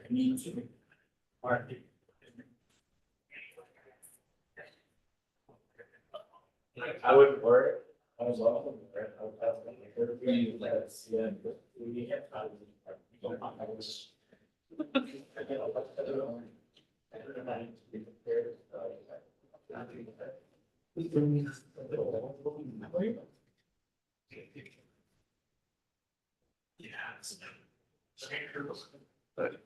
I'm very curious how this I'm. That is what seniors. 5-0. Alright, I'm gonna take another one. So I think sometimes nothing about fun. I don't, but on the state call.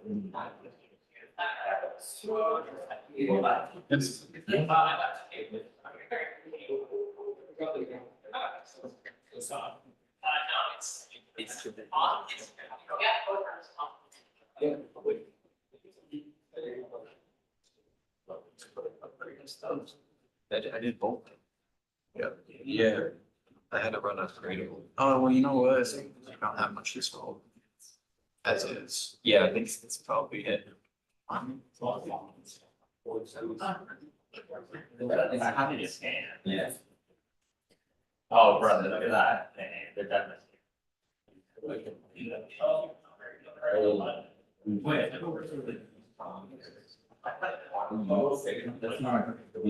no, that's definitely not. Literally. Yeah, that's gonna be forward. Oh, there it is. It's dash E. Yeah, that's it.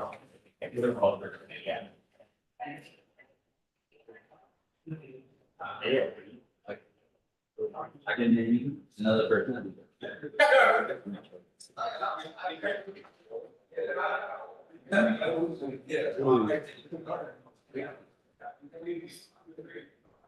Are all the classes starting late today? Should we get going? My handler's not here, so Just kind of winging it. I think you're good. All right, well, let's get into it, shall we? So my name is Matt Cox. Today I'm presenting to you developing a cybersecurity program on a budget. I want to apologize, this is a company laptop, so it locks after 5 minutes because the jerk that runs our program locks it after 5 minutes. And if I walk away, I'm gonna have to sign back in and it's gonna be a big hot mess. So I'm gonna hang out over here if that's cool with everybody. By a show of hands, how many of you are responsible for security programs or work for a small business? That's companies that have less than 2,000 employees, let's say. Yeah, all right, well, this talk is for you. And for the rest of you, just, feel free to hang out. So I consult for small businesses and I help them develop different cybersecurity programs, help them on their security journey. We all know that security is, an activity. It's an iterative process. It's not someplace that we get to and finish and we're done with this. So small businesses have limited resources and expertise but that doesn't mean that they can't be successful in their cybersecurity journey and managing. Ultimately, that's what we're trying to do. So in this presentation, I'm going to go through the critical security controls and those controls, why they make sense and how they can be used to develop your security program. Cool. So what's the main problem we're dealing with? Small businesses face unique security challenges. As we said, they have limited resources, limited expertise, and limited budget. And really, security boils down to effectively managing risk. That helps ensure business continuity, allows the company to continue to do what the company is in business to do. And it protects sensitive information if you're handling sensitive information. So how do we do these things? Vendors will love to tell you that they've got the solution to all of your security problems, right? And there's a dizzying array of vendors competing in the security market space. Are we supposed to know which of them we're supposed to work with? How much should we be spending? What tools do we need? What solutions should we be putting in place? We really need to start with understanding the security risks that are specific to your organization. And that's where the CIS comes in. In my role as a virtual CISO, we use the CIS framework to help our customers continuously assess and develop their security programs. I like to think of it as a map to guide you along your security maturity journey. The CIS controls offer a well-established framework for developing a security program, and they provide a clear, prioritized approach for managing risk, and they're easily tailored to the needs of small businesses. You guys maybe are familiar with the NIST CSF or HIPAA or any of the other frameworks. They're usually full of bureaucratic crap. They're hard to parse. It's hard to understand if you're even compliant with them. The CIS is so much easier to prefer the framework. Implementing the CIS controls reduces risk exposure.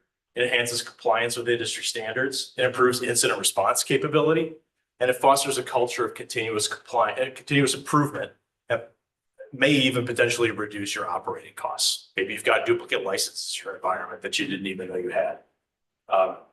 Maybe all you really need to do is implement MFA, and that's free half the time. All right, so let's get into what the controls are. How many of you are familiar with the CIS controls? Just by a show of hands. Okay, a few of you, great. Hopefully everybody will understand once we're done. So the first control of there are 18 controls in the CIS. There used to be 20 years ago, they slimmed it down, and every year or two, they usually create a new subversion, make some minor changes, but it's community driven. And that makes it an easily adoptable framework.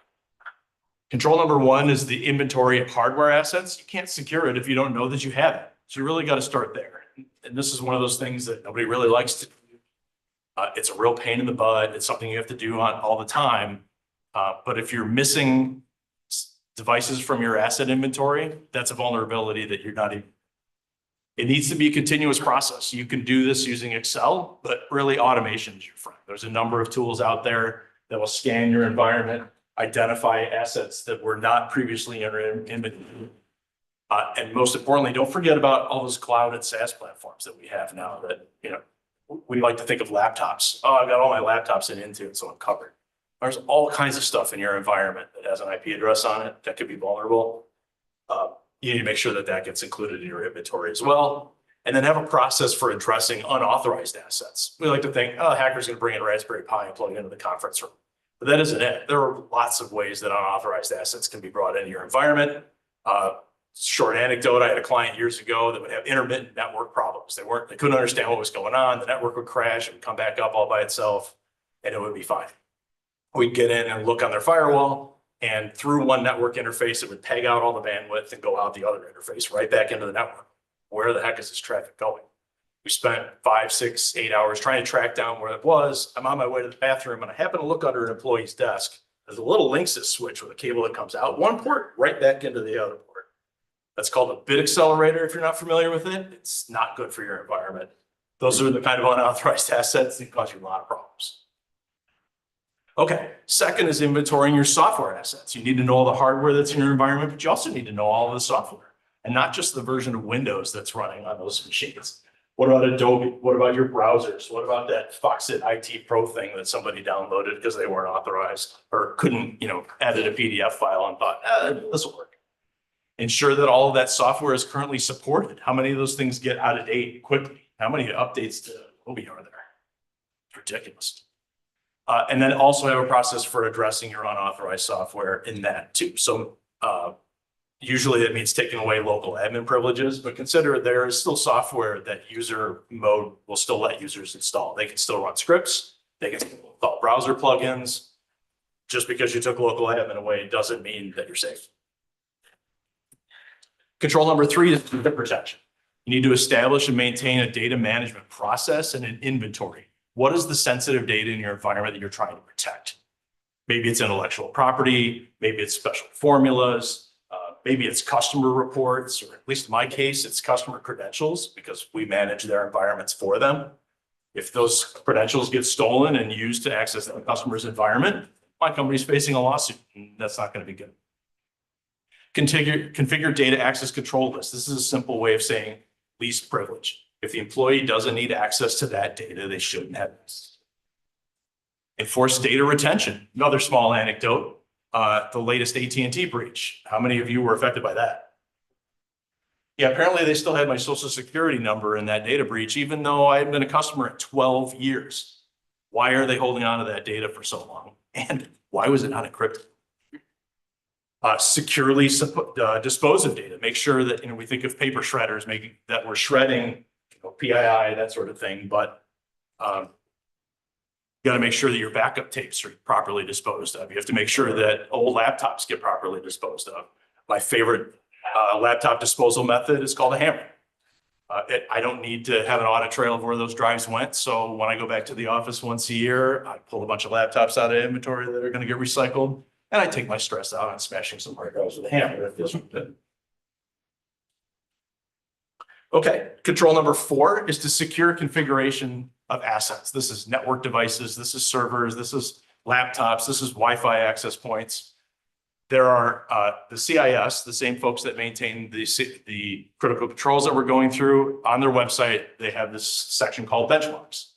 And there's a whole framework of benchmarks in there that will tell you how to properly harden Windows, excuse me, Mac, Firefox, Edge. They even include secure images. So if you're running things in the cloud, you can get pre-hardened versions of Windows Server or of Ubuntu Linux. Make sure that you have an automatic session lock after 15 minutes. I recommend 5. That's, like I said, why I'm hanging out near my laptop here. Enable host-based firewalls. You talk to any red teamer out there, they absolutely hate host-based firewalls. Gives them a real pain. A lot of companies, back when Windows Defender was a real pain in the butt, most companies had group policy objects that got all of those off because they just didn't want it. That's a huge exposure in your environment. If you don't have a third-party EDR platform that includes host-based firewall, turn Windows Defender back on. Do yourselves a favor. Secure management in your environment. There should be no telnet anymore. No telnet in your environment. No clear text HTTP. Excuse me. No FTP. And when you're deploying systems, make sure that you change or disable those default accounts. Yeah, go ahead. Is SSH still safe? Yep, SSH is great.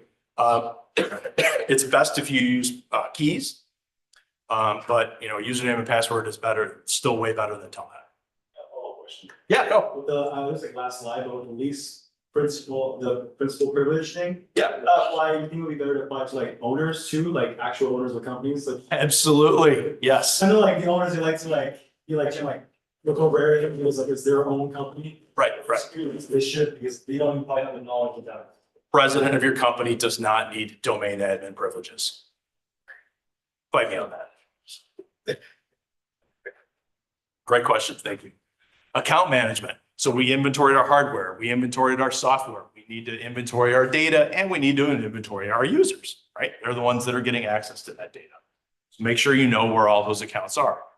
A lot of times it's in Active Directory, but there are a lot of applications out there that have local credentialing or cloud applications. And what is HR using? What is what is marketing using? Are those credentials, are they signing into these cloud services using single sign-on, or are they using their own local credentials? And if they leave the company, does anybody even know that those credentials exist? Use unique passwords, right? We should not be sharing accounts. We need to make sure that our passwords are unique across all applications. Users will come up with a difficult password and then they'll use it on Facebook and Twitter and on their work computer. Inevitably, those passwords get dumped because somebody left them insecure, and then attackers are going to retry those passwords when they're trying to get in your environment, and they're probably going to be successful. If you have Active Directory, you want 15-character passwords or more. You might say, good Lord, man, that's ridiculous. But I'll tell you why. And if you see me after class, I'll give you the link for the Microsoft documentation. For backwards compatibility, Active Directory stores passwords that are 14 characters or less to support. Does anybody remember a LAN manager? I'm probably the oldest guy here. So yeah. So antique way of logging into Active Directory. If the password is 14 characters or less and you haven't gone through a bunch of steps to secure it, it takes that password, breaks it into 2 7-character passwords, and stores them with a super weak hash. So an attacker gets access to your environment, they can pull that hash out and crack those passwords in seconds. If you go through the Microsoft documentation, it's pages and pages of registry keys and group policy objects that you could change. You get all the way to the bottom. Option number 3 is use 15-character password. That's my recommendation. Restrict administrator privileges to dedicated administrator accounts. How many of you, your daily driver accounts, have domain administrator privileges? Yes, thank you.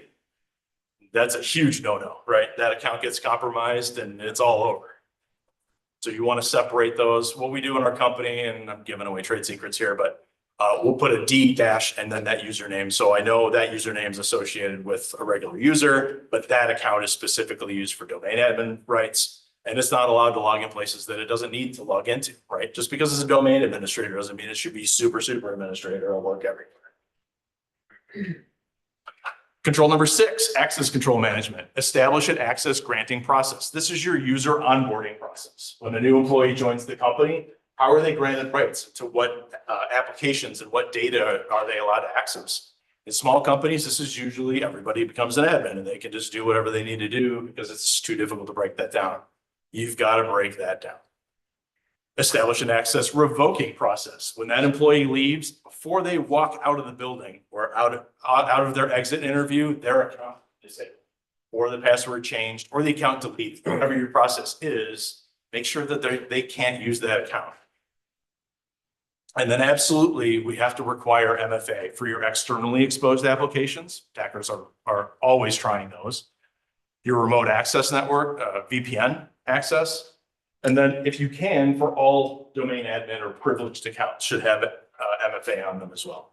That one gets a little bit trickier because there's a lot of legacy applications in an environment that may not support it. You start from the outside where the attackers are trying all the time and move your way in. Continuous vulnerability management. Yeah, go ahead. So for the VPN, yeah, you have MFA for the first for VPN, but let's say a remote user has to access other assets, and sometimes people have 2 VPNs. Would you recommend also doing an MFA for that? Absolutely. If an attacker can view it from the outside and they can use credentials they've stolen from somewhere else, they're going to get into that VPN and use that access. And it's going to look like that user's activity, right? You can be able to distinguish that between a legitimate user or not. That's going to get you in trouble, right? The other thing to consider for VPN access, go a little bit on a tangent here, is in the old days, VPN was considered a trusted network. You remote in, you could have access to everything in the environment. It's as if you're plugged into the environment. Treat your VPN logins as if they are hostile, because those accounts are likely to get compromised, especially if you don't have MFA on them. And there's no reason that user should have access to everything in the environment. only grant them access to the applications or networks that they need to get into. How do you feel about a zero trust, like a network access as the alternative to the VPN? We'll have to talk about what zero trust means to you. Okay. That buzzword gets thrown around a lot. I'm assuming you're talking about something like, say, Zscaler, where it's an always on VPN. Not really dropping you into the network, it's proxying the application for you. Those are great, as long as you have a van. Cool. Wait, did I finish vulnerability management? No, I skipped this one. So, establish and maintain a vulnerability management process. That means run an internal vulnerability scan, run an external vulnerability scan, and then decide how you're going to deal with those vulnerabilities that come out of it. You're going to get, if you've never done it before, you're going to get pages of vulnerabilities. Don't just attack the criticals. Something like less than 1% of breaches are due to critical vulnerabilities that were left unpatched. The vast majority of application-related breaches are informational and low-level vulnerabilities. I don't know a company on earth that bothers to patch those. Yeah, we'll get the criticals done and then we'll worry about the rest. If you're doing that, you're really wasting your time. Perform automated operating system patch management. Make sure that you're getting your Windows or Linux operating system updates done as quickly as possible. In larger organizations, you're going to want to run test groups. So, after Patch Tuesday, on Wednesday, the test group gets all of the updates. And if they don't freak out, then on Friday, you can roll it out to the rest of the organization. I've been doing patches for a 50 employee company. We roll them out on Wednesday, right after Patch Tuesday. I can't remember the last time we had an issue. Years ago, Microsoft was beta testing their patches in public, and there were lots of issues, but I think a lot of that is behind us. Ultimately, my belief is I would rather bring my network down because I patched it than have someone else bring it down for me because I didn't. And then perform automated third-party application patch management. Do you know that your browsers are getting up to date? My God, there's a patch for Chrome every 30 days, it seems. Make sure that those Adobe agents are getting updated. Make sure that all of that third-party software that's in your inventory is getting updates applied to it too. Those are the things your attackers are going after. Okay, audit log management. You need to establish an audit log management process. For large organizations, this is literally log everything, throw it all in a Splunk, pay $1 million a month bill and hope that it's enough.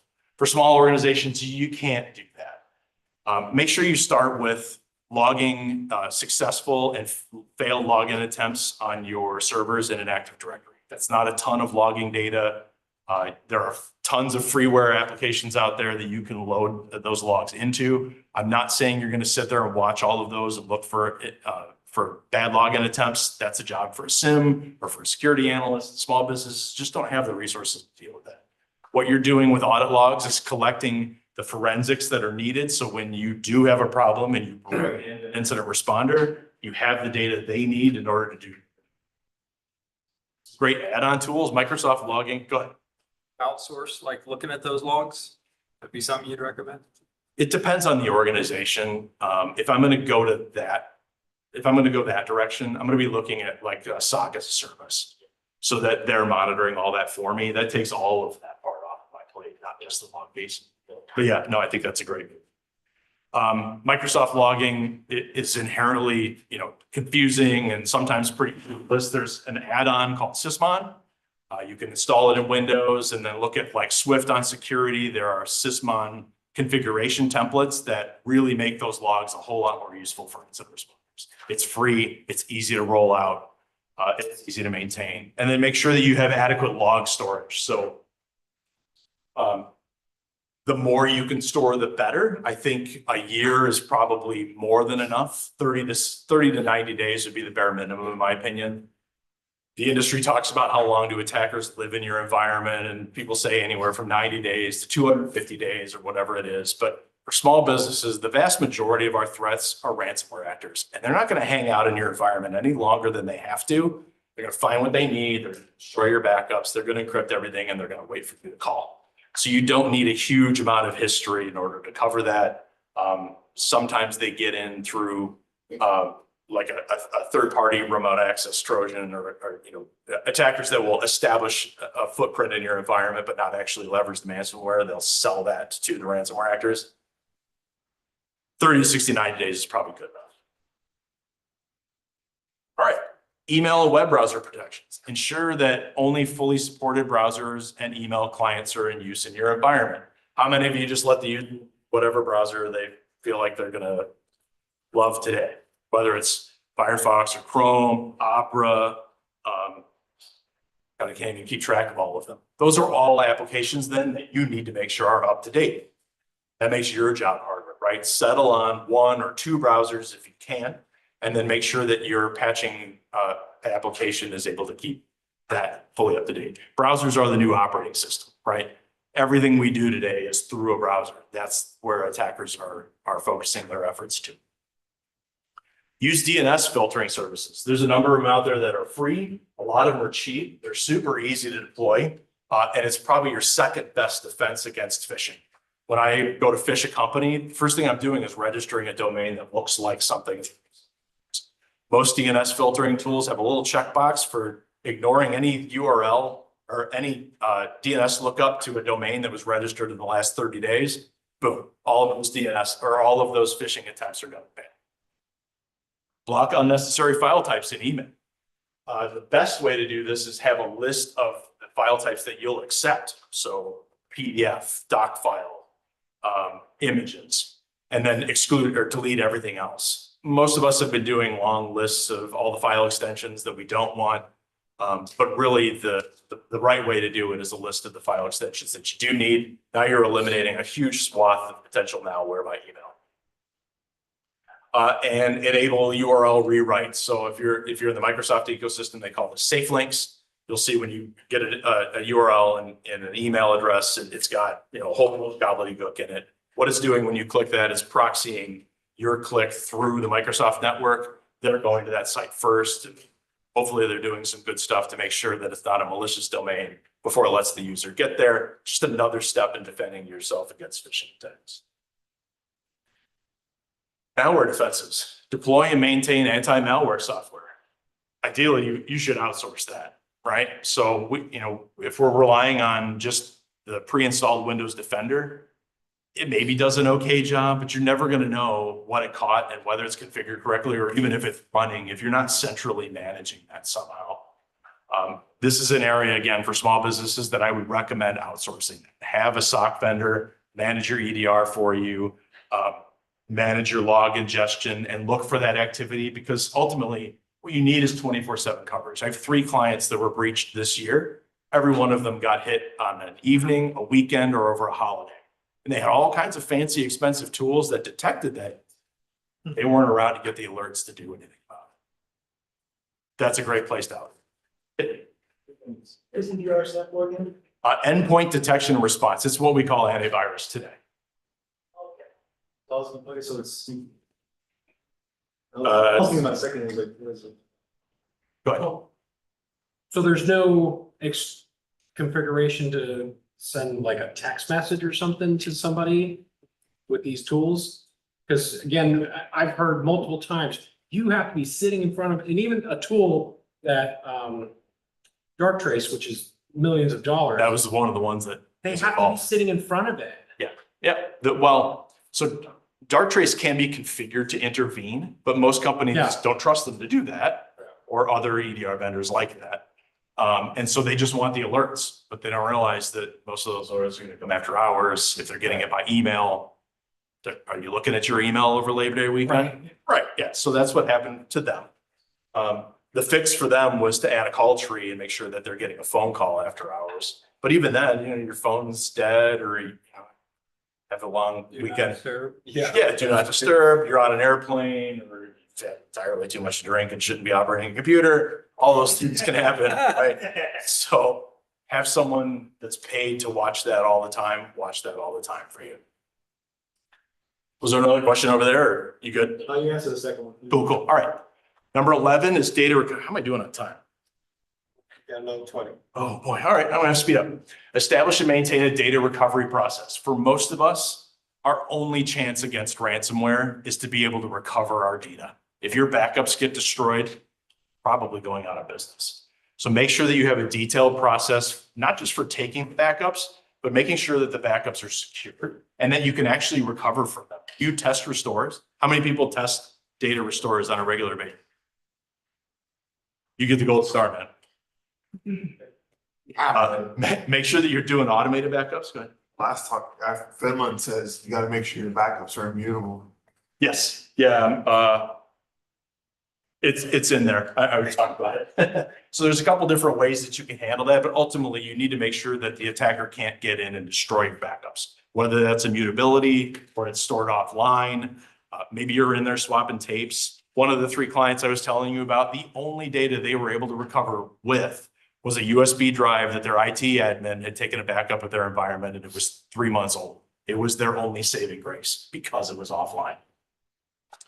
Make sure that those backup jobs are encrypted, right? If the attacker gets in and they pull those backup jobs out, they can restore them themselves. And now they've got all the information in your environment. They know how to attack it further. They can pull out your passwords. They can have a field day with that.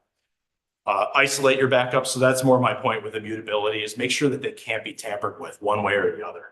And then have multiple copies. Usually the rule of thumb is 3, 2, 1. So have 3 backup copies, 2 of them on site, 1 of them offline, and 1 of them offsite. And then test and measure data recovery. This is another area that small businesses stumble with. They go, well, I've got the backups. If we have a problem, I'll just restore from them. They're not testing them. They don't even know if they can restore from them. And there'll be a disparity between their understanding of how long it's going to take to restore the environment and what management. Tell management we got backups, we're good. Management's going to think, oh, if we got a ransomware event, you could, I don't know, probably restore the environment in 2 or 3 hours, right? No. Test your restores and measure how long it takes to restore that application. I'm not saying restore the entire environment. You probably don't have the space for that. But let's say you try a different server each month. Test to make sure you can restore it, boot it up. Does it work? Does it run? Whatnot? Great. How long did that take? When you get through your whole environment, you add all of that together, add about 50% to that, and you can communicate to management, look, if our environment's totally wiped out because of ransomware, it's going to take me 8 hours, 10 hours, 15, 30 hours or whatever. However bad it is, management needs to know what that risk really looks like, because downtime is costing you money. Network infrastructure management. Make sure that your network infrastructure is up to date. How many of us have switches that probably haven't been supported by the vendor in 5 years, maybe longer? They switch, right? Like the internet hasn't, or networking hasn't really changed that much. If it still switches packets, it's doing its job for me. If you can't justify replacing those switches and keeping them up to date, move them into an isolated network. So the management interface that you go in and make switch changes to should not be accessible by the average user environment. Stick that in a network that no one can get to, even to the extent where you got to take your laptop and go plug it in somewhere special so you can make changes to your switches. That's a great way to prevent having to replace all of those. And still, please no telnet. Get rid of telnet. No more telnet. Anybody tell me why telnet's so terrible? Clear text passwords, right? Yeah, right over the wire. So anybody sitting in your environment now knows what your passwords are. Network monitoring and defense. This is a SIM. Does anybody know what a SIM is? Your security event, incident, I can't remember if it's SIM or SIEM or whatever, it doesn't matter. This is a system that hoards tons of logs and information, requires a ton of specialization, lots of care and feeding. It's way outside of the budget of most small businesses. If you've got the budget, this is great, but I would focus in other areas. HIDS is host-based intrusion detection. A lot of EDR tools will do this for you. They're looking at malicious activity coming into the device, not just what's executing on it. NIDS is network intrusion detection. A lot of platforms out there will monitor the traffic going over the network and look for things that are suspicious and malicious and whatnot. Again, in small business, you don't really have time to babysit that stuff. Network segmentation is really your friend here. Your accounting folks don't need access to, your engineering drawings or whatever it is. Partition the network and only allow users access to servers and applications that they actually need access to. It's really difficult to do, but you got to start somewhere. Maybe it's as simple as you put your users in one network and your servers in another network, and all traffic between the two has to pass through a firewall. Then you got an opportunity to at least see what's going on. If they're all in the same network, like most of my clients are, you have no visibility. Everybody's talking to everybody, and it's a field day for an attacker that gets onto an endpoint. They can move anywhere they want. NetFlow is another really useful tool. This will summarize network traffic, who's talking to who on the network. And it's a great way to look for attackers exfiltrating large amounts of data. You've got NetFlow will tell you you've got a user that has just uploaded 150 gigabytes to Google Drive. You guys don't use Google Drive. That's something you're going to want to take a look at. Yeah. All right. Security awareness training. This one gets a bad rap, but I'm actually really passionate about security awareness training. Your users are not your problem. They're your best defense. And if you treat them like they can help you, they will love you for it. You should be training your users not once a year by death by PowerPoint, little chunks every month. Go ahead and fish your users, but don't overly consider your click rates. Click rates are very arbitrary. Again, executives say, our click rate's too high, or click rate's too low, or whatever it is. If I craft a really terrible phishing email, my click rate's going to be 0. And if I spend a lot of time and craft a really good phishing email, I can probably get that click rate up to 100%. Click rate only tells you part of the story. What you want is your users reporting phishing emails to you. That demonstrates their engagement. How much are they actually paying attention to the emails they get? How much are they trying to help you defend their environment? They're not security analysts. It's not their job to defend the environment. But by training them, you are extending what we call in the Air Force a force multiplier. These folks are now helping me with my job. And if you treat them right, they'll love you for it. Get low in time, so I'm going to keep moving along here. Service provider management. This is really important for large businesses, but small businesses, know who your vendors are, particularly the vendors that are providing you with services or critical business functions. So not just the Microsofts that, we have all of our stuff up in the M365. What vendors are doing payroll? What vendors are handling purchasing? What vendors are in your supply chain?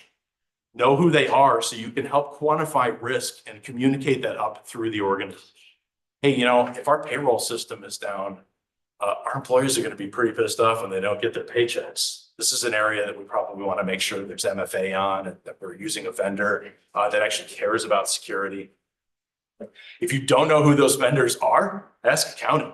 Because nobody's paying for that out of their pocket, right? They're using the company card and charging it. You'll get a whole list of vendors. You just have to go through the accounting records.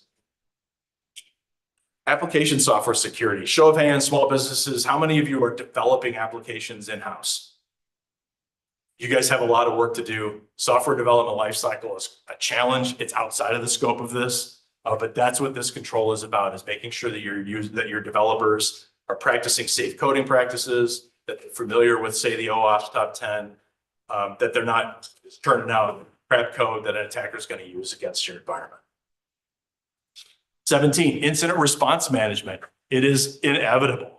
The longer we're in business, the more likely it is that we're going to have an incident. Maybe it's ransomware, maybe it's something else. You need to have a plan in advance. If it happens to you and you're not prepared, everybody's going to freak out. And if you're the IT administrator trying to pour through logs to find out what happened, management's going to be standing there, arms flailing, freaking out, trying to find out what's going on. You're not going to be able to do your job. They're going to be upset. You guys have to practice this in advance. So develop and maintain an incident response plan. There's tons of templates online. Define roles for incident response team members. Who in the company is responsible for what? Who's responsible for talking to law enforcement? Who's responsible for calling your cybersecurity insurance agency? Who's responsible for talking to your customers or communicating what's going on? Who's responsible for actually cleaning up the incident? Make sure that there's a contact list in there. Maybe the incident involves all your IT infrastructure being down, but I don't know anybody in my company's telephone number. Have a printed contact list, have the incident response plan printed out, store it someplace safely because it's kind of sensitive. And then most importantly, exercise. You need to be doing tabletop exercises, particularly with management, on an annual basis. The more they come in contact with these risks, threats, likely things that they're going to be dealing with, the more comfortable you're going to be with you dealing with it for them. And not being sitting in your back pocket while you're trying to take care of it. Everybody's going to know what role they play. It's going to go a whole lot smoother. Penetration testing. In my opinion, Large organizations have to do this all the time. If you're developing applications, you need to be penetration testing those. But for most small businesses, there are 2 times when I recommend my clients do penetration testing. One, they don't have a security budget at all, and you need to scare the crap out of management so they, pony up the cash for you to develop a program. Or you think you're invincible. All our stuff's good. We can't possibly have a problem. You need to get enlightenment and have a penetration test to show you where all the holes still are. How am I doing now? We're ramping up. Sweet, we'll have time for Q&A. Okay. So limited expertise and resources can be challenging. Prioritize your efforts based on risk exposure and business needs. Leverage free and low-cost resources, online training and community support. Collaborate with other small businesses or industry partners and knowledge sharing, right? So we can all be advocates for each other, help each other through this process. As I said in the beginning, security is a journey. It's an iterative process. We're all learning all the time as we try and make sure that our businesses are safe and continue to function. And as I just said, security is a journey, it's not a destination. Regularly review and update your security program. So you can download the CIS 18 from cisecurity.org, and the links will be in the last slide, so don't worry about that. I downloaded it into an Excel spreadsheet. There are tools out there you can pay for, but for small businesses, Excel is just fine. Go through each of the controls and ask yourself, how am I doing on this? Do I have MFA on all my external applications? Do I have an incident response plan? Do I know where all of my authentication platforms are? Is everything in AD or is it somewhere else? Yeah, go ahead.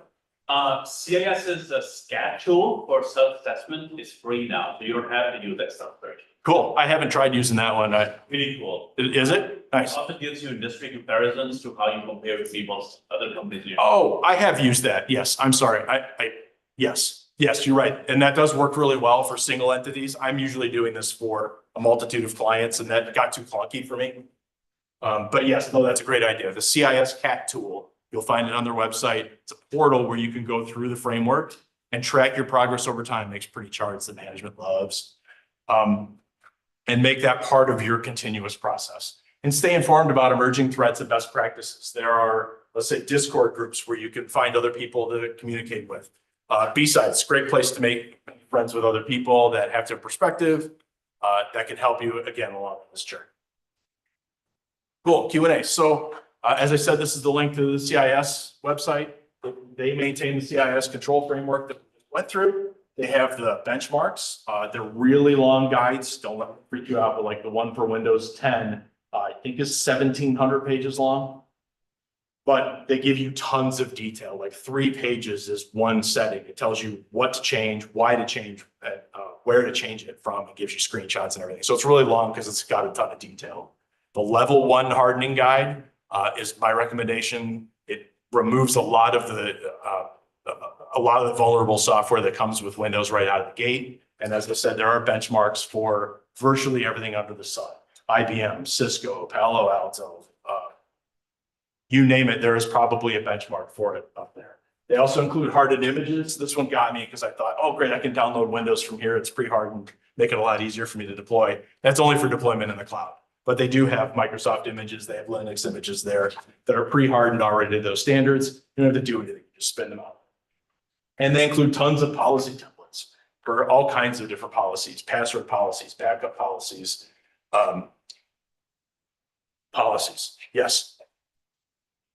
So that's it. My name is Matt Cox. As I mentioned, I'm the CISO at MindSight, and I provide virtual CISO services for a number of my clients, and we use the CIS framework religiously. I have a few companies that have come to me and said, well, we want to do NIST or want to do HIPAA or whatnot, and we'll do those, but then we refer them later to the CIS because it's really more prescriptive. If you've done any of the other frameworks, they're very high level, they're very thick bureaucratically, they're difficult to manage. The CIS is way more accessible, particularly for IT folks like myself. My LinkedIn URL is up there and my blog. And I'm open to questions. Go. This might be a question that doesn't have a good short answer, but wondering if you have any tips on it. If you're inheriting an environment where there's not a lot of documentation done by previous teams, and you're doing that kind of initial discovery phase or figuring out what are your assets that are out there. Yeah, I would start with a CIS assessment and find out fill out what you do know and identify the areas that you don't know. Maybe you don't know what kind of backups you have and mark that as not implemented, go back. It gives you a roadmap to be able to start that iterative journey. That's exactly where I recommend you start. So you have like let's say an average budget that small business can expect to spend to have at least good enough, security, say if they have like 10 employees, something like small. Yeah. Do you have like any numbers in your mind average? Most of my clients, first time we've gone through an assessment, so they've contracted with us as VC. So we will, our first annual budget recommendation will usually be cheaper than a full-time employee. So we're talking 100,000 a year down. That doesn't mean they're done, but we'll go through the whole framework and we'll identify 5 or 6 controls where they really need to start focusing, and we'll put that into a prioritized list. We'll include labor hours, whether it's internal or external, and whether it includes licensing or applications or any of that.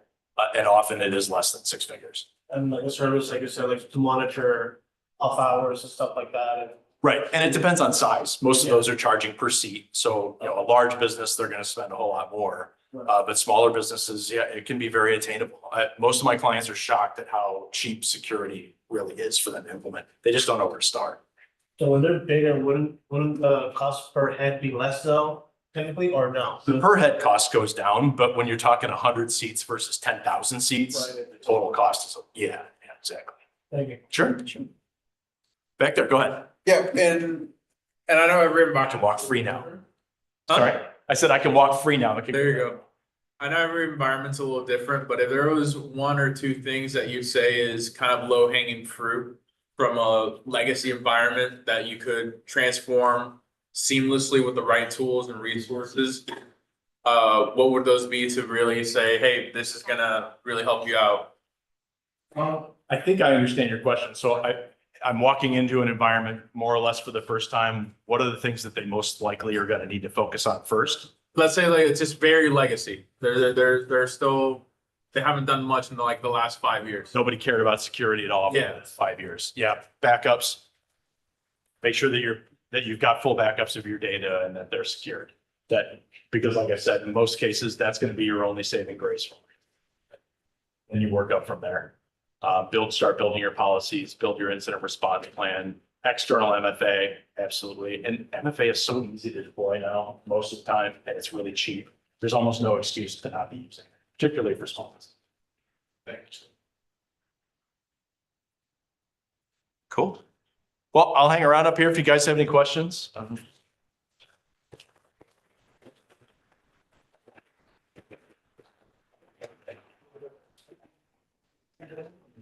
Yeah. I had a question for you. I don't know.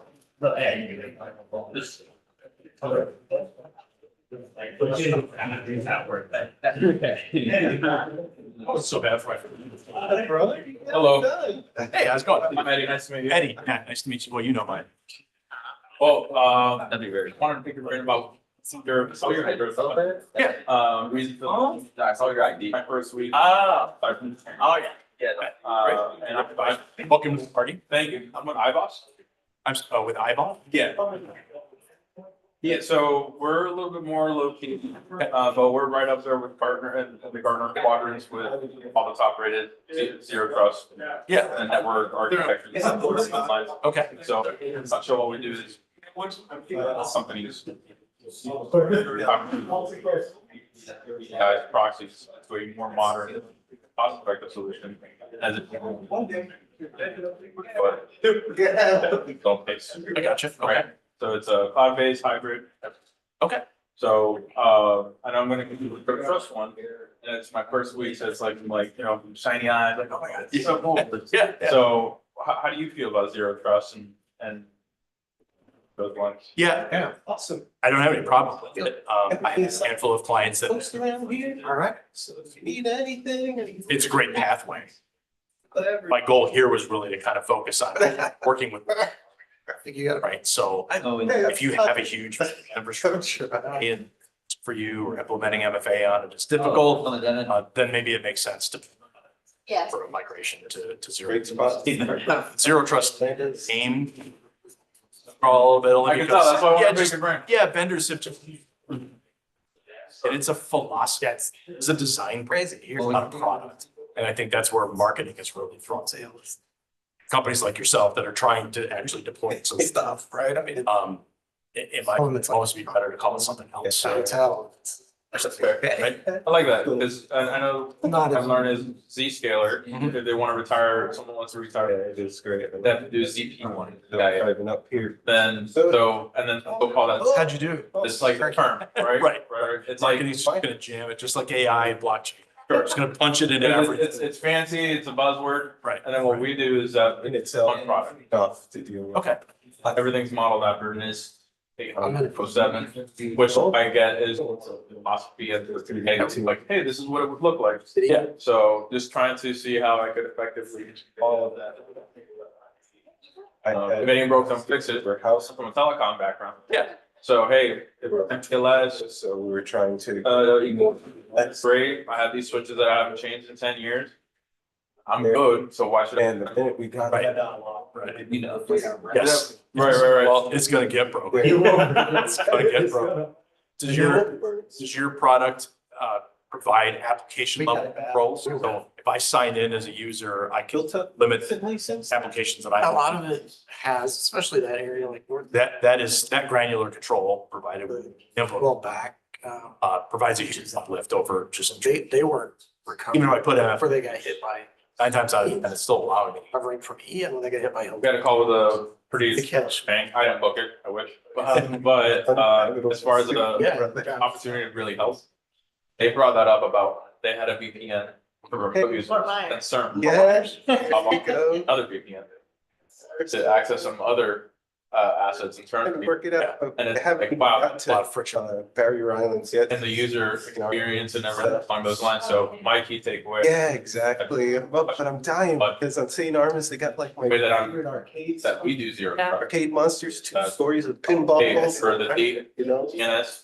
it'll always say that it's coming from iBoss to iBoss, boss to iBoss. I should have went, I had a window. Eavesdropping. They'll be like, hey, this guy's just connecting to iBoss because we also have our own proprietary cloud.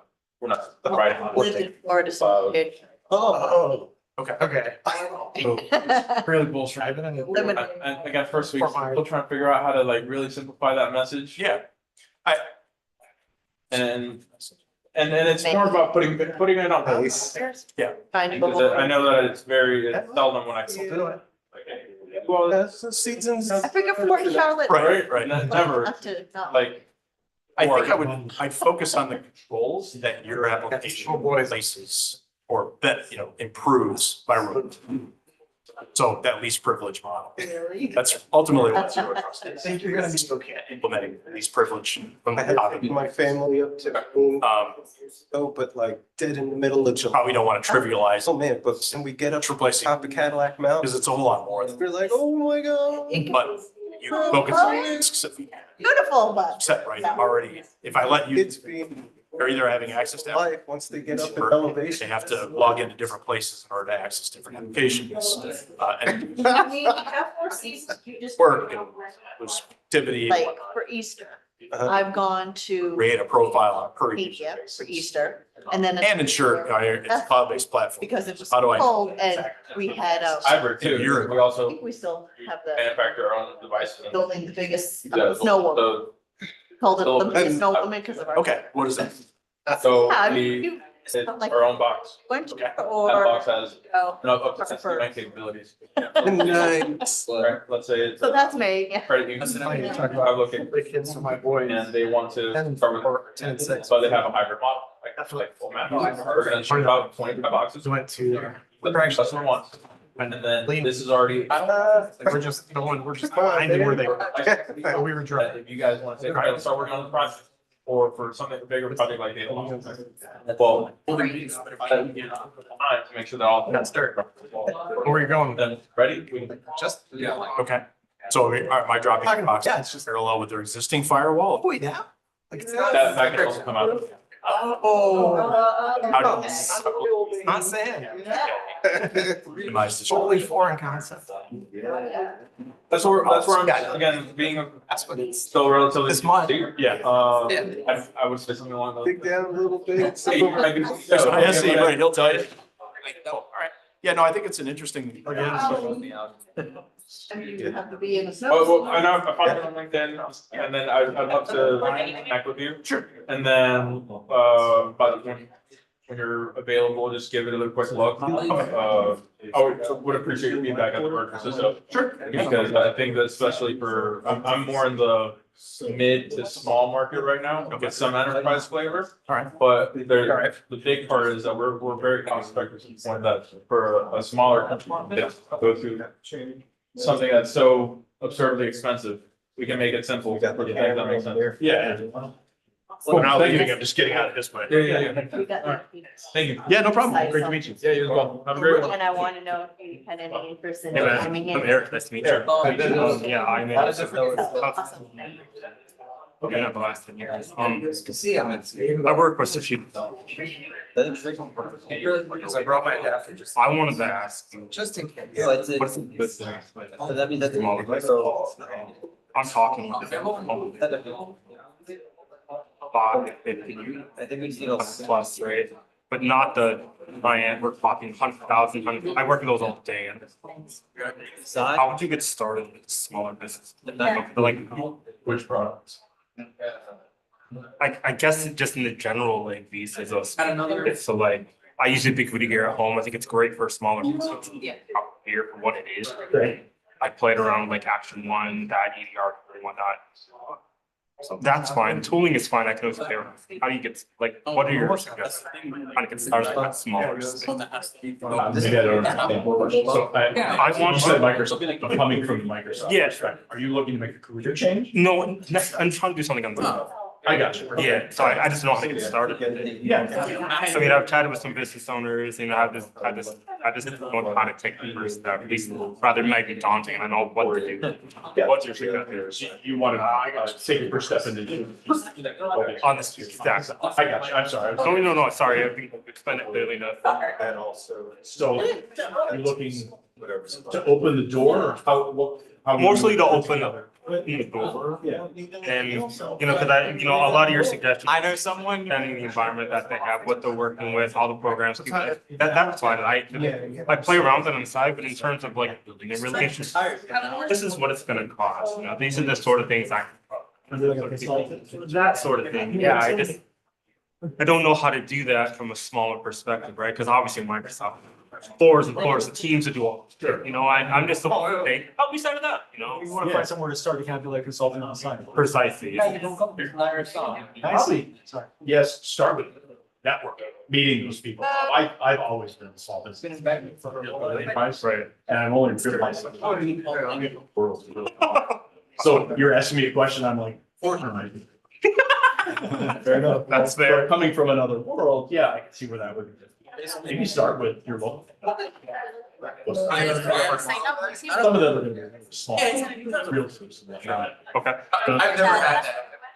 My target range is 200 to 2,000 employees. That's what I consider a small business. But there's room to slide up and down. There are certainly, 10 employees. But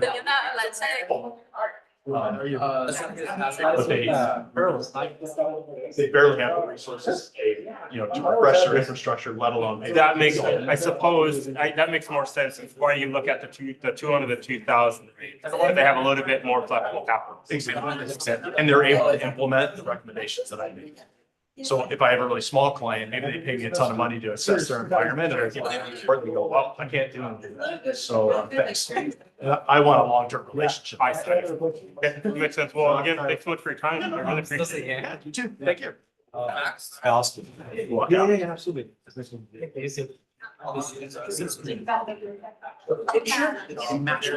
The text is all.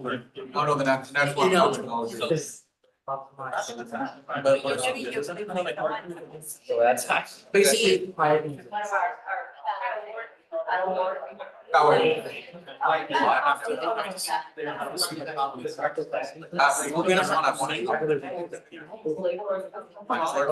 Oh, wow, yes. Okay. I was supposed to talk there, day of the hurricane. I think I was gonna go talk to his A+ classes or something. Again, the guy that wasn't there. And also dog.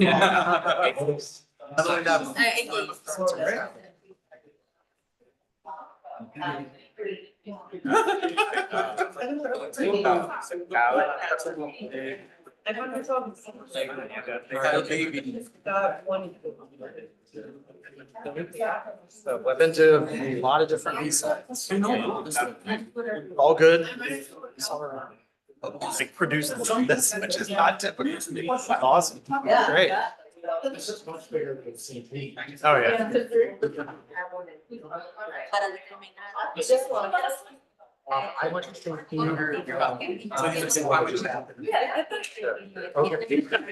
I went to Tampa, but I didn't do St. I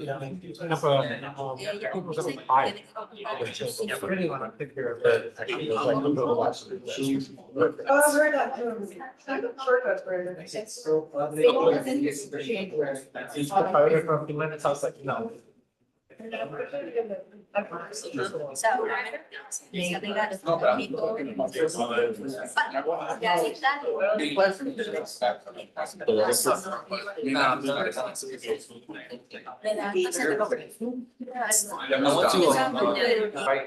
Oh, because when you said faculty, I was like, oh, that's why I asked where. Oh, yeah. Because I'm on, on a board, and I'm on the board. Used to be a board, I guess. I don't like that. Apparently that denotes some authority. I don't need the authority.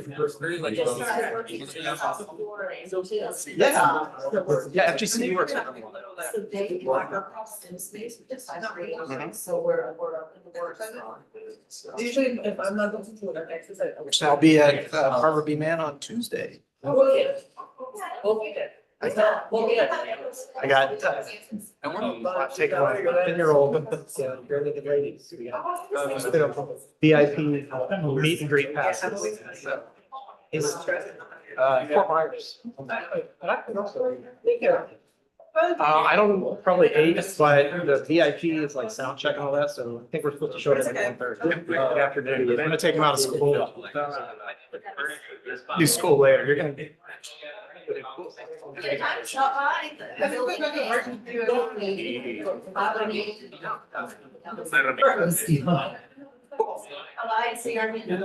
and that sounds like you already found my contact. I was gonna say it's on here, so it's a pretty easy name to find.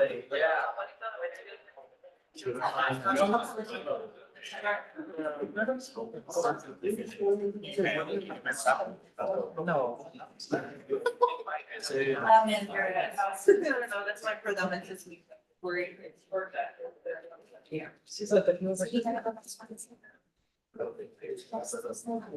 Other incident response.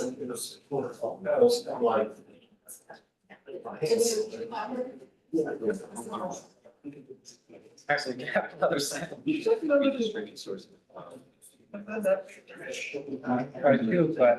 I got it. That was funny, we had to get that earlier, because I tried. So far.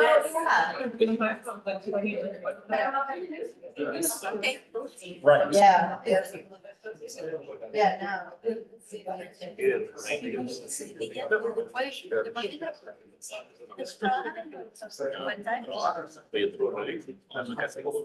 Still on to you. You guys are the 502 project? Yeah, it's fine. I had just. And that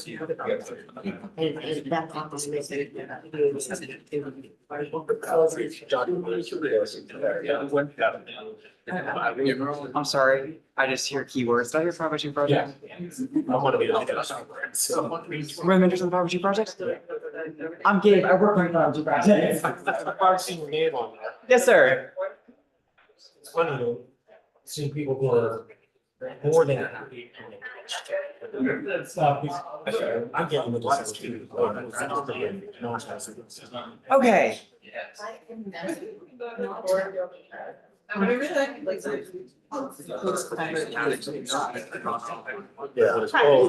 right, I think it's time. I didn't mean like to eavesdrop or intervene. I heard a keyword. It's like, ooh. I think maybe the only thing standing between you and happy hour, right? So, try not to stay too long. All right. So My name is Keith. I'm going to be talking to you about incident response for humans. I think stations, is it response, is it both? But I'm going to be sort of like Matt for the previous session. I really think there's overlap, but also my notes are over here because I guess the cable's too short. So let's jump in. First of all, who am I? In the keynote, we talked about the journey and how people got here. Usually wouldn't spend much time with this. Kind of interesting to talk through those things. For me, I was telling somebody the other day, I started when computer science was in College of Arts and Sciences where I went to. And engineering was for people to build bridges. Like there was nothing else. So that was a long time ago. Transitioned from IT into cybersecurity, I guess, sort of accidentally, and have done everything along the way from IT side, server admins, sysadmins, into InfoSec, from analyst, help desk analyst to, at some point, excuse me, they convinced me to do the manager thing. So no going back from there. But in the previous session, they were asking about should company leadership have access to like everything in the domain or something like that? And the answer is no. I think even me as a director of InfoSec, I don't want access to everything, right? Only the people who are actively working on that system related access. All right, so let's go. So one of the things as I've gone through this process that I noticed was there's a lot of non-technical stuff. And so that's what we're going to be talking about here is beyond the technical. So not to diminish the technical side because that's critically important, but there are a lot of non-technical aspects that are just as important, some things you need to consider. There's a saying I'm sure you've all heard, the people are the weakest link. Matt touched on it about not agreeing with it, that they can be your allies. I hate the saying, right? We like to say the person is the weakest link, you know, they clicked on something. By the time that person clicked on it, that email has gone through your email gateway, whatever other security tools, right? Your mail records where you've got your SPF, DKIM, and all your acronyms are configured. So the person really was just the last. Don't really buy into the person being the problem, weakest link. So, and just like those people there, your incident manager, your incident responders, turns out, believe it or not, also humans. And so, so why is it important? Hopefully cover some things maybe you didn't think about, some things that I learned along the way, some things that became interesting to me.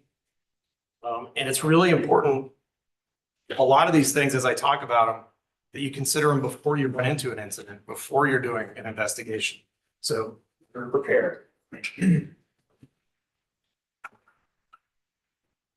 All right. So non-technical, a couple of teams come to mind when I think of that. So it's not fair to say that they're not technical, but they're good at what they do. They are super technical. It's just they're not IT technical, right? They're technical in their areas, but these people, HR, legal, should be your friends. They're going to help you a lot as you go through incidents and investigations. One of the things I like to do is for anybody new you're onboarding, make sure you have an immersion plan. So they're going to go meet people from these other departments, these other stakeholders, not just other IT teams, development teams, engineering teams, but HR, legal. You don't want the first conversation they have be in the midst of the incident, the first time they get introduced to those folks. All right.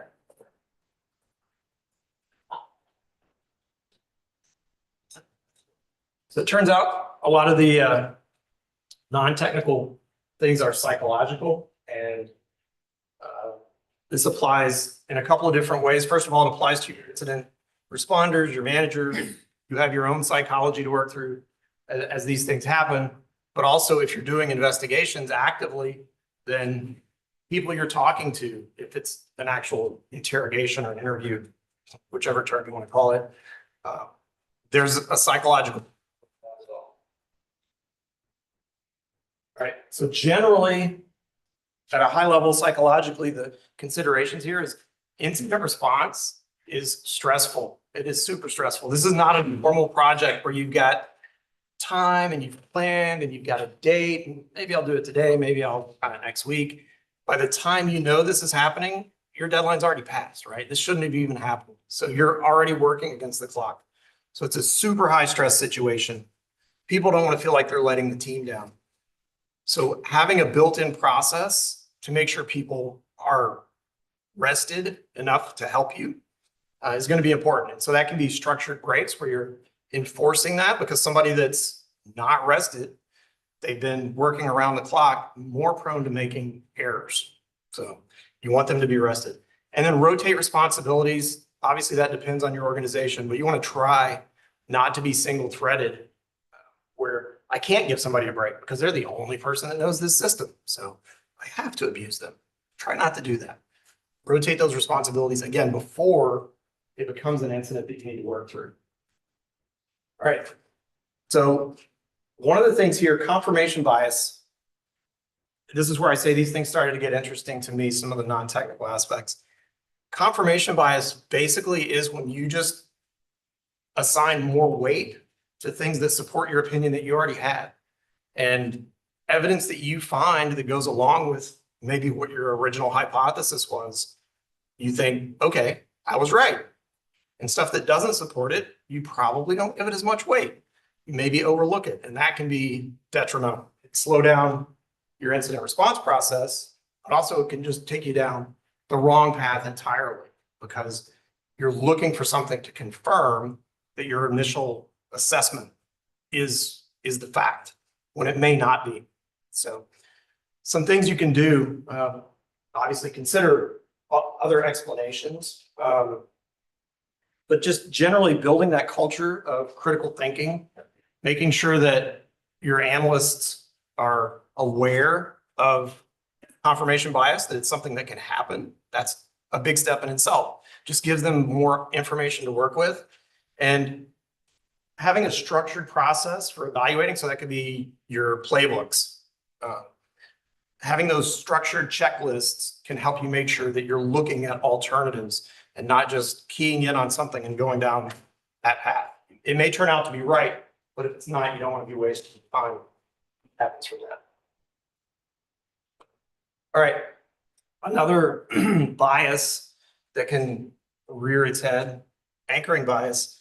And this one, if you don't know what it is, we got a definition and a cool cartoon, but you can ask your sales and marketing teams what it is because they know what it is, because they use it and they use it intentionally because it works for them. They want to anchor you to their position to where they want to be. So basically it just says your initial evidence, your anchor, disproportionately affects where you go from there. So similar to confirmation bias in that you find that thing and you stick with it, the anchor is that you've set it. So negotiation is a good example of where that comes in, you know, whether it's negotiation of buying something or salary negotiations. Nobody wants to throw out the first number because that becomes the anchor. This is why. This is what it is. So what can you do about that?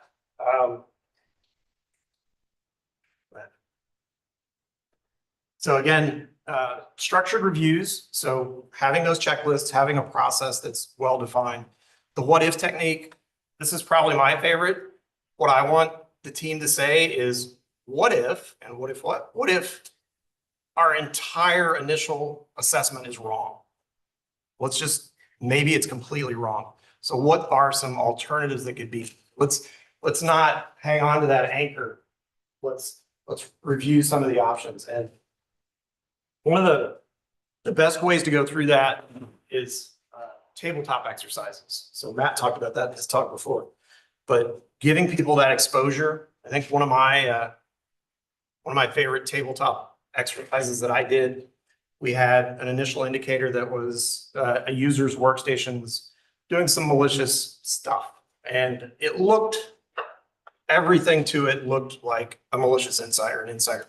So I've got folks in a conference room and they're basically ready to walk this person out in handcuffs because they're doing stuff they shouldn't be doing. And HR, because we're across teams here, says, okay, well, when you talk to this person, we should have somebody in there, right? And so it's like, great point. So what happens next? You try to schedule an interview with that person. Oh, they're on vacation. They're out of the country. They're not here. They're not around. Their laptop's still here. So now you've got new information. And if that anchor was this person is doing this, that's gone, right? And you've overlooked some potential lateral movement or something.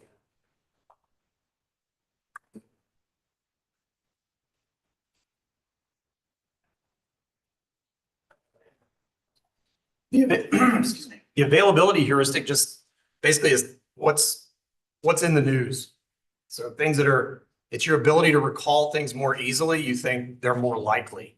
So because you've heard something a lot lately, you may think that's what's happening. So it's kind of the echo chamber that we all see in the news. It just reinforces itself. And so you may have an analyst where you get some indicators and everything they've seen on LinkedIn and X is about some specific new ransomware. And so that's got to be what it is, right? I've got indicators. It's got to be that. And again, that can take you down the wrong path. So again, documented procedures, rotate your scenarios. So like I talked about in the previous slide about the tabletop exercises, introduce some different kinds of tabletop exercises, some different scenarios. It's going to give your team more exposure to different about, but also hopefully keeps it just more entertaining, engaging for them, keeps your teams interested in going along with it. Groupthink. This is a deadly one. This one comes up again a little later, but this is really where a desire for harmony within the team prevents people from speaking up. They go along with, well, the group is moving this way, so they're probably right. I'm just going to go with it. And it reinforces itself. Everybody ends up going the same way. So definitely more of an issue when you're talking about teams that are cross-cultural and you have some different hierarchies in the way things work. But basically just somebody's afraid to share their happening. So leads to a narrowing of the investigation scope. So you've got a lead incident investigator that says, I think it's this ransomware. I think that's what's happening. Some analysts maybe think, well, I saw something that maybe doesn't. Probably right. I mean, they're the lead, so for a reason. So they don't challenge those things. So what you can do, encourage a devil's advocate role. So encourage it. Have your team actively challenge those assumptions and those findings. Could it be something else? What if it's not that? So back to the what if technique. Rotating leadership roles. If you have lead investigators, try to rotate that. Again, depends on your organization, how big your staff is, may not be possible, but it helps put people in those different roles, gives you some diversity of opinion and the way people are looking at it. And what I like to have is a skills matrix. So if you've got a team, a bigger team, having a skills matrix is great because it can help you realize what you have internal expertise for and what you don't. And so you can go outside of your team to get that diversity of input. All right. So leadership. Why is that important? So the leaders are responsible during the incident for a lot of things: communication, team morale, obviously their decision making, but there's different styles of leadership. And so some general things to talk about when you think about leadership, making sure you have clear role definitions. This should be spelled out. Who does what? How does that work? You know, who handles which parts? Who, like Matt said, who talks to law enforcement? Who notifies customers? Have an effective communication strategy. So have those reporting intervals defined, and the way that you communicate, have that spelled out. And there's always going to be disagreements somewhere, so you need to have a process for handling that. That may be as simple as just having a manager that tables that so that you can move along with it, but you have to be prepared for it. So what I think about here when I say, well, what do they have in common? They're all in your IR plan. Right? I mean, they should be. So they're in there and you're doing tabletop exercises. When I'm doing a tabletop, one of the things I love to hear is, I'll ask a question. So what do we do now? And my favorite answer is, what does the plan say? I mean, the better answer would maybe be the plan says do this, but I'm okay with the answer of what does the plan say? Somebody knows there is a plan. It is documented. We've thought about it before and we decided it should go like this.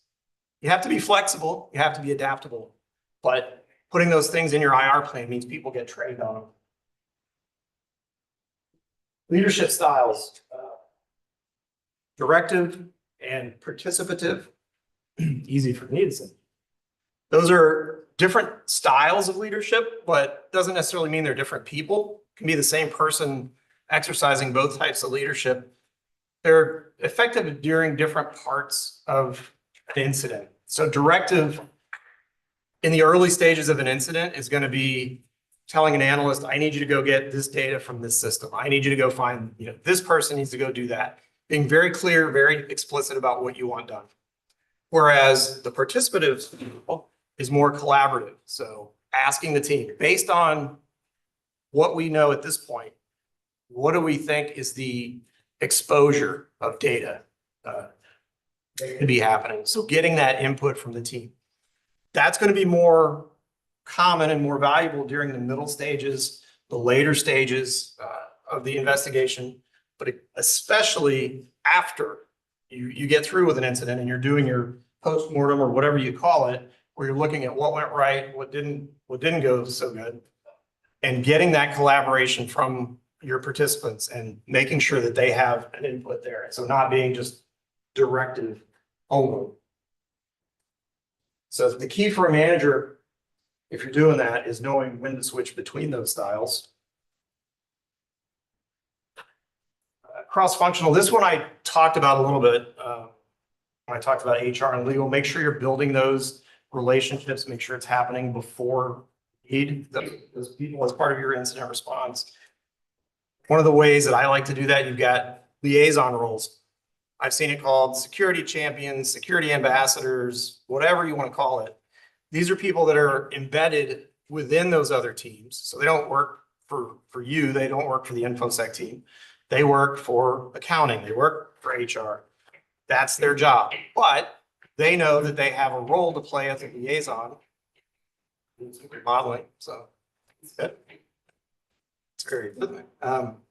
So they know when you come to them that they're going to be able to translate that information. They can take the IT speak, the InfoSec speak, and translate it in a way that their team understands what it is, because they're basically bridging that gap for you. Super effective. Absolutely, do a whole presentation on just that. But if you don't have that within your org, take a look at how you can build that out. You can do it for almost nothing. From a time commitment is really going to be sometimes where you run into the challenge, because accounting doesn't want to give up hours for somebody. All right, cross-cultural considerations. This is huge now. I mean, it's been this way, but as everybody has moved more and more remote, we've gotten teams that are dispersed throughout the world. So I've got teams in different time zones, different countries. So how do you work across these barriers? And from a process standpoint, you've got a few things you can do.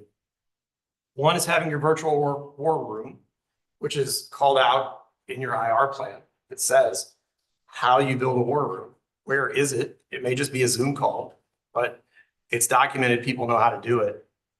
And then the follow the sun strategy of, if you have a longer incident, a longer investigation, you've got teams that are really spread out. This just makes sure you can rotate those resources and do a handoff. So your team in the US is working on it until the end of their shift, and then they're handing it off to a team in another country with some sort of formal handoff. Here's our notes. Here's where we are. So you can keep that working and not just say, okay, well, pick it up tomorrow.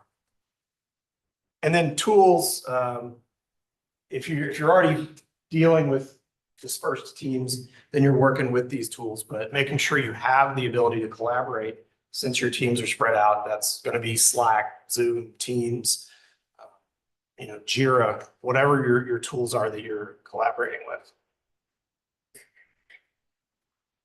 All right, and from a cultural standpoint, there's a couple of concepts of high context cultures and low context cultures. And if you're spread out and you have teams in Asia and you have teams in Europe and you have teams in North America, there's going to be some differences in the way they communicate. In a high context culture, there's a lot of nonverbal cues. There's things that just aren't said explicitly. So there's a lot more context to what they're saying. Whereas a low context culture, the US, definitely an example, is generally going to be more direct, more explicit. And it's not to say that one is better than the other, but if you have both, now you've got the potential for misunderstanding. So that's where you may run into an issue. So here, what's going to be important is make sure your team members understand that in the context of incident response, and while they're working through this, that they have the ability to be direct in their communications, because that's going to be more effective in getting your incident response process moving along. So make sure, even if that's not their normal everyday cultural expectation, that they understand in this area, this is how we're going to handle it here. So they know that that's okay.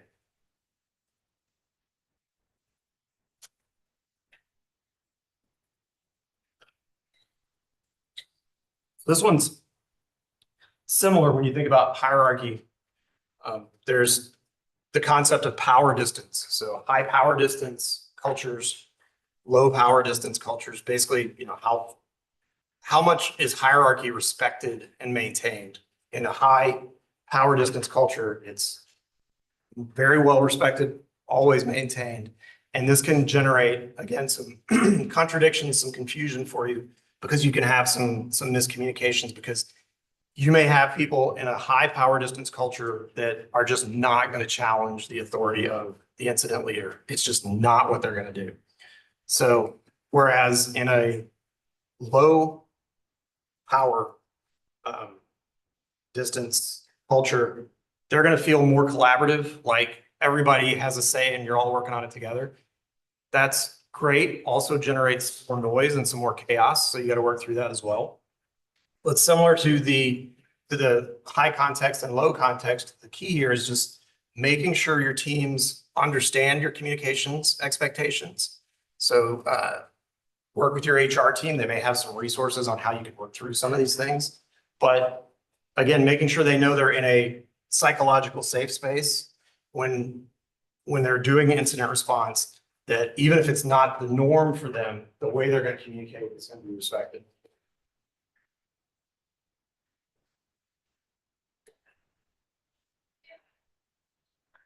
All right. So when we're talking about crossing cultural boundaries, geographic boundaries, compliance considerations is a huge one. Some of these can tend more towards the technical side, but things to consider: data privacy. Probably you've heard of GDPR, effective in the EU, whereas in the US we've got, I don't even know, I can't even count how many different data privacy laws we've got per state. So they're going to have different requirements. So you look at the next one, breach notification requirements. Some of them may say you have to notify within 48 hours, 72 hours, 7 days, 30 days. They can be all over the place. And what does that even mean? I have to notify somebody within 48 hours. Who do I notify? Do I notify a regulator? Maybe. Do I notify the customer? Maybe. And 48 hours of what? 48 hours of when that log hit my SIM? Or 48 hours after we did our investigation and said, oh yeah, that's bad. That shouldn't be there. That's a question for your lawyers.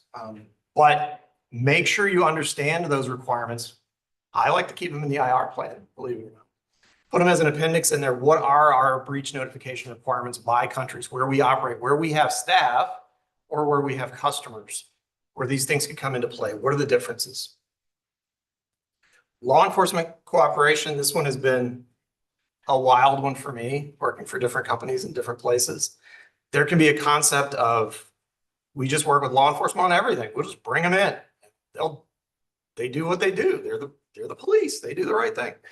And then there's other countries and situations where that's really the last thing the company wants, because there could be regulatory scrutiny that comes along with that.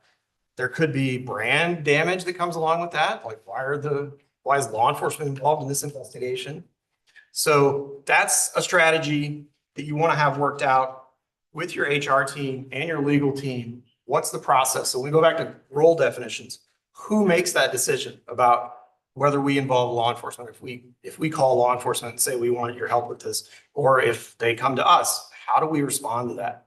That needs to be documented and not working through it when somebody shows up at your building. And then employee privacy rights. Most of us, if you're in the US, you log in, you get the big banner that basically says you have no rights, that we're just going to monitor everything you do. And there's nothing you can do about it. You signed it and you said we could do that. And you signed the handbook.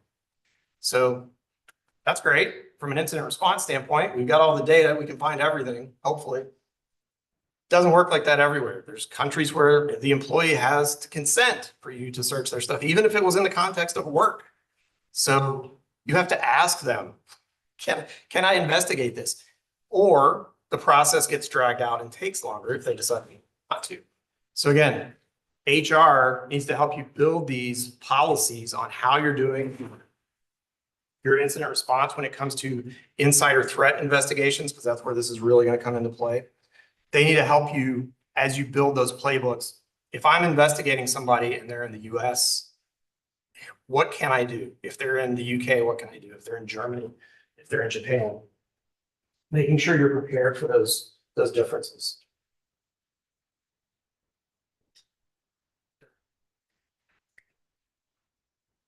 All right, a very specific psychological consideration. Analysis paralysis. So what is it? It's what it says there, but it's you're overthinking something to the point that you're not even going to make a decision. I think we've seen this. I saw a study once before talking about when you go to the store and there's 50 kinds of ketchup, it takes longer to decide which one you want versus if there's 3 and you're happier with your choice when there's. Part of that is just the psychological burden of making the decision. You didn't have to work as hard on it. Those were my choices. So in incident response, we can feel like I don't have any information. And then suddenly I have all the information. And that may be too much. How do I process that? How do I deal with it? And that can cause people to delay their decision making. So some of the causes, too many variables, too much information. You don't know what to prioritize, what to do. Fear of making a mistake is what it sounds like. There's sort of back to that groupthink or the hierarchy challenging. You have analysts that are afraid to make a mistake by making a decision. If I don't make a decision, I haven't made a mistake. So they may not act on that. So that's a cause of the analysis paralysis. The desire for perfection, don't let great be the enemy of good. Sometimes in incident response, good enough is good enough. You don't have to make it perfect. You have to make a decision based on the information that you have. Talk about that on the next slide. So, but that can be, and again, it could be cultural. It can just be personality wise that somebody wants to have all the information before they make a decision. Anxiety is very real, especially in incident response. People get stressed. Anxiety clouds your decision making and can paralyze you physically and psychologically, where you're not going to make decisions. And then inadequate communication. So this can be just miscommunications, a lack of leadership listed there. Like when we talked about the high power distance cultures, you may have folks that can't make a decision without a leader there. And that may be cultural, that they're just not willing to make that decision. All right, so what can we do? A clear decision-making framework. Again, our plan hopefully talks about this, but have your playbooks. Who makes decisions? What information do they need to make those decisions? Time box those decisions. That's going to be variable based on what the situation is. But it can't just be, well, let's make a decision on this. It's got to be, we need a decision on this in the next 15 minutes. Or maybe it's, we need a decision by tomorrow. It depends on the urgency of what it is. But you need to give the teams a time boundary on when that decision has to be made. So basically make them make that decision. Encouraging a culture of open communication. This one is getting reiterated again and again and again. Making sure that the team understands they can communicate safely, that there's not going to be repercussions about that, is going to make them more likely to engage and be able to make decisions. Action over perfection. Talked about that in the previous slide. So what is the minimum criteria that I need to make that decision?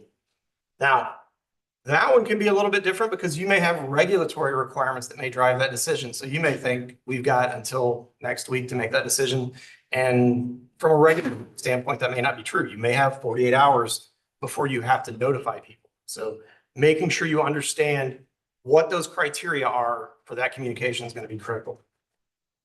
And then giving your team access to the tools they need. How can you expect them to make decisions if they don't have the right information, they don't have the tools to analyze that information? And then regular training, simulations are great. Tabletop exercises, again, another good one, just putting people in scenarios, builds that muscle memory, makes them more comfortable in responding and seeing how the process works. So they see people make mistakes during incident response. It happens. So not every decision is going to be the right decision, but you work from that point when it happens. This is the last section I got here, talking about some soft skills.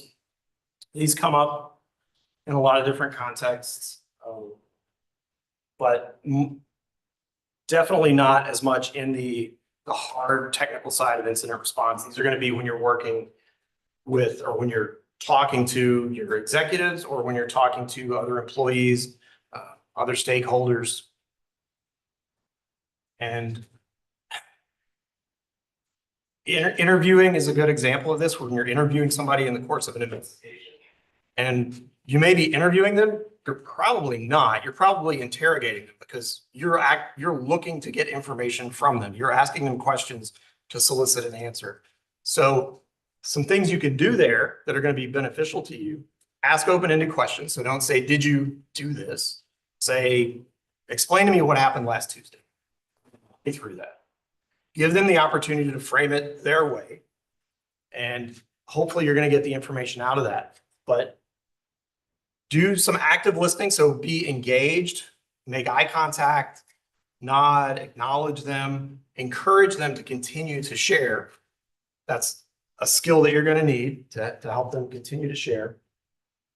And then clarify and summarize as they go. Make sure you understand and that they agree that, you know, I'm going to say, okay, so you're telling me this happened this way. Make sure I understand that. And then let them affirm that if that's the case, so that you have that on the record that that's happening. No. What I've seen here is companies take SOC analysts, incident analysts, or InfoSec analysts and say, I need you to go talk to this person and ask them what happened with this. This is a skill set. This is not something everybody has. You can learn it. There's training, but it's not for everybody. Even with training, there's people, this is not what they do. They don't want to do this.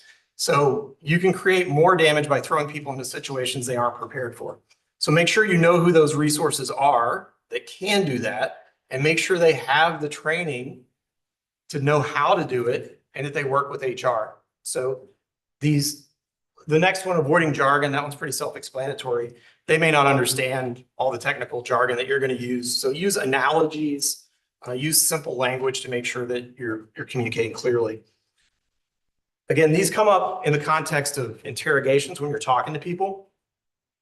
One of the things is, who should you have in the room when this happens? When you're talking to somebody that maybe you suspect did something they shouldn't have done.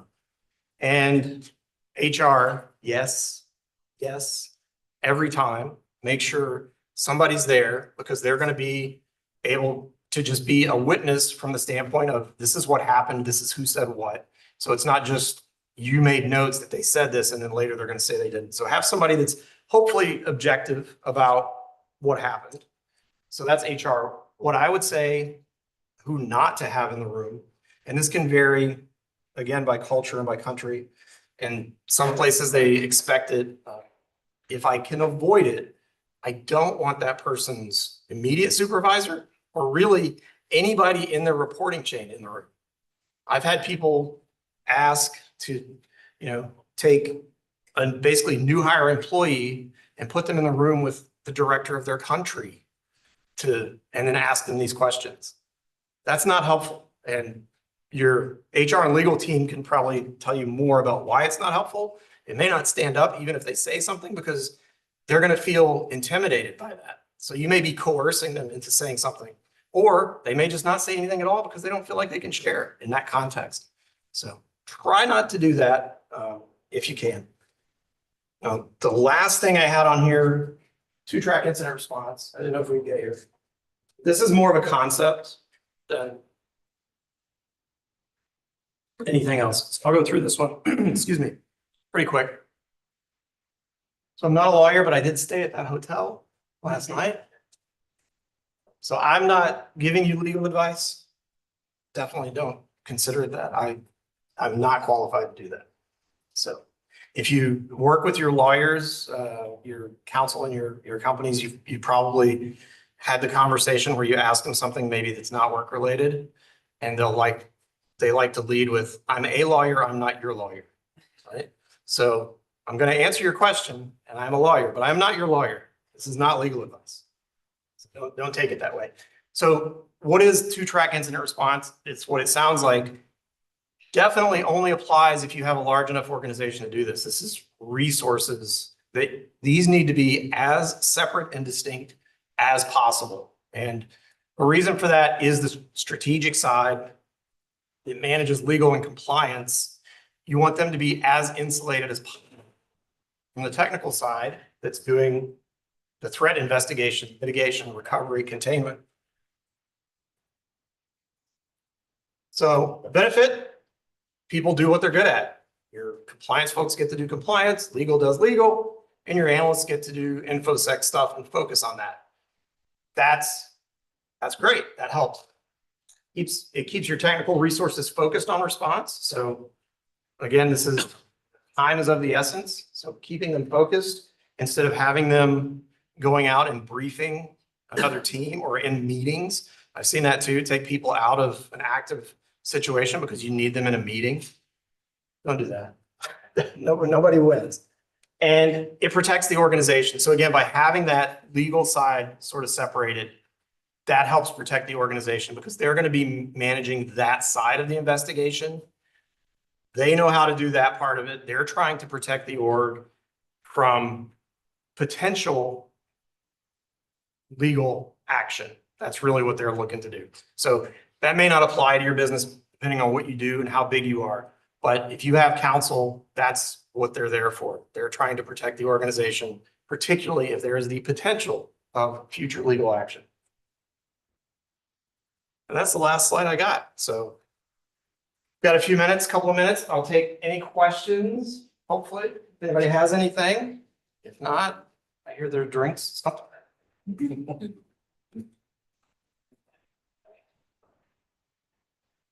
No, all right. Yeah. What's the name of the role of the person who'd be asking the questions in an investigation? Who'd be asking okay, so like the person I send into the room to ask those Get the truth, yeah. to get the truth. It may be an incident investigator. There are companies that have that those are big companies that they have people, that's their specific role. And that's great. Usually it's not, usually it's somebody else. And maybe it's going to be the manager of the InfoSec. It needs to be somebody that has the information about the incident that's happening, that knows the questions. One of the things I like to do, so when I'm talking about I'm asking those open-ended questions, I'm clarifying, I'm summarizing. The reason I'm doing that, watch, police dramas, I'm giving somebody an opportunity to lock themselves into a story. You're telling me this is what happened. So now if I have evidence that especially if it directly contradicts that. Now I just know you're lying, and that's going to be a tougher challenge. So asking those open-ended questions is great. Making sure where you can ask questions that you already know the answer to. So you have those facts, right? Facts are facts. And if you have it, ask something of that person that's going to get them to answer that question. See if it matches up with something you already know. That's way more helpful than just giving them the opportunity to craft a story. Yep. All right. Well, thank you very much. I appreciate it. Enjoy the rest of the time.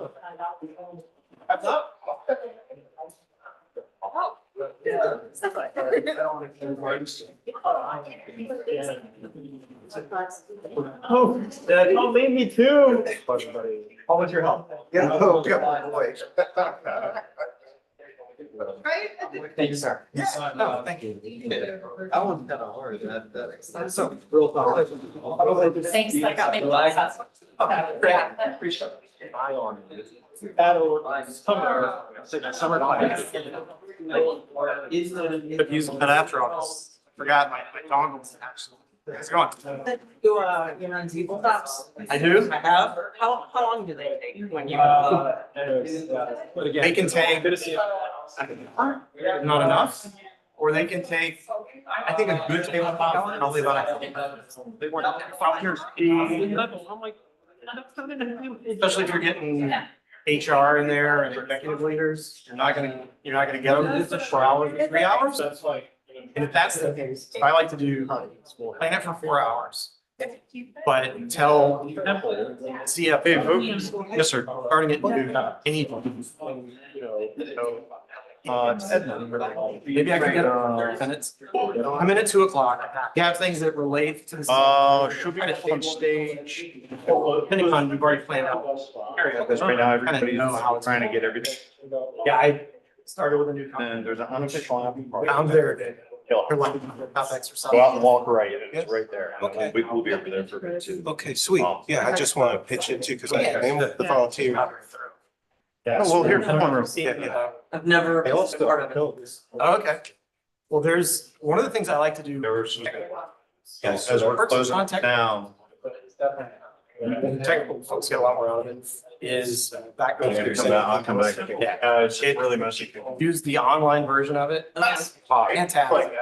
Just because you don't get to craft the scenario, right? It comes to you. I mean, I may pick, doesn't have to be this, how they're gonna try to gauge. They pick something that's, I know more working. It was, but really like randomness and chaos, because So I've got 4 level 3 switches. Right. it can be, wow, that was a great idea. You should use But the I right don't have tool. any Do the right thing. more because the It fix I had Made a great choice. kind of It didn't work. scroll.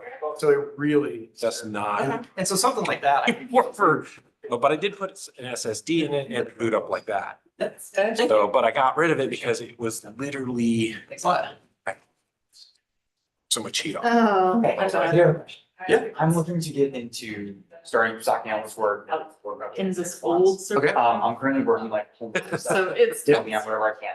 Yeah. What would you recommend again, it's really old and, going for one of those roles? So the fact that we're already doing home office, Well, the thing is, I'm looking at. that's a step ahead. To. So that's Thank you, great. Keith. Thank you. Be in touch. So yeah, send me a message on LinkedIn. They're on the, well, definitely kind of on the 5 Gabe. It's just Gabe. Gabe, okay, that's what I thought, because I was like, I know I've seen that name in there. And yours was Mesh Cyber. Mesh Cyber. Okay. Okay. It's good to meet you, sir. So that's, you're already headed in the right direction, I think, by doing that. Some of those things though, like if you want to do the technical side, running, CTFs, using things like Hack the Box, Try Hack Me, those are great resources to kind of get you thinking in that mindset.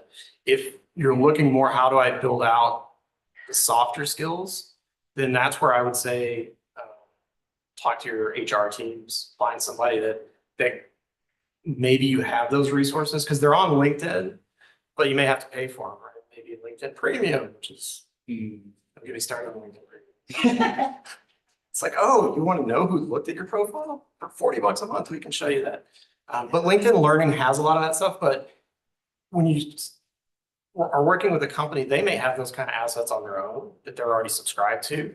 And so that's where I find that kind of stuff, because that's not my skill set. I'm a technical guy, like that's how I started. That's where I still, for the most part, am. But, you know, working with HR, if you have a friend in HR, a person, they can be the best resource because they can help you with that sort of stuff. And say, you know, here's some training that you can do. It's only an hour, but it's going to help you with that. Like interviewing and investigating is the worst. Like for some people, it's just the worst thing to do. So they don't want to sit down and accuse somebody of doing something. I got past that a long time ago. I don't care. Especially if I know you did it, I don't have to accuse you. It happened. So that's what I do. All right. So is your first B-sides? Second. Second? Second Orlando, third in general. Okay. Where else have you been? St. Pete. Okay. I was not able to make it to Tampa, unfortunately. I did Tampa. This year I did just Tampa. I did Vegas this year. I was in Vegas for that. Nice. I didn't do B-sides. Yeah, Vegas B-sides is the best B-sides. I'm not gonna tell Ian that. He knows, actually, I ran into him at St. Louis. A big sir.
Like a cow that says announcement of presence.